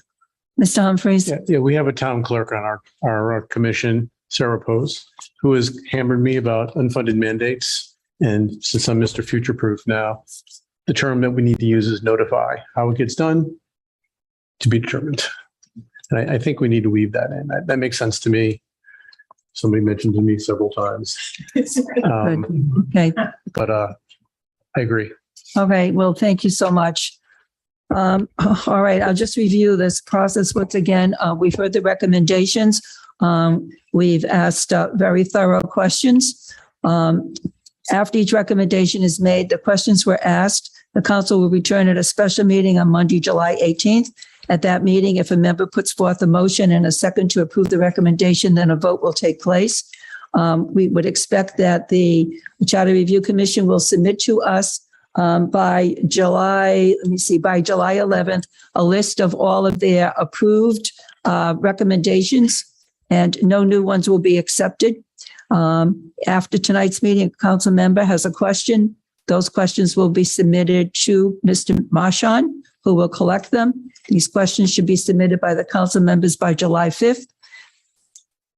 They will be submitted to Mr. Guthrie, and all responses must be received by Mr. Guthrie, from Mr. Guthrie by the town manager by the 11th. So on the 11th, we will receive the responses to all questions that have been asked by the council. We'll also receive a complete list of all the recommendations with an indication that they have been voted on. We're not going to receive any additional recommendations. We expect that we'd be able to move directly to the vote on the 18th. Okay.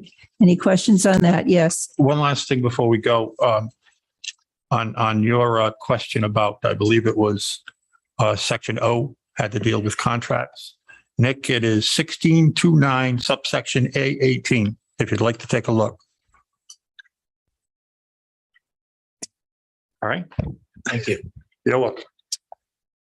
Okay. Thank you, Madam Chair. You're welcome. All right. The next agenda item is president updates. It'll be very, very quick. The next meeting of the council is July 18th, 2022. This is a special meeting to take up matters for the council to vote on the CRC recommendations. July 25th is a regular town council meeting, and August 22nd is the next regular town council meetings. Mr. Marchand, do you have any updates? Yes, Madam President, I'd like to just update the council that the 2021 fiscal year audit is moving forward.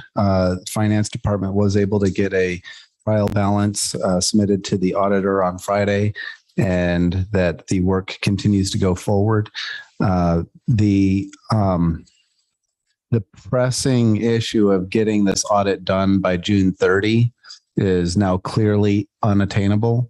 And so we're going to be rolling back our staff's efforts for the 12-hour days and weekends so that they can have their sanity back, because at this point we've crossed a threshold that we have time. We're going to get it done right. We're going to continue to work with the auditors and get it in due process. And the auditors have their work in their hands. And so we're able to move forward. But this might mean that the final audit might not be done until August. But we're still going to work to get it done as quickly as possible. We're just not going to ask people to sacrifice their coming in at 5 a.m. and staying till 8 or 9 for expectations. Mrs. Lima, you have a question? What consequences do we suffer for getting it in this late as a town? What do we see? While it hasn't been definitive, the expectation is because we will not have an audit to submit for our bond reporting, we could suffer an adverse credit rating. How low can we go? What is our current rating and what could we potentially see? So we could, I think we're at AA and we could go to A. I don't think it would be more than that, but this isn't my expertise on bond ratings, but we're already on the edge on the low end of AA. So that's the concern. And then how long does it take to repair a rating once it's fallen a level? I would expect that if we're doing what's required to meet AA, we will have that rating improved. So I would say with the next fiscal year, if we have on-time audits, it's accurate, it's reported, that would get reconsidered. I don't know. So I will ask and follow up with the council on that question. So if we submit the fiscal 22 audit on time in December of this year, could we see the bond rating bump back up? I don't know. Okay. So we expect now that we're working on this audit into August, that it will impede the ability to do the fiscal 22 audit on time? No. The reason for that is the mechanisms for tracking the financing in 2022 were done on a daily and a weekly basis, so that all of that work is already done and ready to go. We're going to be able to catch up on fiscal year 2022 much faster. 2021 was very difficult because of the change in software, change in staff, and lots of errors and omissions for incomplete financial statements. We literally had to rebuild the entire financial statements for every month of 2021.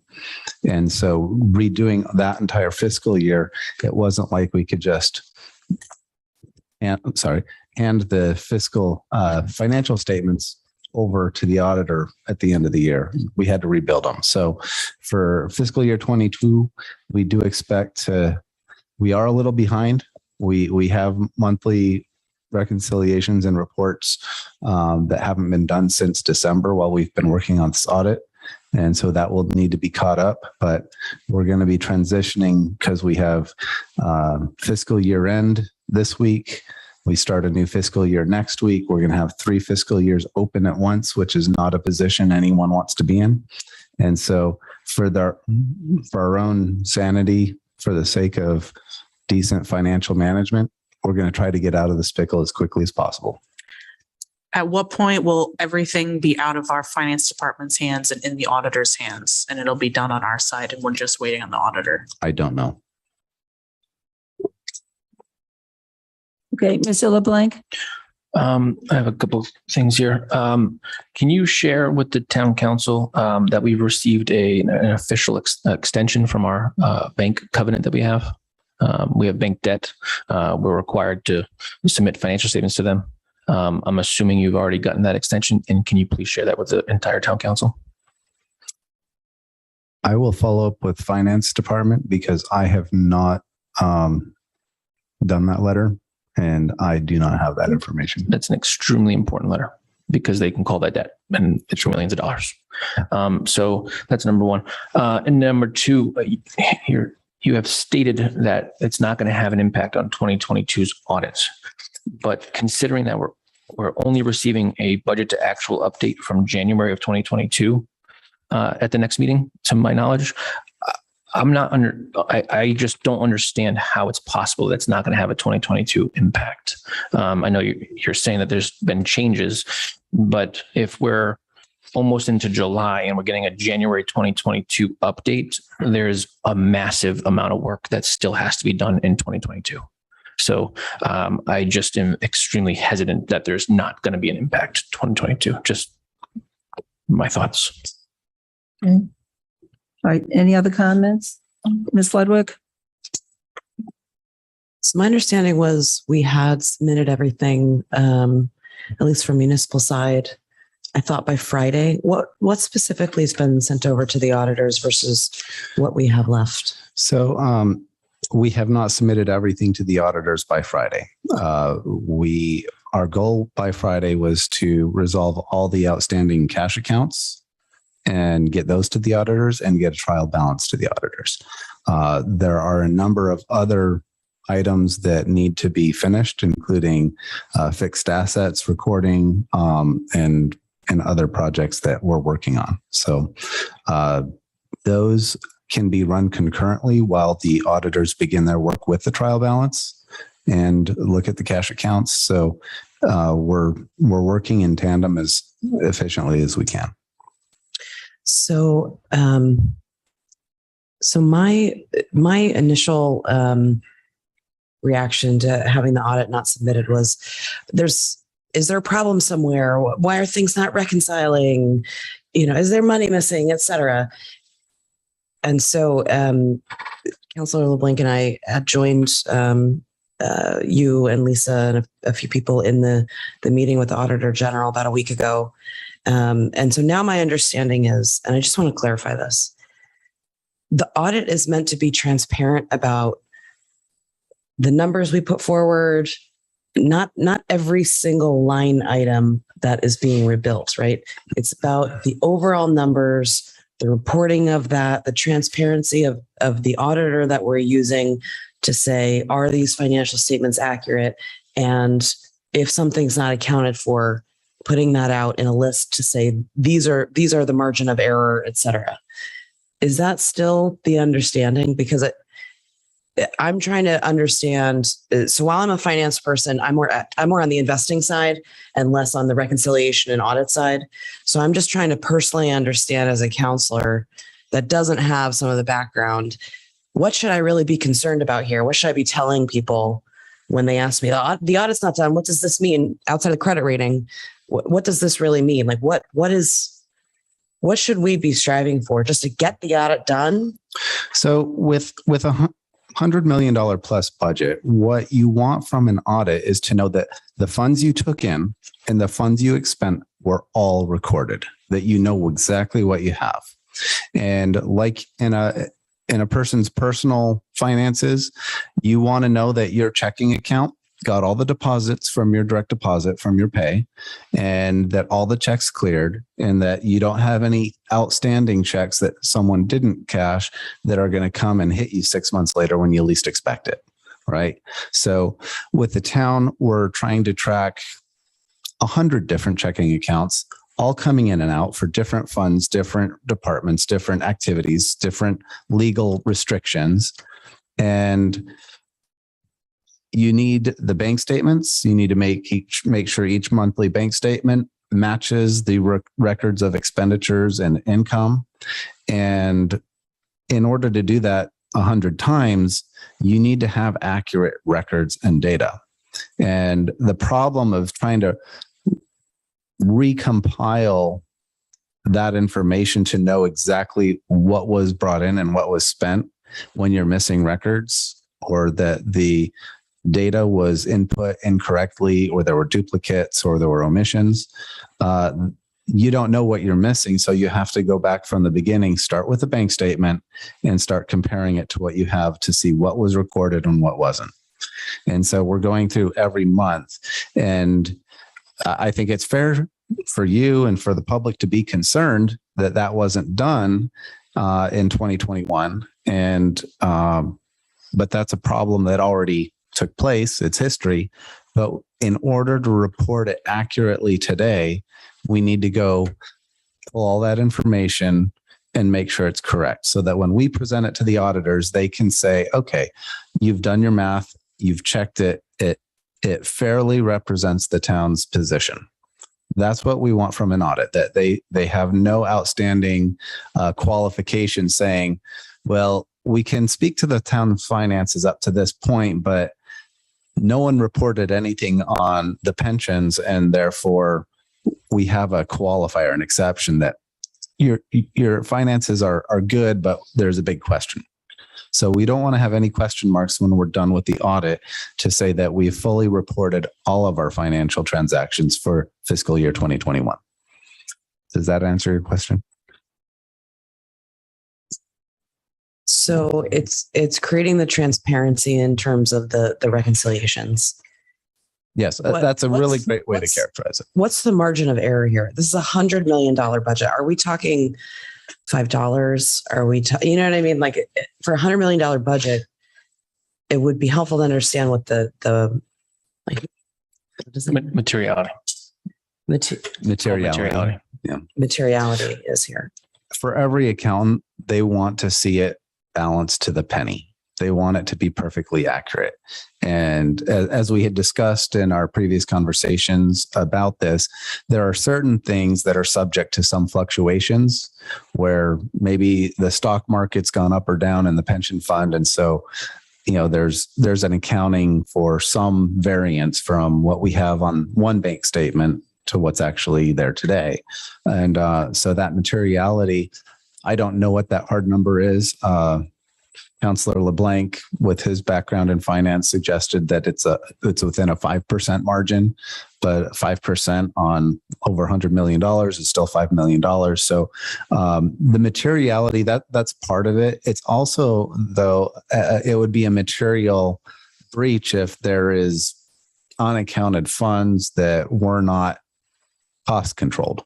If you had a pile of cash being taken into one department and no reckoning of that cash, that would be a material weakness. Even if it's small dollars, it's material because you don't have accountability, you don't have transparency. So the whole audit is a big transparency test to say, are you tracking your money properly according to generally accepted accounting principles and the Governmental Accounting Standards Board? So nothing at this point is being suggested that there is missing cash or things like that. It's more of we're making sure that day to day to day is being reconciled. Right. We're trying to get down to the transparency. No one's suggesting that there's any problems except for the holes that we have in our records. We're trying to fill that in. If I could, President Dixon, just add a little more Priscilla color. Blank. So one thing with an audit, all right, I just want the taxpayers to know, or anybody listening, this is for the year ended June 30th, 2021. So we're almost a year out and we are unable to close our books, right? And what that means to me, okay, as somebody who's been in the field for almost 2 decades, it's that I don't know how much we can rely on financial reporting, budget to actuals on a month-end basis. If we can't close a year ago, how do we know that the numbers that we're getting for it's going to be January of 2022 are accurate? Because there could be material adjustments that the accountants are going to make for June 30th of 2021 that would essentially impact the reporting that we're going to get on a month-to-month basis. So it's a big red flag to me that we are unable to. I think the official deadline for the June 30th, 21 financials was December 31st. So we're months in advance. And I think we just heard that we're not going to get issue statements until August. I mean, that is a huge red flag to me. And it also leads down a path of, are we making the right decisions on a monthly basis if we can't close our books? If the numbers aren't right, is the contingency fund, does it really have 40,000 in it? I don't know the answer to that question. But when a company or a town or organization can't close their books in that much time, it's very concerning. And that's just somebody coming from the field.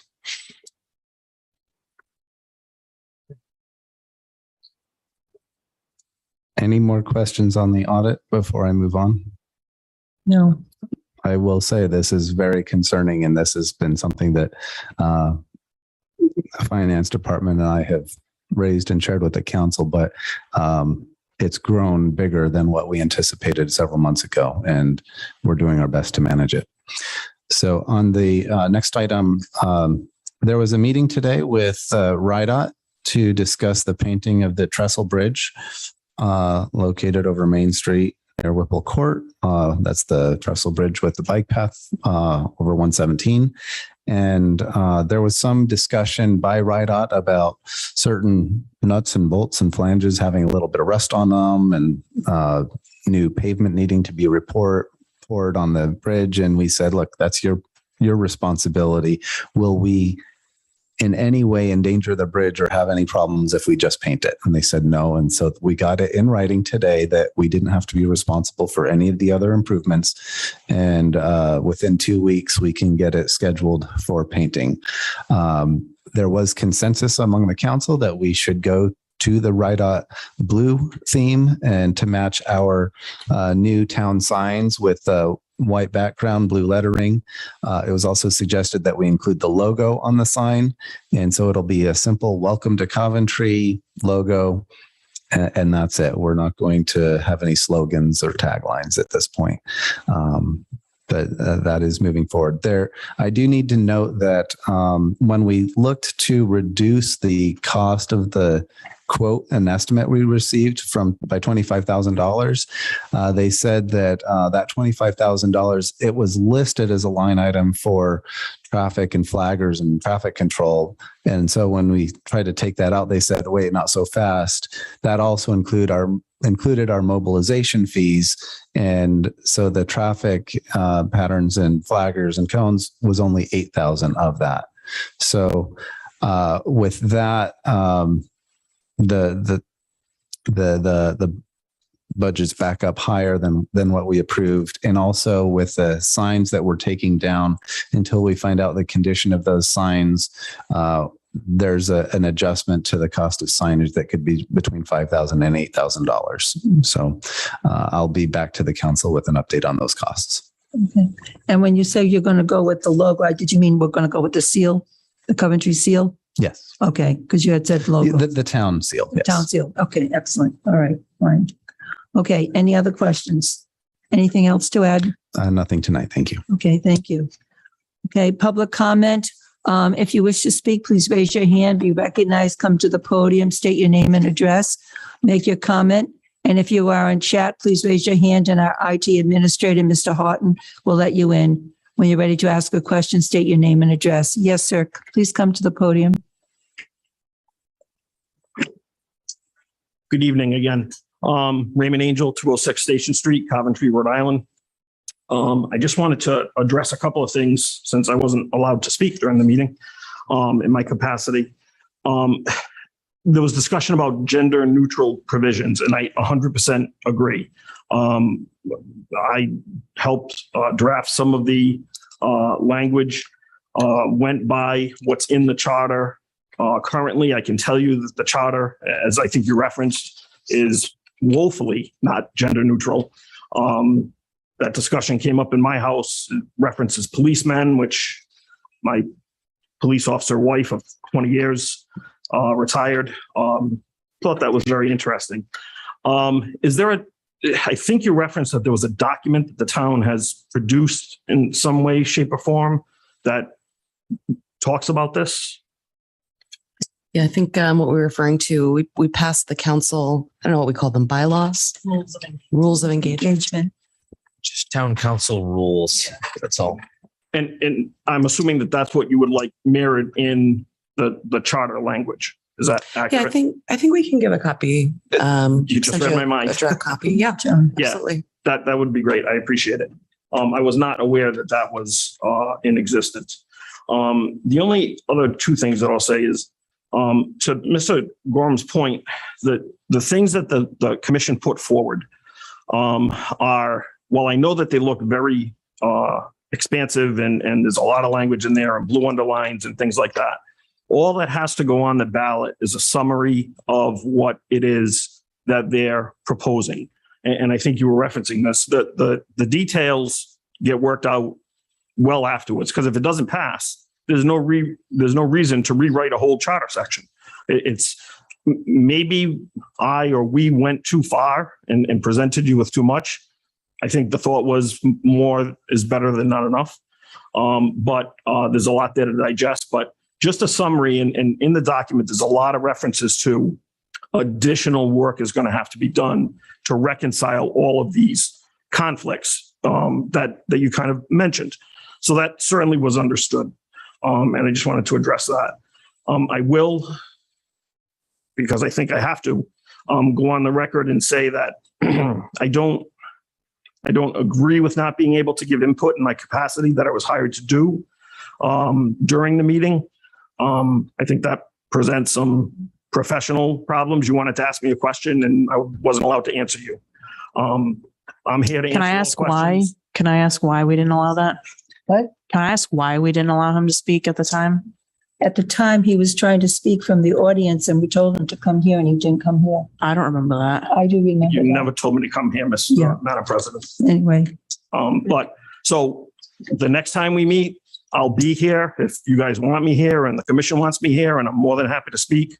I just want to help in any way I can. I'm a Coventry resident. That's why I sat with Mr. Marchand and tried to get the job. So, Mr. Angel, yes, I think it may have been a misunderstanding. So I do want to apologize that you felt that you couldn't come up at all. So I would welcome your feedback. I know it's getting late tonight. Oh, no, you guys got a lot to do. I don't want to, I have no more feedback for you tonight, trust me. But your feedback is welcome. So I'm positive I can speak for at least the majority of the council that if you want to send feedback, any information you have, if any of your opinions were different than what we're talked about tonight, please send it through. I appreciate that. I think that the confusion came as I think that you was trying to speak from out there and I believe Ms. Ludwig was also speaking. So we didn't want that to happen at that time. We just need people come to the podium. Okay. Well, I'm glad we got that cleared up. Have a great rest of your evening. I know you have a lot ahead of you. Thank you. Okay. Any other member of the public who would like to speak? Any member on chat? Oh, Mr. Guthrie. I didn't see, I was looking up at the chat. Thank you. I thought about saying something sitting there, but I figured it probably wouldn't be the right place for it. I wanted to give you a scenario of my Father's Day. I've been a caretaker for my mother-in-law and my brother-in-law for about a year and a half. For just about a year, either I or someone in my family was there 24/7. So Father's Day morning, about 10 o'clock, I was sitting and I was doing some research just for this. And I heard the rescue truck get dispatched over there. Put my clothes on, head over. My 93-year-old mother-in-law was in a chair, a rocking chair, pulled off near the kitchen, while 8 Central Coventry firefighters were doing a full coat on my brother-in-law who passed away. For anybody to think that this is not emergent, it is. Fortunately, it happened when there was a fire department there. But when the call comes and nobody shows up, it's a distinct possibility. I know you probably think that someone's going to come, and if they do, it's not going to be for long. And if that person dies, we're going to get sued. It's just plain simple. Please don't assume, like the Central Coventry Fire District Board chairman thought, that mutual aid, they're going to come. There's no reason for someone to respond to a place where the people that are supposed to be taking care of those people shut it down. We're headed for a shutdown, and it's inevitable. A suggestion I would make to you, and I would make it my first priority, is to reach out to the governor and tell him to put that thing in fiscal stability. He probably would be very, very reluctant to do it because of the history of what's going on with this thing. That's the importance of a municipal fire department. Doesn't necessarily have to be that far, that vast. Section 260 allows you to contract out. But any talk about some kind of private company coming in here like Pat Morgan did a few years ago when she first attacked this district, there's a pipe dream. It just can't happen. This place needs to run, and you need to address it. Because apparently that district board just doesn't care. They're sucking the money out of it with legal fees, administrative costs. It's crazy. And I talked about administrative fees. I don't know what Central Coventry pays. A lot of money.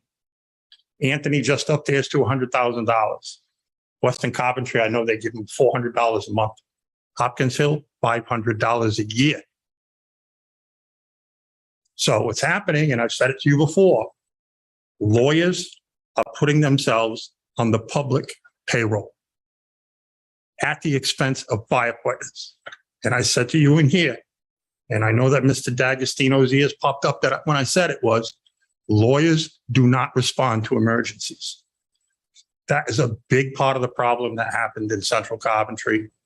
The whole twist of fate when somebody made a clerical error and a building that was supposed to be assessed at 2.7 was assessed at 27 million. That's what happened. That's what happened. But Pat Morgan took it to, she took it to another realm. She hates firefighters. She wanted to kill it, and she's pretty successful. She's not going to stop. She's not going to stop. That's a state representative that represents Coventry folks in District 3. Is that area you down in Harris? So, and I know you're all reluctant about what to do, but this is a matter of life and death. Scott, we're not reluctant, okay? But what you presented is a ballot question. There's other options other than a ballot question to solve this problem. It's what the people are asking for. That's why it is a ballot question. So if people are asking, there's other options, is my point. If people are asking for change, offer it to them, because right, we don't know. We're going to find out what all the options are, and we'll give them change. You're out of time. I'm going to be honest with you. You're out of time. If you don't, if they're asking for things and you don't give them, they'll go to the ballot box and they'll go for recall. This is how important this is. I am being honestly serious, because it is the most pressing issue that this town has ever faced. And just think, someday you could call, you live in Central Coventry, right? You live in Central Coventry, and the day you call, nobody shows up. I do live in Central Coventry. I've been following this issue very closely. I've been attending the meetings. I've been talking to my elected board members very regularly over the last specifically 2 years. And I do want to echo the counselor's comments about there is not necessarily a reluctance here. So I do want to let, I'm not saying there's a reluctance. excuse me for just a moment. Excuse me just a moment. I do want District 2 residents to know I'm very concerned. I am getting as much information as I can. I do not take the current situation in the CCFD lightly. Thank you. I understand that. And I'm not saying anyone is. I just really, really can't stress the importance of this. It is what it is. The people want it fixed, and they'll do what they have to do to get it fixed.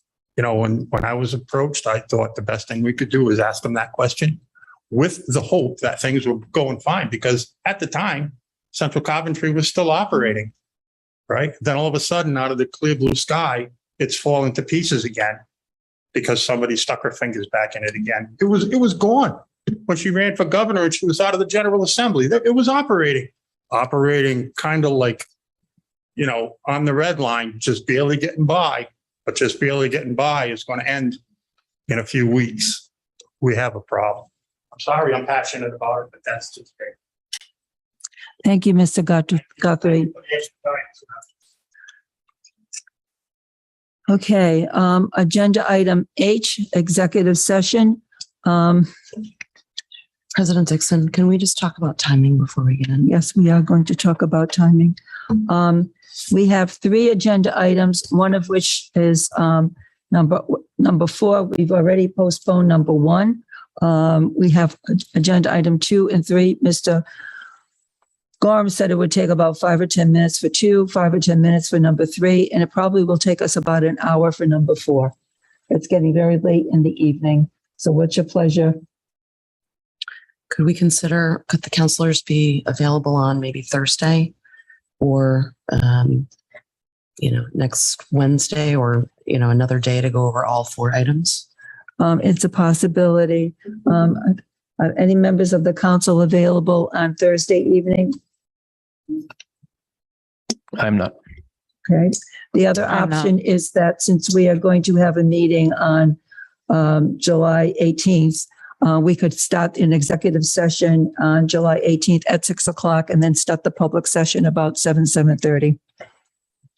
That way we can ensure that we get these items covered, because this will be the third time that we have postponed or canceled number 4. Yeah, I think we owe that conversation. I also, if other people could, I know with work it's difficult, but try to start earlier than 6 o'clock perhaps, just so that we can get through the meeting. We're going to have important things to discuss on the 18th as well. And I'm just concerned that I want to get as much engagement as possible.